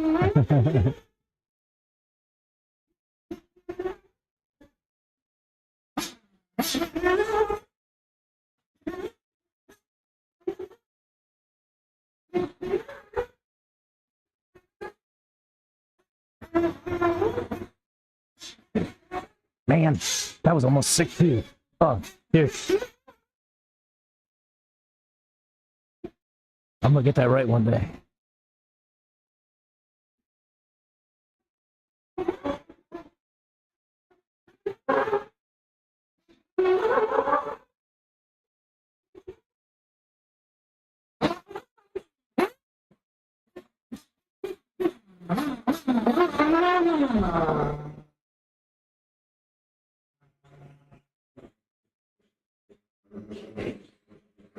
No.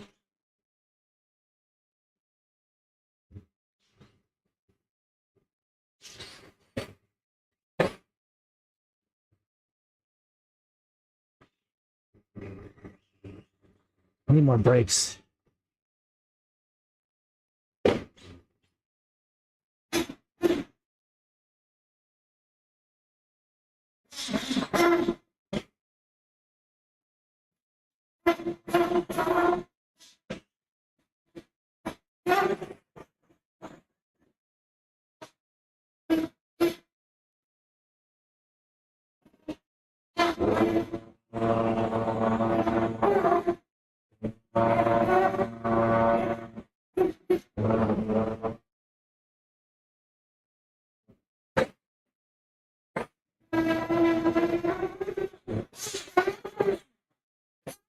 That was better.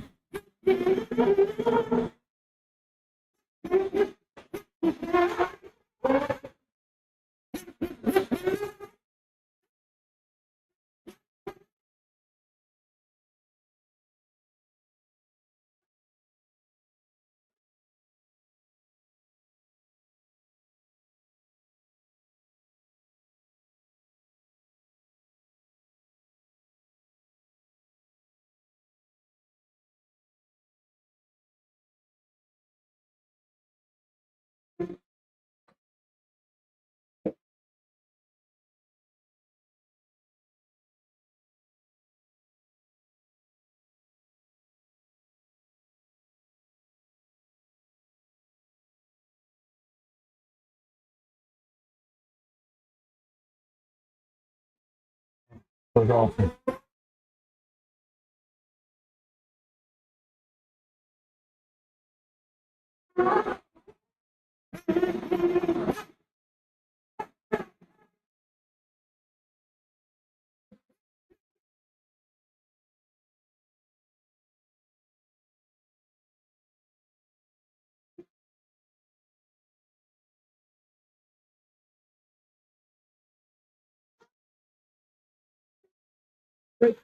Cool.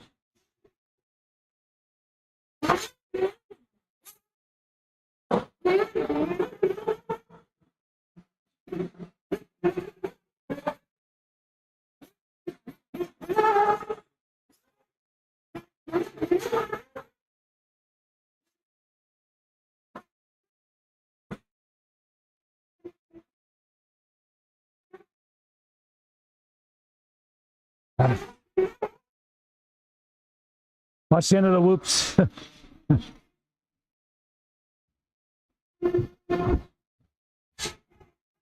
Stupid whoops.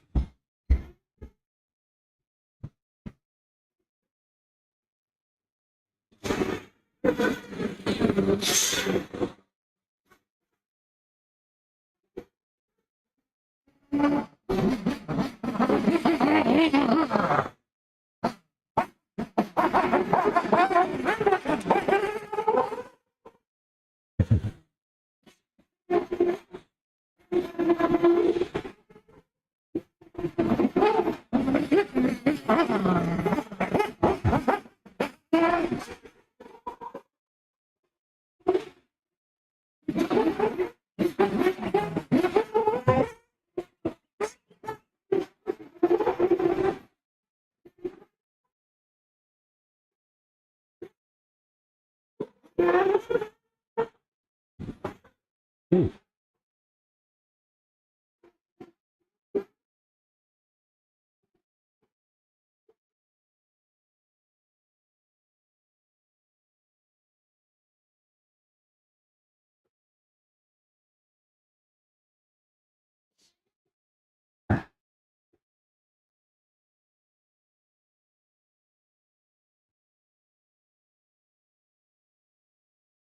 Those boys are loud.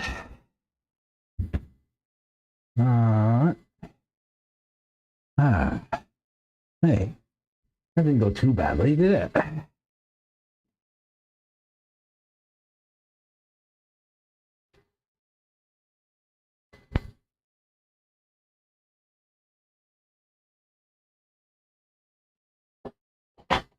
Stay, camera.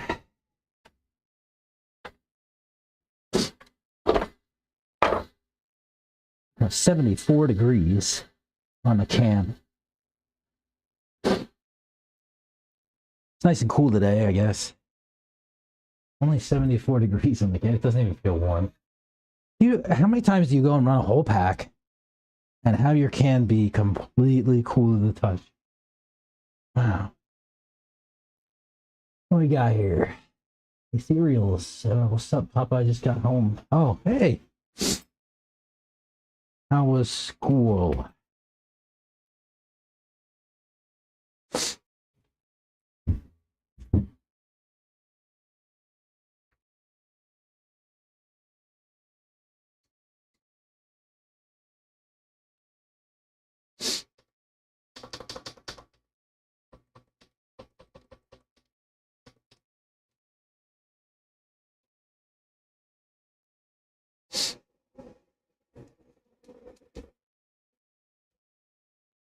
I actually have another pack to run, and then I'm actually going to head home for the day. One thing I wanted to look at, though, was camber and toe, because my camber looks a little odd in the back. And I can soften that toe up a little bit in the front. It's just pretty aggressive.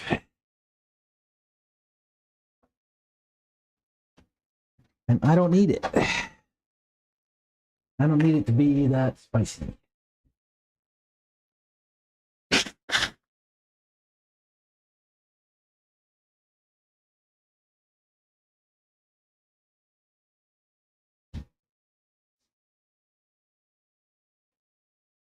A little too spicy.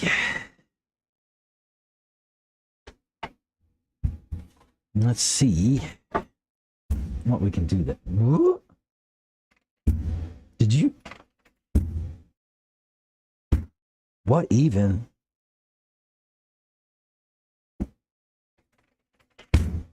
Do you see that?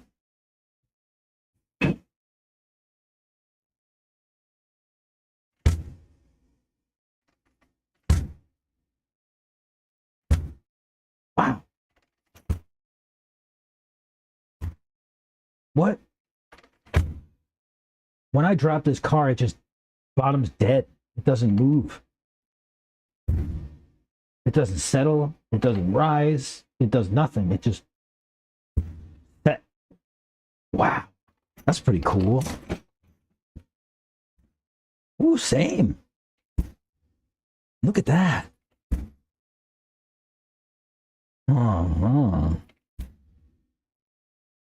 I mean,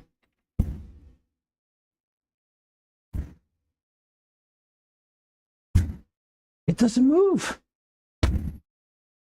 Wow.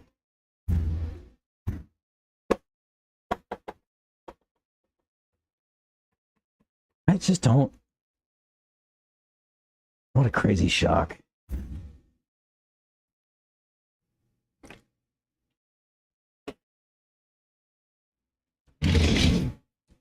All right, let's measure some stuff. I had a camber gauge in my hand earlier today, but where did I put it?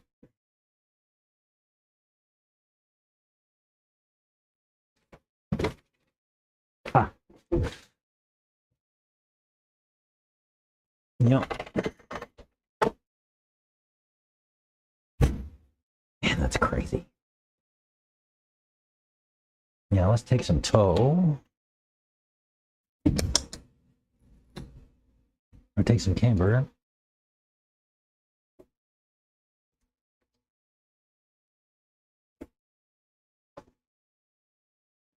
the right way? I never remember. Think so?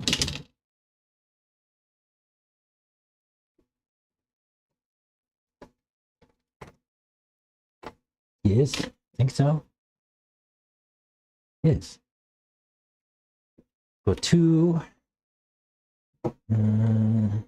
That is 2 for now, but it'll change.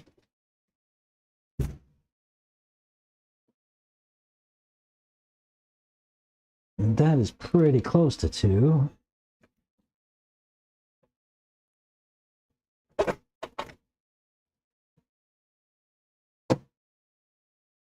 Spot on. That is way off 2, more like 3. So let me bring out some of this toe because it is a little aggressive. We want to go which direction? That direction, toward the front. No, out. We want to lengthen it, not shorten it.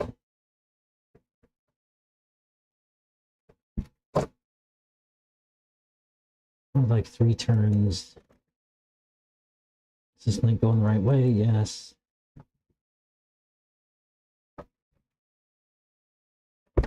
Three-quarter turns.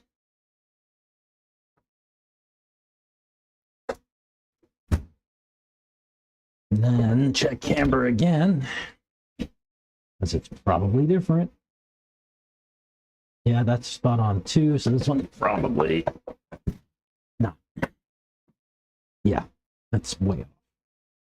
It's like 3. This ought to be interesting. So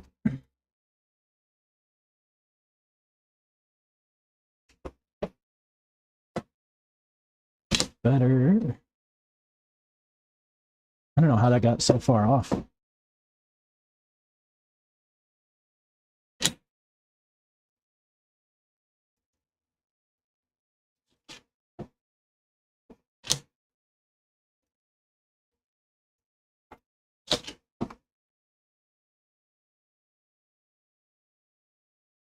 That's 2. A little bit more than 2. A little bit more than 2. That's okay. Oh,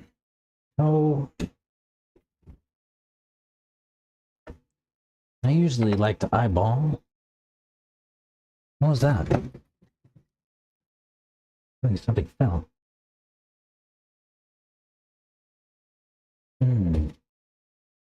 That looks screwy. It is.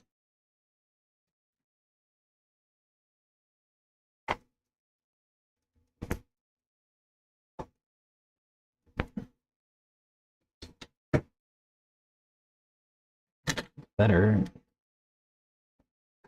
No, not the car.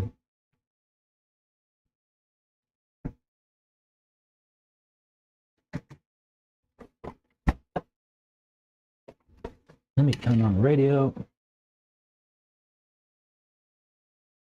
Turn on the car.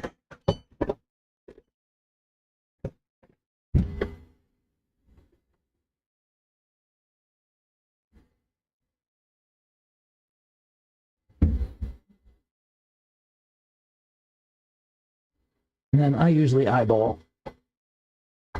So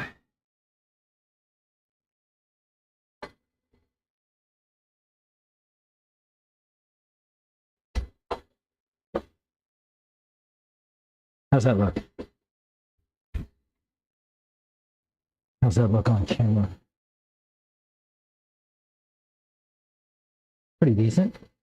Looks about equal front to back, right? There's about what, a degree and a half of toe in on the rear and a degree and a half of toe out on the front, maybe 2. Okay.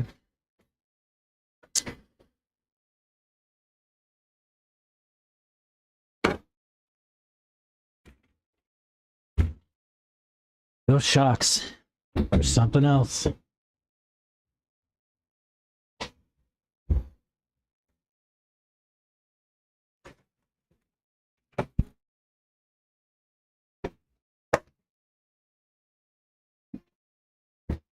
Those shocks are something else.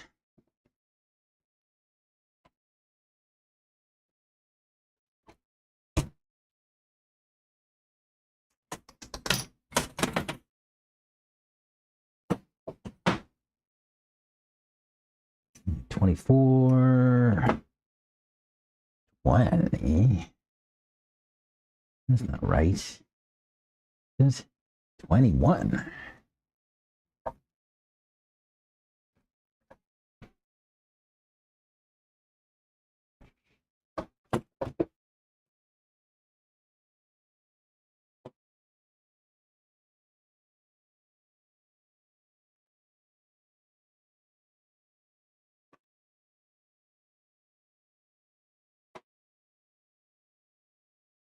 $22, $24. That looks pretty good. I like the feel of 22, 24. All right. Looks good. All right. Let's do the camera thing again.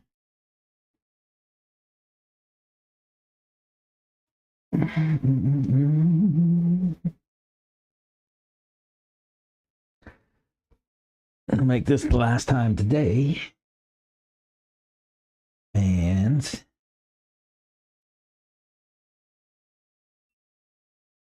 we'll come back maybe tomorrow and do some more.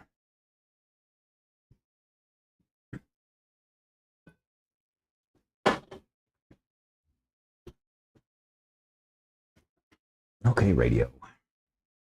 They know.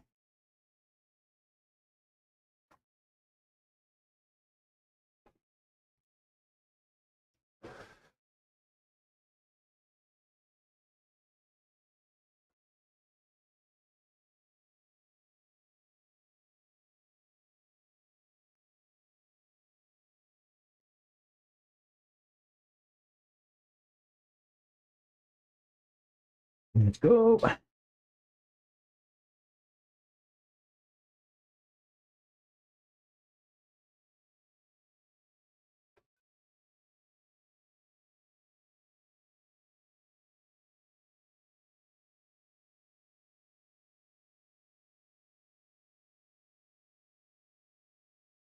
Okay, let's try.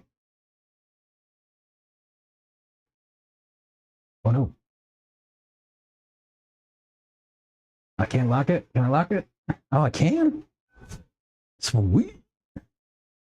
All right.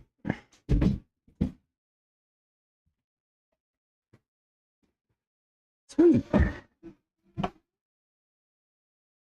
Let me leave the door open so I can drive back in. I need a ramp up onto the bench, though.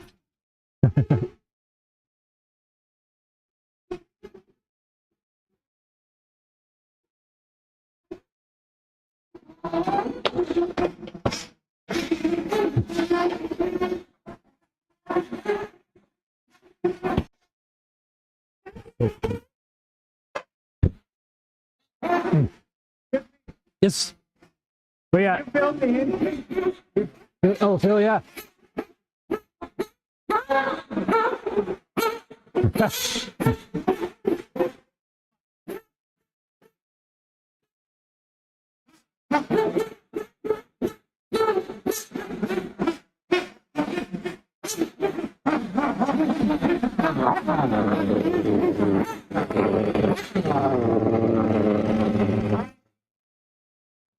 Take the other one.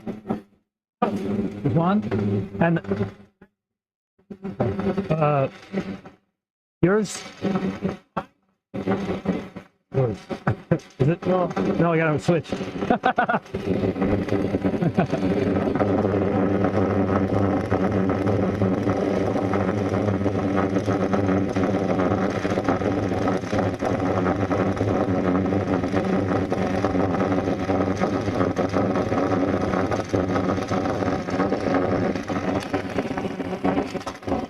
Oh.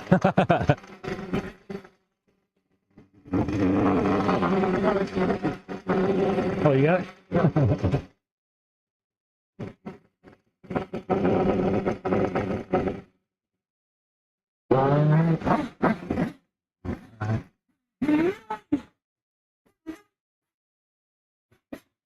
All right.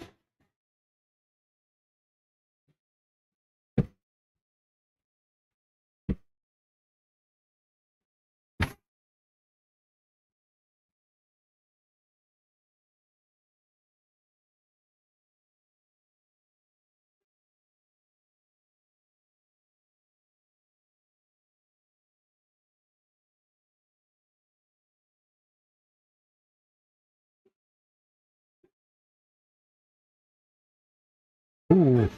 Ooh.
Ooh.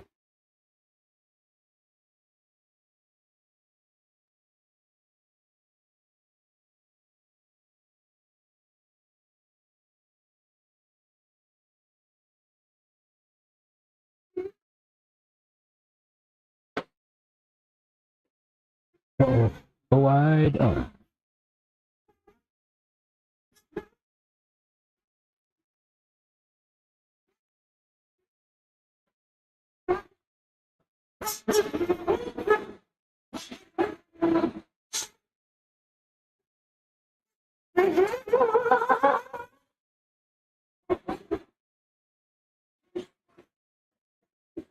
Wow. Hey.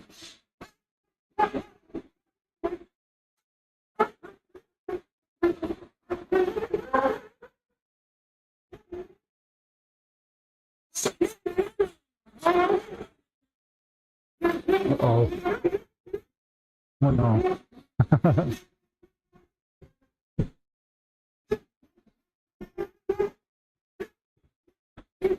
Well, that didn't work. You gotta hit the brakes there. I need to turn my brakes up a little bit. Not enough. 6.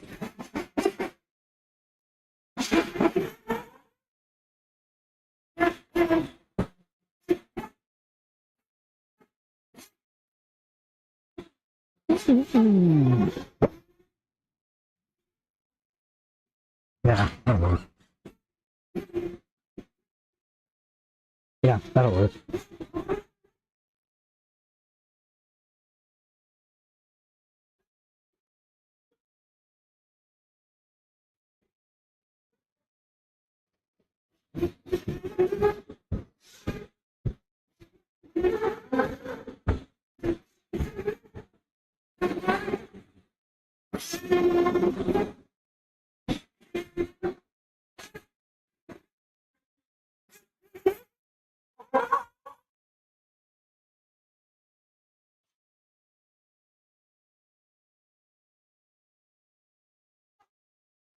So that.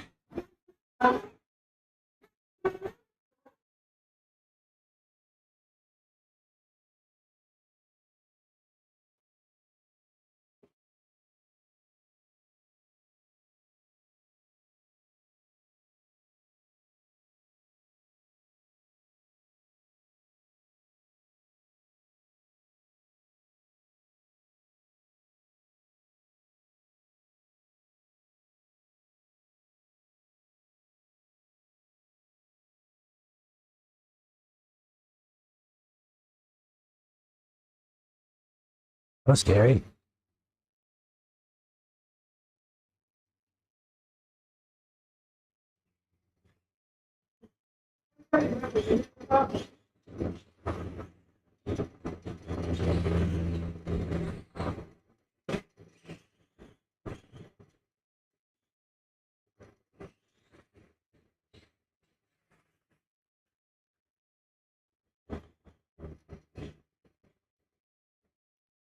Oops.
No.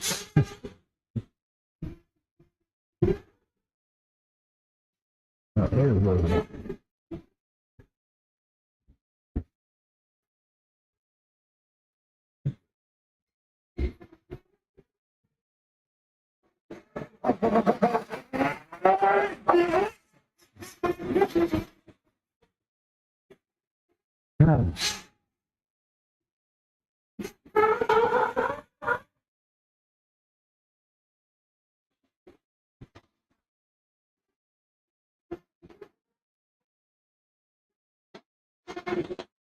Too much speed up there. Got a little air and blow.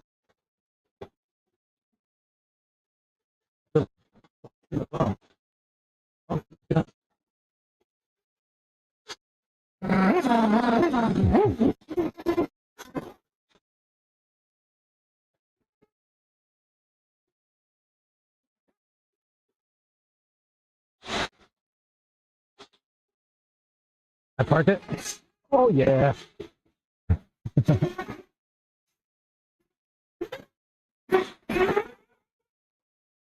Don't crash. Woo.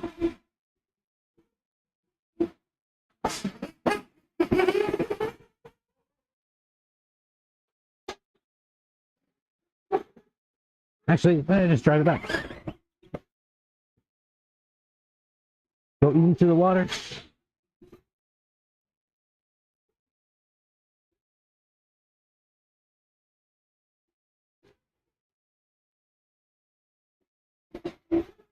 Do a donut. Get the mud all over the water. Drive it into the shop. Maybe. Maybe. Oh, yeah.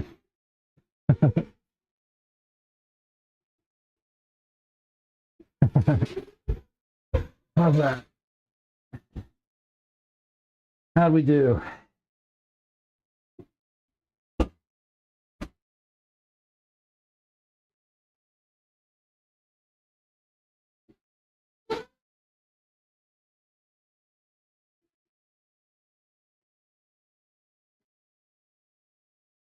Nice, nice, nice, nice. That was fun. Yeah, back. I need to run through a break.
All right, sorry about that.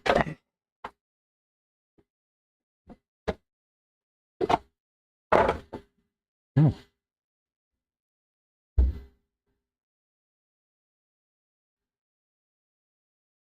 Mm-mm-mm.